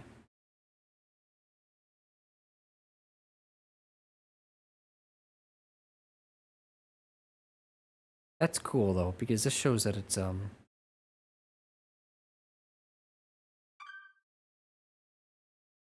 recorded off the camera.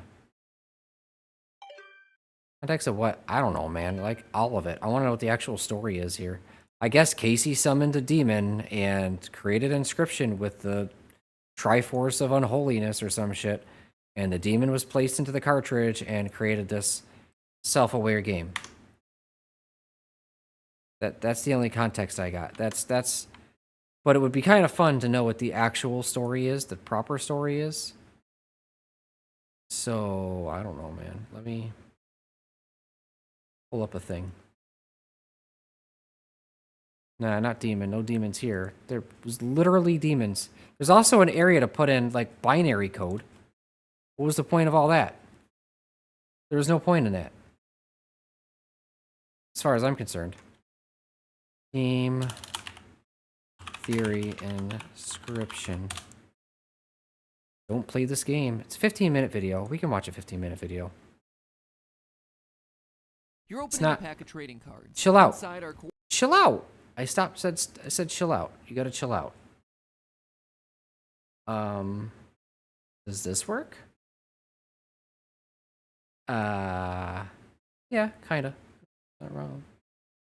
Do one of these. One of these.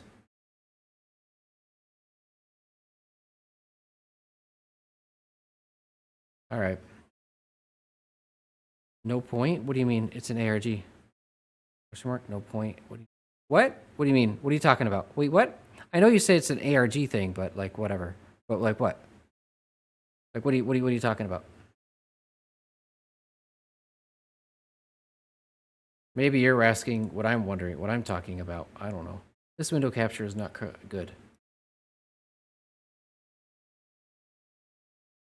Hold up. I'm very lost and confused. This isn't the right chat. I don't think.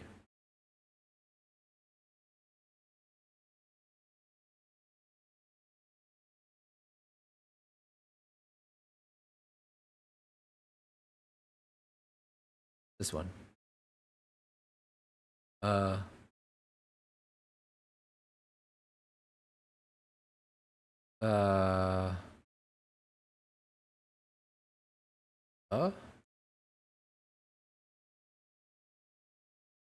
mean, this is gonna go on. Be doing this. It's probably fine. It's probably fine, right? It's probably fine.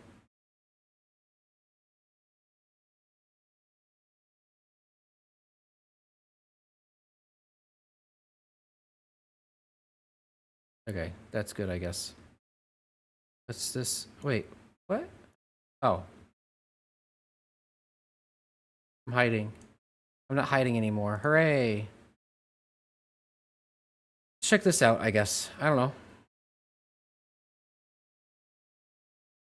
You're opening a pack of trading cards. Inside are coordinates to a secret location out in the woods. It's nearby, so you go. You dig, and you find a simple white box buried under layers of soil. Inside it is a disc with mysterious words scrawled across the label, Inscryption. What follows is a deadly card game where your life and the fate of the world hang in the balance. The only thing missing is a Gen 1 holographic stoat. It is, by all estimations, the best indie title of 2021. The only thing is, don't play it. Seriously, don't do it. Do not play this game. Confused? Well, that's to fine. understand why, let's go on a journey. That's gonna be my Hello, the Internet. thumbnail for Welcome to this game. Theory, the show that also requires a small sacrifice to summon a few minutes of your precious watch time. Today we're talking about the latest game to come out of the insane mind of Daniel Mullins. Love For that those guy. of you who aren't familiar with his work, Daniel was the brilliant game designer behind 2016's absolutely insane Pony Island. Look at that skill. I did not kill Matt Jesus. Pat. And I've been a huge fan This of his Matt work Pat. ever since. And now his latest game, Inscryption, is all over Hexa's the great, internet, too. being hailed as one of, if not the best game of 2021. Can't wait for And Pony I've Island, too. I've enjoyed it. It is fantastic. But I'm also here to tell you that Hmm. you should not play it, because doing so might just doom the entire world. Sound like an over-the-top exaggeration? Well, allow me to explain. And be warned, there be spoilers ahead. As soon as you boot up the game for the first time, the story begins, but not in the way that you'd expect. We first hear a mysterious voice that says, Okay, time to figure out what's on this thing. then, to make things even weirder, despite having never played it before, the option for new game is grayed out. Our only option is to select continue. So we do that, and we meet a mysterious figure that greets us by saying, Perhaps you've forgotten how this game is played. Allow me to remind you. immediately this set off theorist alarms in my head. To me, this implies that before we got a hold of the game, someone else had already begun the story, similar to what we saw recently in another game, Andy's Apple Farm. Could there be some secret lore hidden here as we piece together the mysterious backstory of the game and who played it before? I think so. What follows is a roguelike deck building game where cards require sacrifices to summon, all while this guy takes on the role of Dungeon Master, donning different masks to simulate the various characters that you encounter on your journey. Gotta say, as a theater kid, I appreciate the commitment to the bit. You play progressively more difficult Yeah. rounds against each other, earning teeth via your card's attacks to add to a scale on the side of the table. Tip the scale far enough to one side and you win. So it's a tabletop game a la Hearthstone, right? What's the big deal here? Well, if you play long enough, there is so much more lurking under the surface. First off, the cards start talking to you, even remembering the times that you sacrificed them in battle, which is certainly off-putting and guilt-inducing, but we also gotta be honest here. If they weren't such useless cards, I wouldn't be sacrificing them as much. Stoat! And you'll be doing a lot of sacrificing because the game eventually gets real hard. In fact, there are times when it seems like the game will do everything in its power to make you fail. When that happens, you get the chance to find a death card in your next playthrough. But while most other cards are based on woodland creatures like rabbits, bats, and a sassy stoat, these death cards feature you, or at least a past iteration of you. Lose the game and the Dungeon Master Leshy uses his camera to immortalize you as a card. If you do manage to win on any given playthrough, you might think that it's suddenly time to turn the tables. This time, you're gonna be the one to pick up that camera, point it at Leshy, push the button to snap the photo, and nothing. Turns out it's not the camera that's magical, but the film that turns people into cards. The solution to this problem lies not in the heart of the cards, but rather in Leshy's cabin. See, Yeah. the cards are I didn't know you could do that game. without the other thing. half involves us exploring the cabin where the game takes place. While you play the card game, you'll discover clues that help you to unlock and obtain special items, including another sentient card, the Stink Bug, and a Stabby Boy. Yep, as it turns out, you can bring a knife to a card fight, but the target for the knife isn't the Dungeon Master, but rather yourself. You can use the knife to pluck out one of your eyeballs, which adds a large amount of weight to the scales. Fortunately, our Dungeon Master is all about the joy of the game, and as losing an eye will diminish this joy, he actually offers you a spare from his eyeball box, which is a thing that he has just laid Eyeball around. box. However, one of these eyes is not like the other, and upon plucking it into your head, you suddenly start to see things that you couldn't before. Messages and clues written in invisible ink, which show us exactly how to open the various locks hidden throughout the Hold on a cabin. second.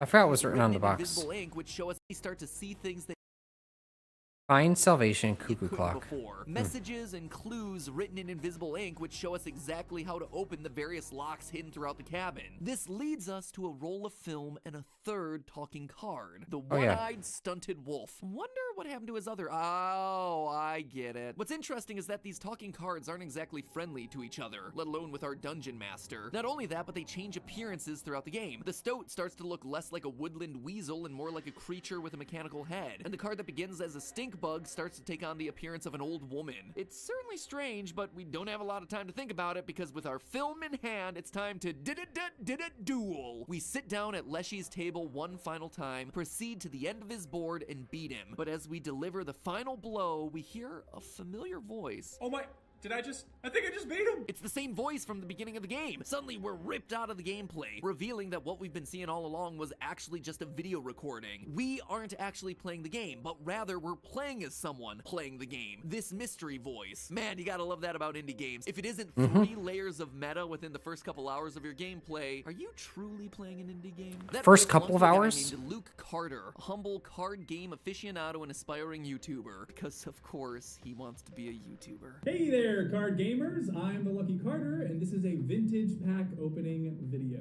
I've got 4 packs of Inscryption. Next thing you know, he's gonna try to start a podcast and box against Floyd Mayweather. But what our little Logan Paul wannabe has in his hands is no ordinary pack of cards. Inside one of them is something unusual, a set of coordinates. 49 degrees north, 123 degrees west. And, like a true theorist, Luke goes and visits the coordinates on the map where he finds an old floppy disk with a simple handwritten label, Ben Drown.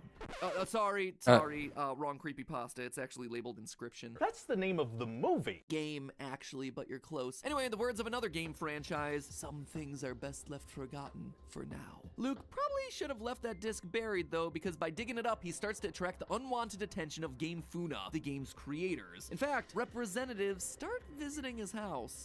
Floppy disk for a game called Inscryption. I was told you came by a copy of it somehow. Listen, how did you know where I live, exactly? And how did you get past the side gate? It's locked. Like any good YouTuber, Luke films it all. Except the video and audio periodically glitch, leaving the subtitles alone to reveal the truth. That's binary for Amanda, in case you were wondering. And what's Amanda looking for? Well, that's hidden in another glitch. Did anyone ever play an Inscryption video game?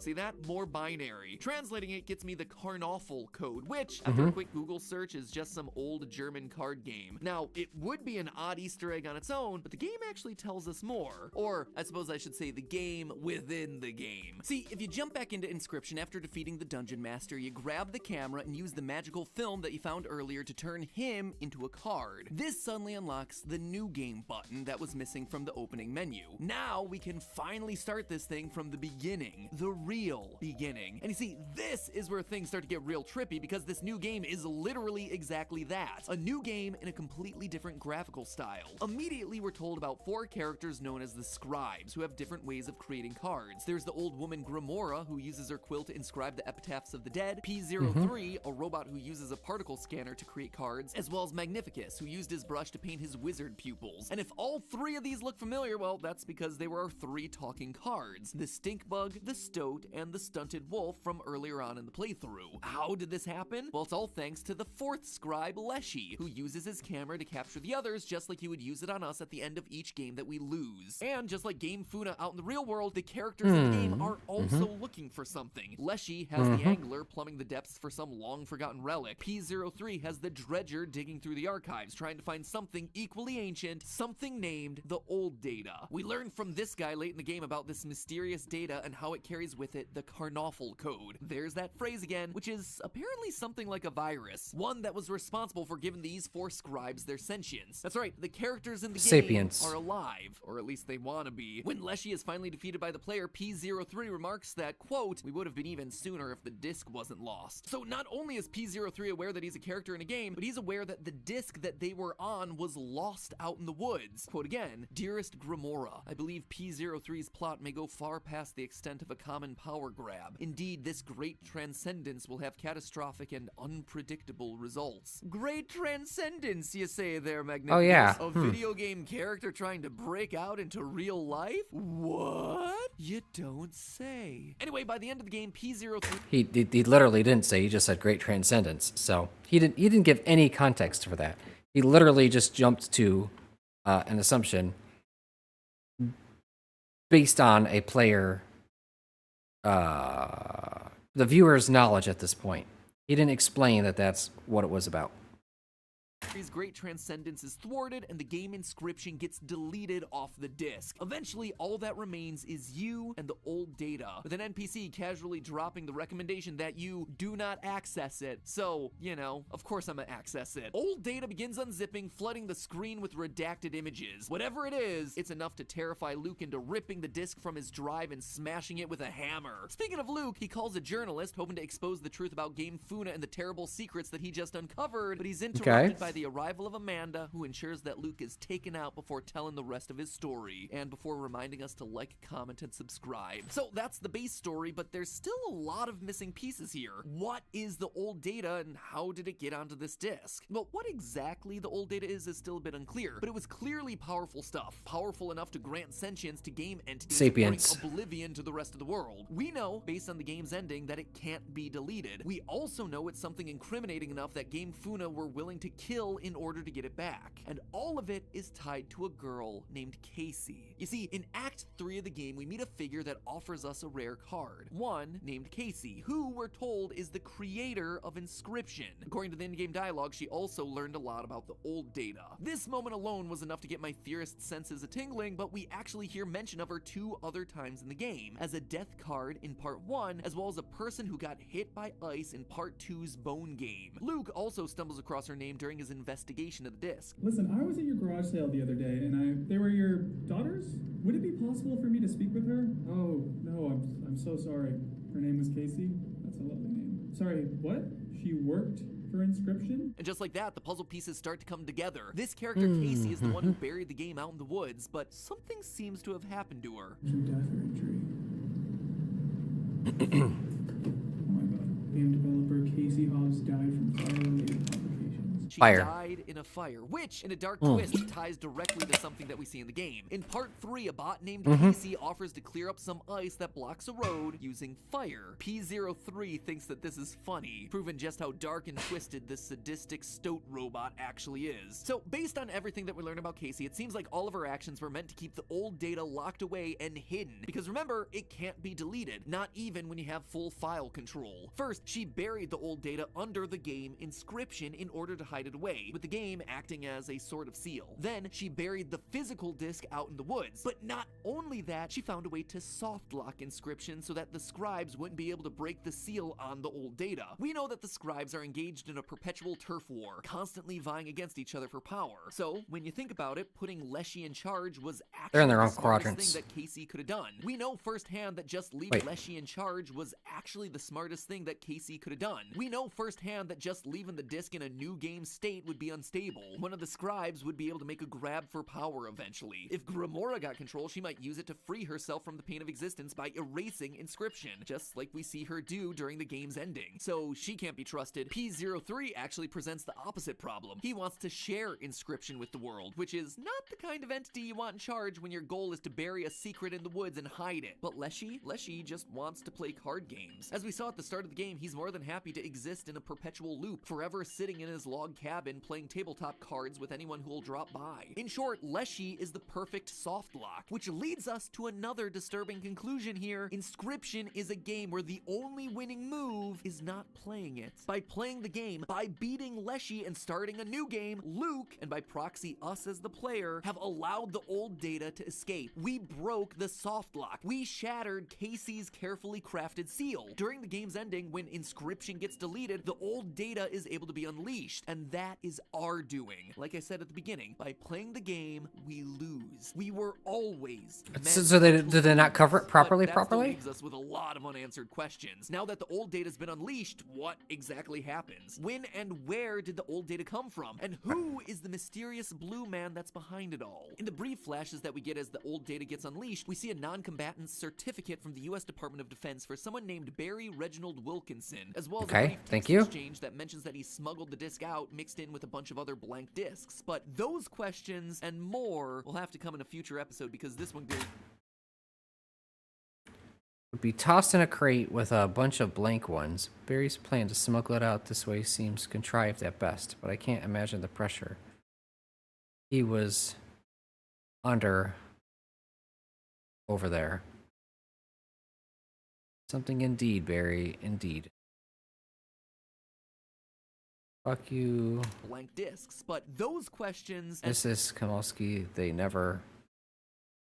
something that. and more will have to come in a future episode because this one goes way beyond the world of just Inscryption. Just when you thought that you were done with the game, there's an entire meta game that exists around it, explaining Yeah, that's the what I thought this deepest video was and about. most interesting mysteries. I told you this one had a ton of layers. So next time, watch as we cover the real-world scavenger hunt that led to real people, not actors, but real gamers, hunting down an actual floppy disk that was buried out in the woods, labeled Inscryption. So hit that subscribe button to get notified when that episode goes live, because this is one story that's only just beginning. In the meantime, I've actually gotten kind of hungry, and as appetizing as Leshy's cake looks, I'd rather order something from a slightly more trustworthy source. And with the help No.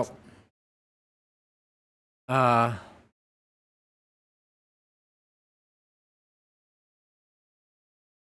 This was 3 years ago. Yeah, 3 years ago when? December 23rd, 2021. Imagine being able to build an app with your No. name on it. Shut up. Just by thinking about it. No. Meet Base 44, I said shut up. a complete AI creation platform. Why won't you shut the fuck up? Nobody asked for you to talk. finally, after many battles, you've won. You defeated the game within a game. Secret files and redacted documents, but what does... Why doesn't this work? When did this come out?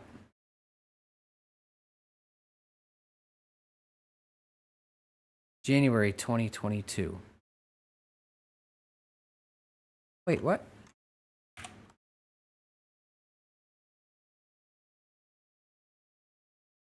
You're opening a pack of trading cards. Inside are Hey, chill coordinates out. to a secret location out in the woods. It's nearby, so you go. You dig and you find... Why is this so laggy, dude? 2021. Okay, so this is the next video then, I guess. MapPad always getting crazy. Yeah,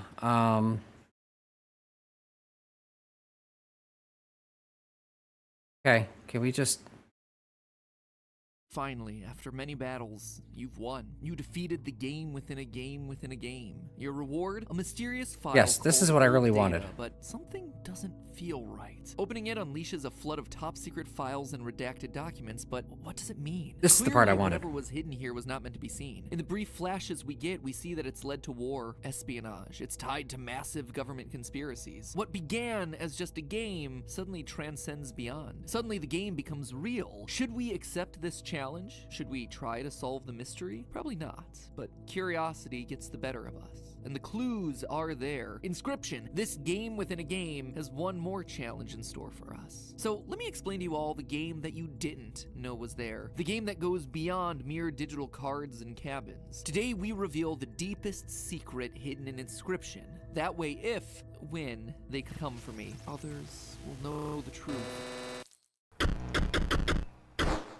Hey. Hello, Internet. Welcome to Game Theory, the show that feels like a Yu-Gi-Oh fan stuck inside of a creepypasta, because today we're continuing down the rabbit hole that is Inscryption, the roguelike card game that begins as funny animal goes brrr and ends with homicidal game devs on your doorstep. I suppose you could say that this game is more than meets the eye.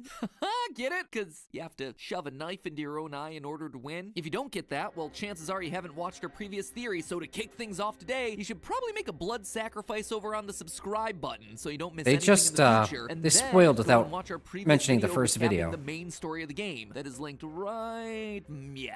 To briefly summarize what you need to know, Inscryption begins like a typical card game but slowly reveals itself to be a video captured by aspiring YouTuber Luke Carter. While opening a pack of retro cards, he discovers coordinates that lead him to a game disc buried out in the woods, Inscryption, left there by one of the game's creators, Casey Hobbs, a woman who is now dead from a tragic fire. Luke's videos start to uncover conspiracy around something hidden on the disc, a mysterious file titled Old Data. By looking closely at details from the game, we learn that Inscryption was made to seal away the old data because unleashing it would be too dangerous for the world. And it does appear to have powerful abilities. One piece of the old data, something called the Carnoffel Code, is able to grant sentience to the game's main Sapience. characters, the scribes. tribes. But how? What exactly is this ancient power and where does it come from? Luke starts to get close to the answers, but his ARG is unfortunately cut short by the game's developer Game Funa, who neither liked nor commented, but instead subscribed Luke to a date with the business end of a gun. And that's it. That's the game in a nutshell. Every story beat followed and deciphered, with more cliffhanger questions left for Daniel Mullins' next game to explore, I suppose. But what if I told you that wasn't the end of the game? That in this 3-act game, there's actually an Act 4? What if I told you that his next game was right in front of us all along? That's right. The entire game of Inscryption is itself a cover for a much bigger game that Daniel Mullins has crafted for us. One that leads, no joke, to a real disc hidden out in the woods for us gamers to dig up. So grab your shovels, friends. It's time to dig, both literally and figuratively, into the real game that's hidden inside of Inscryption.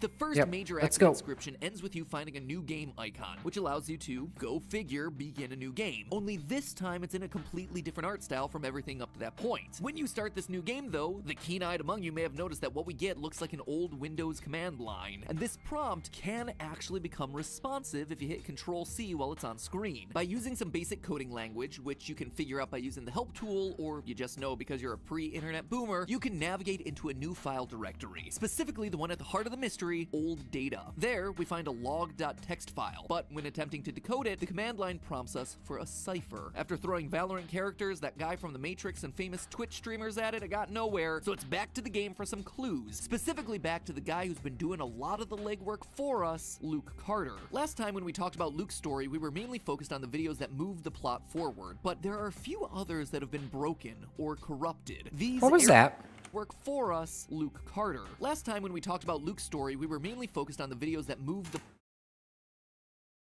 What is that red ball?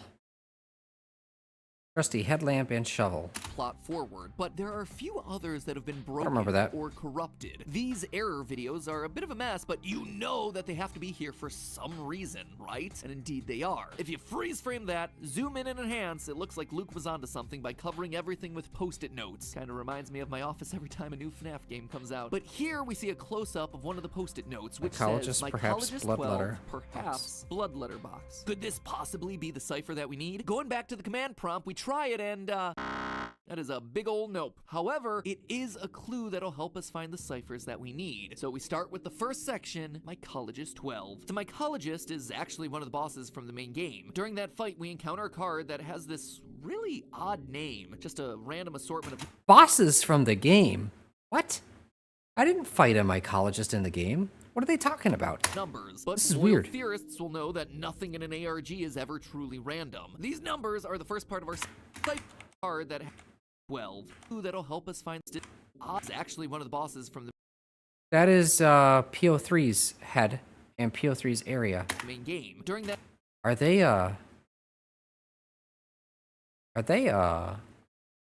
bounty hunter? fight, we encounter a card that has this really odd name, just a random assortment of numbers, but loyal theorists will know that nothing in an ARG is ever truly random. These numbers are the first part of our cipher, but how many of them do we use? Well, it's right there in the clue, 12. The second clue, perhaps, is a lot trickier to find. In fact, it's such a generic word that you could probably link it to anything within the game itself, but that's where it gets you, because it's not actually in this game. It's really a reference to Pony Island, a previous Daniel Mullins game. In it, there was a mysterious soundbite that, when reversed, sounded like the words a beeper, perhaps. Can that one word really be the thing that's connecting these two games? Yep, it is. If you watch the credits of Inscryption closely, already a monumental task, the game credits someone for the design of beeper. Now, to be fair, I don't know much about game development, but I don't think beeper is a real job there. That someone is named Louis Nathis, which is weirdly similar to the name of a character from another Daniel Mullins title, Hex. Lou Natis, a man who, if you play that game, is revealed to be the CEO of Game Funa, the same company that killed off Luke in Inscryption. Yep, it appears that we are fully immersed in the Daniel Mullins connected universe. Oh yeah. If we look at the credit for Louis Nathis, we see what appears to be an asset link, but that URL doesn't lead to anywhere. It does, however, provide us with the next part of our cipher. After the word beeper, where perhaps would be in the phrase, we find 8339344 ? That's solution number 2. Now for the third and final clue, blood letterbox. And here, things hit a bit of a roadblock. You see, in the weeks after the game's release, the Daniel Mullins Games Discord was leading the charge and ripping through all these secrets, with Jack0_07272 consolidating it all down into a single running document. But at this point, even dedicated members of the community weren't really able to follow the clue. Instead, they had to brute force their way to find a solution. The best train of thought that I can muster up for this one is that in Act 1, there's the Bone Lord pedestal, and it requires a blood sacrifice. So we then have to interact with the Bone Lord in Act 2 and Act 3 as well. Anyway, during that Act 3 encounter, a hint becomes visible if and only if you set your screen to a letterbox format. Becomes visible if and only 2 and Act 3 as well. Anyway, during that Act 3 encounter, a hint becomes visible if and only if you set your screen to a letterbox format. Bone Lord 666, or at least I think that's what it's supposed to say in leet speak. I'm not the most proficient hacksaw. Anyway, that provides us our third and final code for the cipher. So, going back to the command prompt, we tried to decode old data. We're asked for a cipher, we put in our 3 pieces of code, and nothing. Well, almost nothing. We get part of a chat log from a... Yeah, it did. Poor old Barry Wilkinson, aka Big Something. Ear. Oh, Big Ear was something. He was imprisoned literally hours after these words were written to the something disk. He did eventually get back to the states. A secret box. Oh. But I have not had any luck contacting him. There are actually a shit ton of Barry Wilkinsons, and it might not even be his real name. Eureka, that explains so much, actually. I could not figure out why this disc would be tossed into a crate with a bunch of blank ones. Barry's plan to smuggle it out this way seems contrived at best, but I can't imagine the pressure he was under over there. Indeed, Barry, indeed. Thank you too, Mr. Kaminsky. Never told us that. Yes, he is equally angry in person. Okay, we read part of that. Person, C, who appears to be talking about a smuggled disc, but that's about it. Clearly, there are parts of this conversation missing, and as we can plainly see, there are parts of the chat that are glitched or encoded in some way. So it looks like we're back to the solving board, friends. The first, SE167BP True, requires us to know some basic game design principles, so a huge shout out to the Daniel Mullins subreddit for this one. Basically, SE in gaming code typically stands for story events. It's how the game keeps track of progress within the save file. And, fun fact, save files can be manipulated without playing, so by opening that file up in a text editor like Notepad, we can add 167 to our story events chain. The BP is definitely the more obscure one here. This one is shorthand for another variable within the save file, Bone Lord Puzzle Active. Basically a variable that keeps track of whether this skull's eyes in the cabin are glowing or not. Our hint ends with BP true, so let's set Bone Lord Puzzle Active to true. Now we load the game, and immediately get a glitchy screen where the Bone Lord skull pops up, and for a brief second we see the on-screen text, I am learned too much, before the game crashes. 23K2 Floor is simultaneously really easy and also really complicated. Instead of having to alter game files, this one actually just has us going back to Luke's videos. In the video labeled October 16th, we see that Luke has 4 post-it notes under his monitor. Pig, 3K, Pig, which kinda matches that 23K2 hints. And looking at what's actually being displayed on Luke's monitor during this moment, we see that he's on the real-life Wikipedia page for the card game Karnoffel, a German game. So how do these things connect? Well, you know how people sometimes refer to the number 2 as a deuce in the context of like a dice or card game? Well, that's actually a German thing, where the 2 card is often depicted as having a hog or sow on it. That's why Luke's post-its replace the 2s with pig faces. And wouldn't you know it, but Deuce, or Daus in German, is also the name of a rare creature card in Inscryption, a pig with a bell. So if the pig is a card reference, could the other ones be as well? What about the 3 and the K? Well, 3 would probably be Mantis God. It's the only card that we find in Act 1 with that triple strike ability. And K, well, this is a card game, so could it be possibly referring to a king? Say the Rat King, maybe. By creating a deck with these cards and playing them all in this order during a card game against Leshy, suddenly the card names change, each to a different letter, S-T-O-P. stop. Oh, Leshy, we've come this far. You know that telling a theorist to stop is like telling a train to stop. You can try, but it's just gonna mow you down. Leshy on its isn't way to telling the you that answers. But that's just the 2-3 coding K2 is. stuff. Still leaves us with the second half of the code, floor. Since the first part of it was found in the game, it would make sense that it's referring to something else in the game, like the various floor textures that are found throughout. So we just need to head on over to Leshy's cabin, look down, and yeah, you can't do that. In the game, there is no looking up or down. Fortunately, YouTuber Flemonade figured this out and did an entire video where he opened up the game's asset files to find hidden numbers in various floor assets. By assembling all of them together, we get 27341, which is now added to our new cipher. Now on to the third and final clue, which is the second time that I've said that in this video. Maybe this time it'll be true? Anyway, archive new game. We know that there's a boss character in the game called the Archivist, so maybe he's the one who's gonna help us solve it. As soon as our encounter with him begins, we hear a bunch of beeps and boops.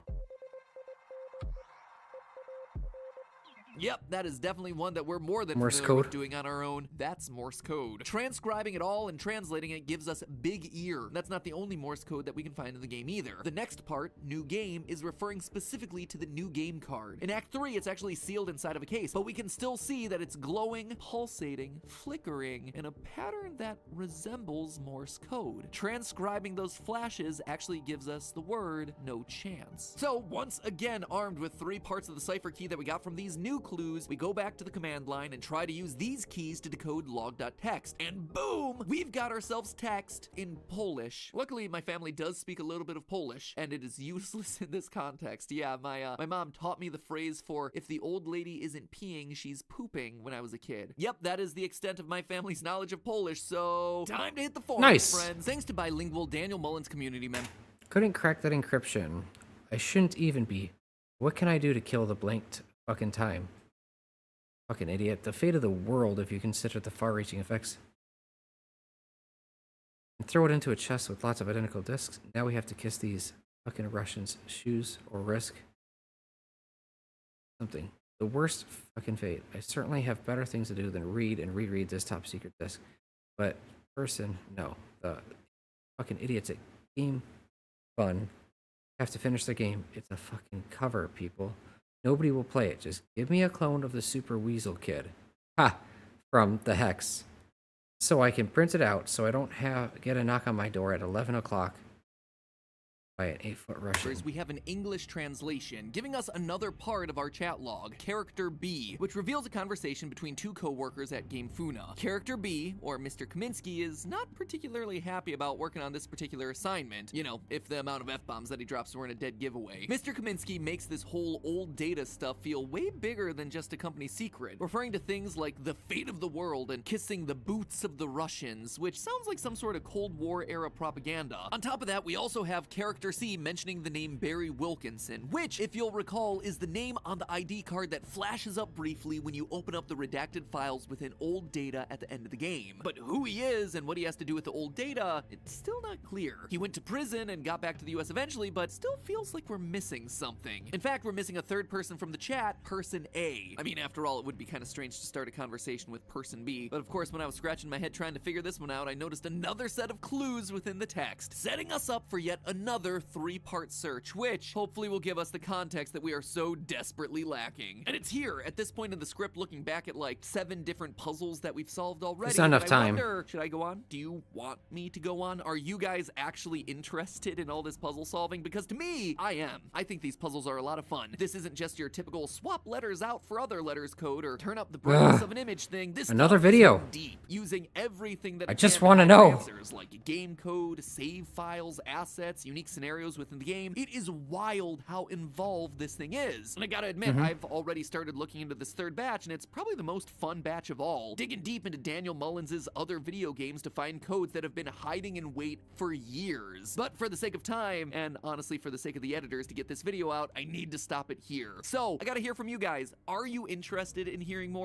He says he's going to do a deep dive on it, but what he's really doing is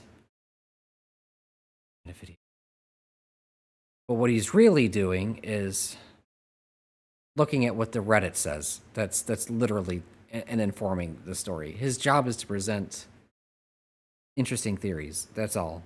Interesting video. You've been traveling Theories and down this interesting path video. for some time now. To get to this point, you've had to overcome 7 unique challenges, but now it's time to move forward by looking back. Another 18 Rewinding minutes. through all the puzzles you've faced thus far, going back beyond what you even thought was the beginning, even past where you started. You're confused, but you press onward, not because you want to, but because you need to. You must uncover the secrets of the old data. Game developers, spies, even one of the most dangerous men in history have all died because of its contents. Hopefully your fate is different from theirs.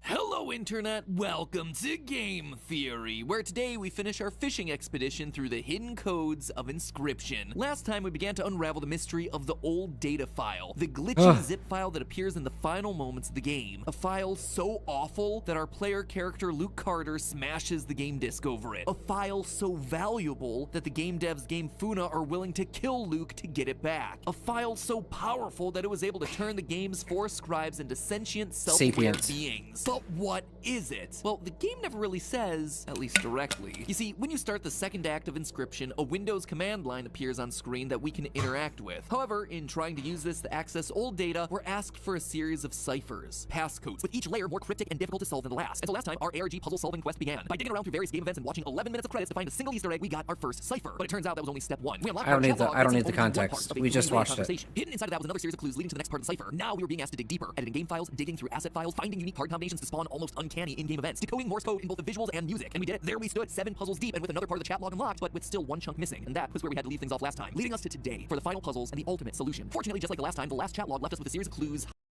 hiding in the text to create a new 3-part code. One that'll hopefully give us the third and final cipher, which from there should tell us everything we need to know about the mysterious and dangerous old data. So friends, let's not waste any more time because I am not making this into a 4-parter. The first clue we have is back to beginning, so let's do just that. I went back to the start of the game and couldn't find anything. Alright, well maybe it's referring to the real start of the game once you beat Leshy and unlock new game. Nope, nothing there either. There was nothing I could find in the game that this made sense with, and that's when it dawned on me. Daniel Mullins has already hidden references to his old games as a part of this ARG, so why not take a look at his catalog? At first, I thought it might have meant his first ever game, but again, nothing there. However, when I checked out his itch.io page, something stood out. Those cards, that squirrel, looks familiar, doesn't it? It's from a game called Sacrifices Must Be Made, which, it turns out, is an early prototype for Inscryption. Back to beginning, meaning like literally back to when the game's creation first started. Beating Sacrifices Must Be Made causes the game to search for a file called cipher.cipher, which doesn't actually exist, so, you know, let's create one. By making a file using our previous cipher code, naming it cipher.cipher, and then beating the game, we get ourselves this, a brief reveal of the phrase, what lies ahead. So with that, step number 1 is done. Our second clue is manatee. Yeah, that one was nearly impossible to solve, so we're just gonna come back to that. Sometimes you just have to walk away and move on to a different part of the assignment. The third clue was actually a bit easier. Birchkin 5657M. The name Birchkin sounded familiar to me, but where was it from again? Birchkin. I rewatched portions of the game, and lo and behold, Today I am opening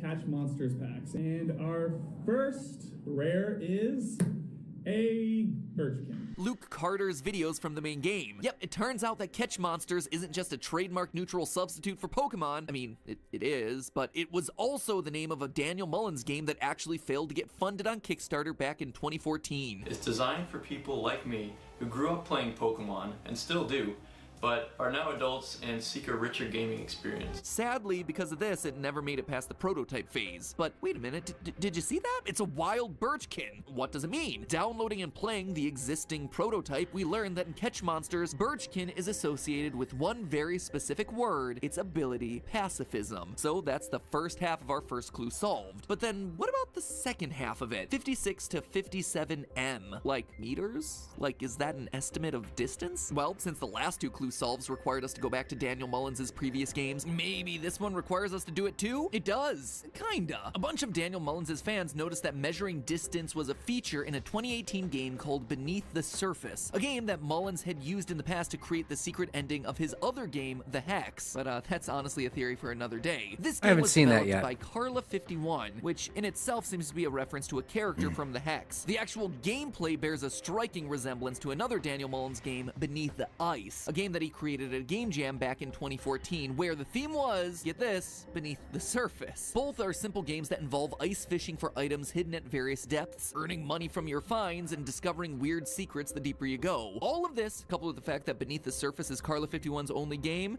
it leads me to speculate that Carla 51 may actually be an alias for Daniel Mullins himself in order to keep his ARG clues a bit more obscure. But anyway, like I said, all of this is just me Area speculating, 51? and I'm getting way off track, so back to the 56 to 57 meters thing. We cast our line down in beneath the surface to that depth, and what we find is an old disc. Starting to notice a pattern here, but the code that we get with it is way too big to be our cipher key. So what did we do wrong? Well, nothing. We just have to realize that Beneath the Ice came from the same game jam as Sacrifices Must Be Made. To solve the clue, we need to use the cipher.cipher file from Sacrifices. So let's use the one that worked with the Back to the Beginnings Get clue. thousands of people Nope, working on this didn't stuff. work. You're gonna eventually get to figure it How out, about right? this other code from the ARG? Not that one either. Okay. This one from a previous cipher? Yeah! Alright, now we're back in business.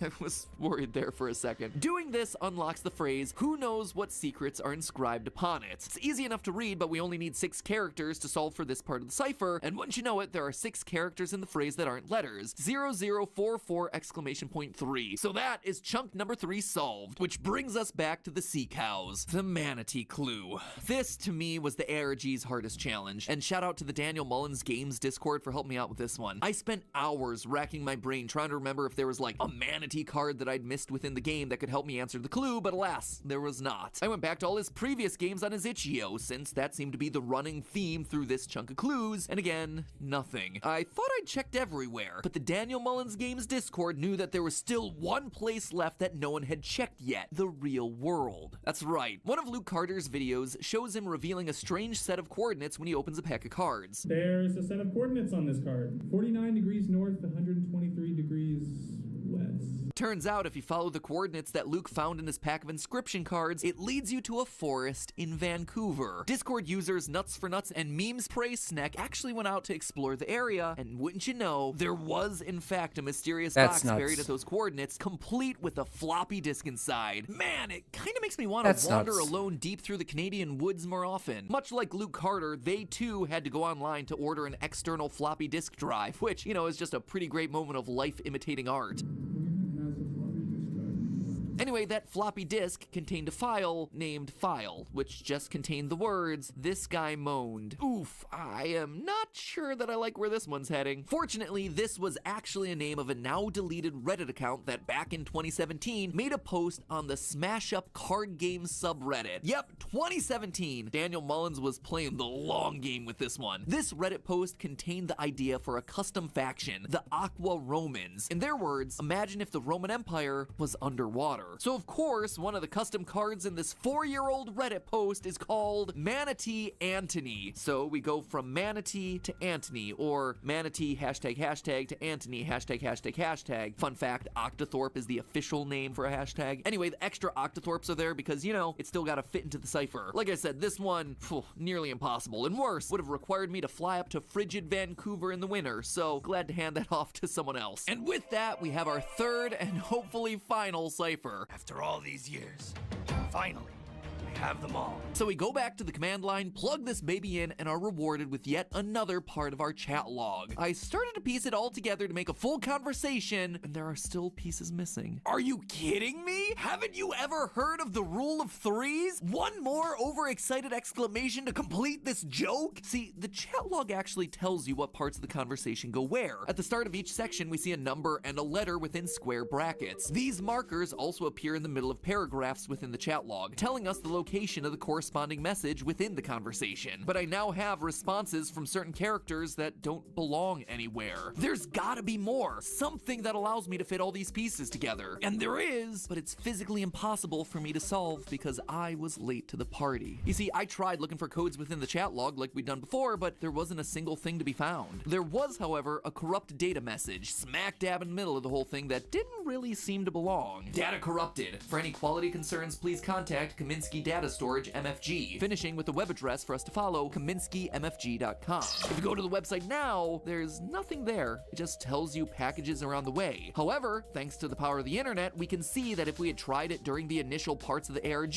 we would have found a site that looked like this, with a field Wayback to Machine? enter your address. Luckily, Twitch streamer Uwawa, Discord user Trollinator, and Discord user Princess Fizzy S Fire Esquire III did put their addresses in time, and they received individual floppy disks. Plus, they didn't get murdered by a rogue game creator, so bonus. Each of the 3 users was sent an incomplete file with characters missing, but combining all 3 of those files gave the following output text, some random code, and then thank you for playing, Inscryption friend, the end. I mean, it's a nice little message for dedicated fans of the game, but no, it's another clue. I mean, look at it. My eyes have been trained to see these things at this point. I'm not crazy. At least this time, I'm not crazy. That layout of the second line is no coincidence. It's identical to all our other ciphers so far, and if we type that into the log.txt file from the very beginning of this whole thing, we get even more Polish text, which, again, using my mother's limited grasp of the Polish language coupled with the help of the Daniel Mullins community, gives us the finished transcript. Finally! It reads like a Reddit thread, with people commenting and replying to a document at different times. Doesn't make for the easiest of script reads, but we'll do our best. And I, head editor Dan, will apologize now for the terrible Russian accent. April 30th, 1945. Top secret information. Russian accent. Comrade Maxim took photographs of the corpse and buried it at the drop-off spot. Data This corrupted. is it. This transcribed journal page reveals the very location of Herr Hitler's rotting corpse, and, more importantly, the precisely ordered deck of cards in his jacket pocket, the Karnoffel code. I cracked the encryption last night. My situation here in the USSR is delicate, but I believe this intelligence warrants an action that may blow my cover. Yeah, it did. Poor old Barry Wilkinson was imprisoned literally hours after these words were written to the disc. He did eventually get back to the States, but I've not had any luck contacting him. There are actually a ton of Barry Wilkinsons, and it might not even be his real name. I'm now prepared to smuggle the disc out of Moscow to West Berlin, then on Boston. The disc is carefully concealed among many blank ones. Eureka! That explains so much, actually. I could not figure out why this disc would be tossed into a crate with a bunch of blank ones. Barry's plan to smuggle it out this way seems contrived at best, but I can't imagine the pressure he was under over there.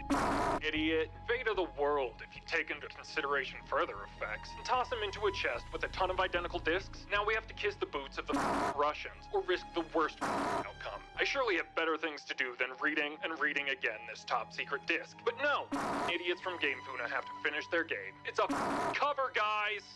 You too, Mr. Kaminsky. They never told us that. No one's going to play it. Just give me a clone of Super Weasel Kid so I can go print it so an 8-foot-tall Russian doesn't come knocking on my door at 11 o'clock in the evening. Yes, he's equally angry in person. I believe this plan will work, and if it does not, better to lose this old data than allow the Soviets an opportunity to use it. We are currently awaiting further instructions at the local tavern. Local tavern. Playing a lot of accompanied with a few shots of vodka. glasses of vodka. Indeed, Barry, indeed. We are full and satisfied, but about our accomplished, we won't say a word to our work today. It seems to us that we have already come to the end of such a long journey. I have failed to change that encryption. I shouldn't even be trying. But what can I do to kill the time? So there you have it. Finally, the real ending to this whole game. The old data is a collection of top secret documents and files, with the Karnoffel code at the core of it all. A code created from the order of the Karnoffel cards hidden on Hitler's corpse the day that he died during World War II. It sounds like the Soviets, in finding Hitler's body, managed to create a malicious piece of computer code, a combination of Cold War era computing and Nazi occultism. Barry Wilkinson managed to infiltrate the Soviet Union and stole the disk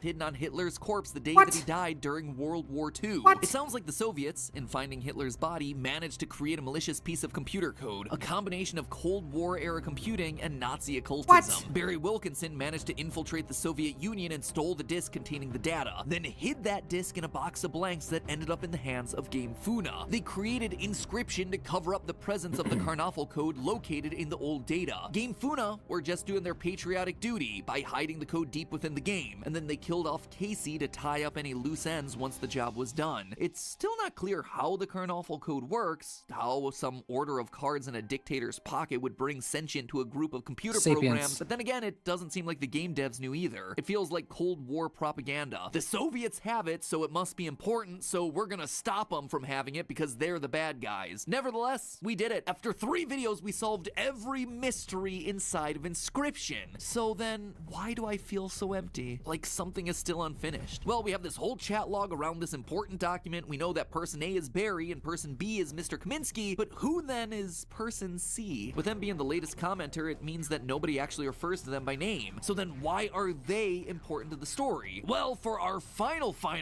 answer, we have to explore yet another Daniel Mullins creation, the official expansion to Inscryption, Casey's mod. And yes, even though it's called a mod, it is created by Dan Mullins, so it is the real deal. What this mod does is turn the game into a challenge mode of Act 1, but with a twist. If you complete enough challenges in a single run, you unlock what appears to be a devlog from none other than Casey Hobbs, the woman.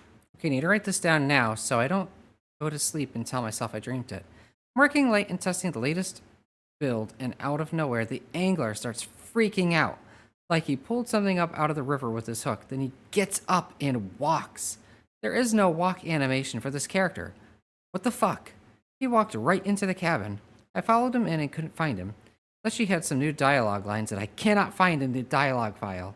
He said something about some old data and how the angler served him well or something.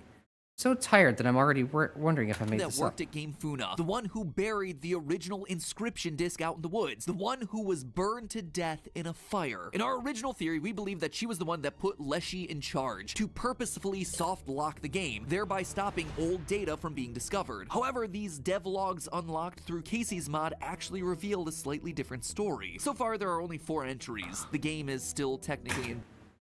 So I woke up and damn near lost my mind. I tried to recreate that bug with the angler over and over, and nothing weird was happening. Then I realized I was testing on a different disc. So I popped in the same disc as last night, and holy shit, Leshy went 3D. What does that mean? I barely even know. Maybe I am crazy. The entire game is different. Leshy took over, and it's 3D. I don't know anyone who would listen to me about this. I've been playing this new Inscryption now for a few days. Work has been unproductive. I emailed some of the other devs, kind of probing to see if they know anything about this without appearing crazy. No dice. The strange thing? The game is fun, like it's actually a good game. But stranger still? Leshy. He talks to the challenger almost as if he's talking to me. It's freaky, but not altogether unwelcome. I could use a friend. I scoured the desk last night looking for some kind of explanation, and I found some really wild stuff. It made me think. What is the old data, and why does Leshy only talk about it when he's wearing the woodcarver's mask? I found some log from Mr. Kaminsky. It was pretty clear when I met him that the guy had issues, but he seemed to be saying in this log that the entire development of Inscryption was a cover. For what? For what? How infuriating if true.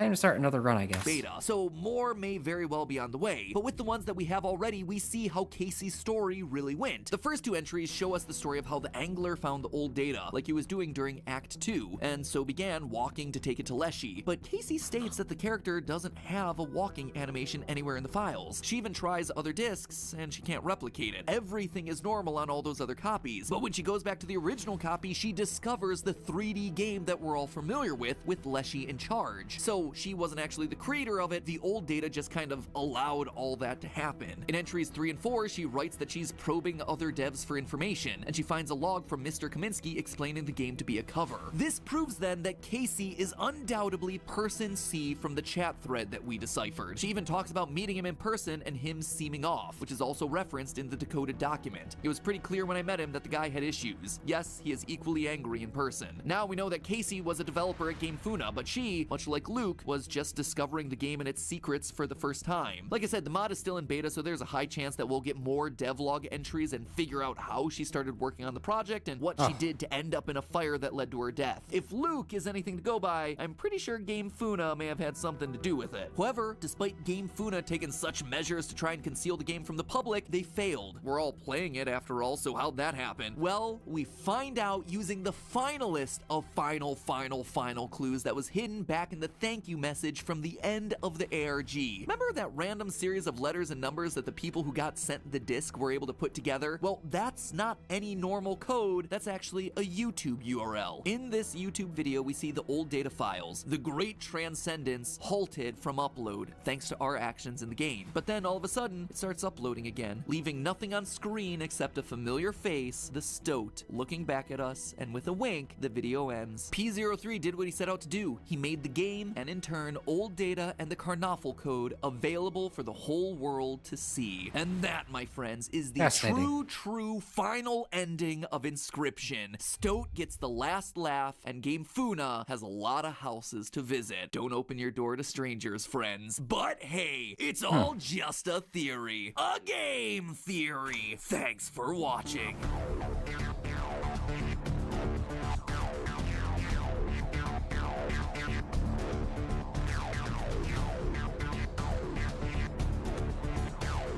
Okay.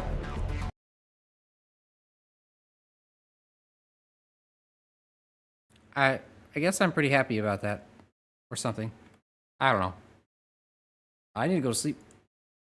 Where is it? Here it is. Sorry. I'm tired. I'm clicking the wrong things. I don't even know what I'm doing. It's time to go to sleep. That was interesting. I don't know. I feel like I'm still missing something. Yeah, they didn't talk about Carter at all. Maybe they were just showing off, like, because Carter, okay. So they showed pliers, a Stoat, the fire that Casey died in, a clownfish,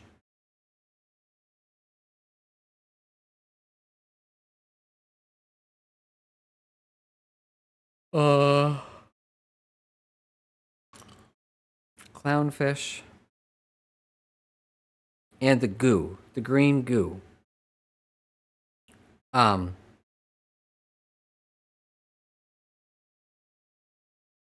I don't know any of that. The clownfish could reference the fact that the old Dita was hidden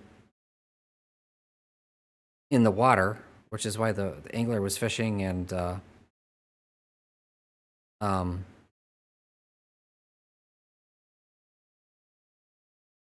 P03 had his fisher bot guy too. Pliers, hell if I know. Maybe it's a reference to the teeth with Leshy.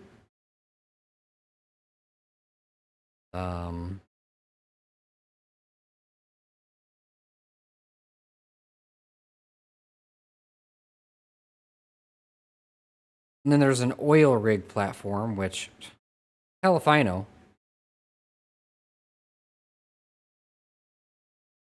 Stoat was a reference to P03. I don't know. I'm gonna Google it.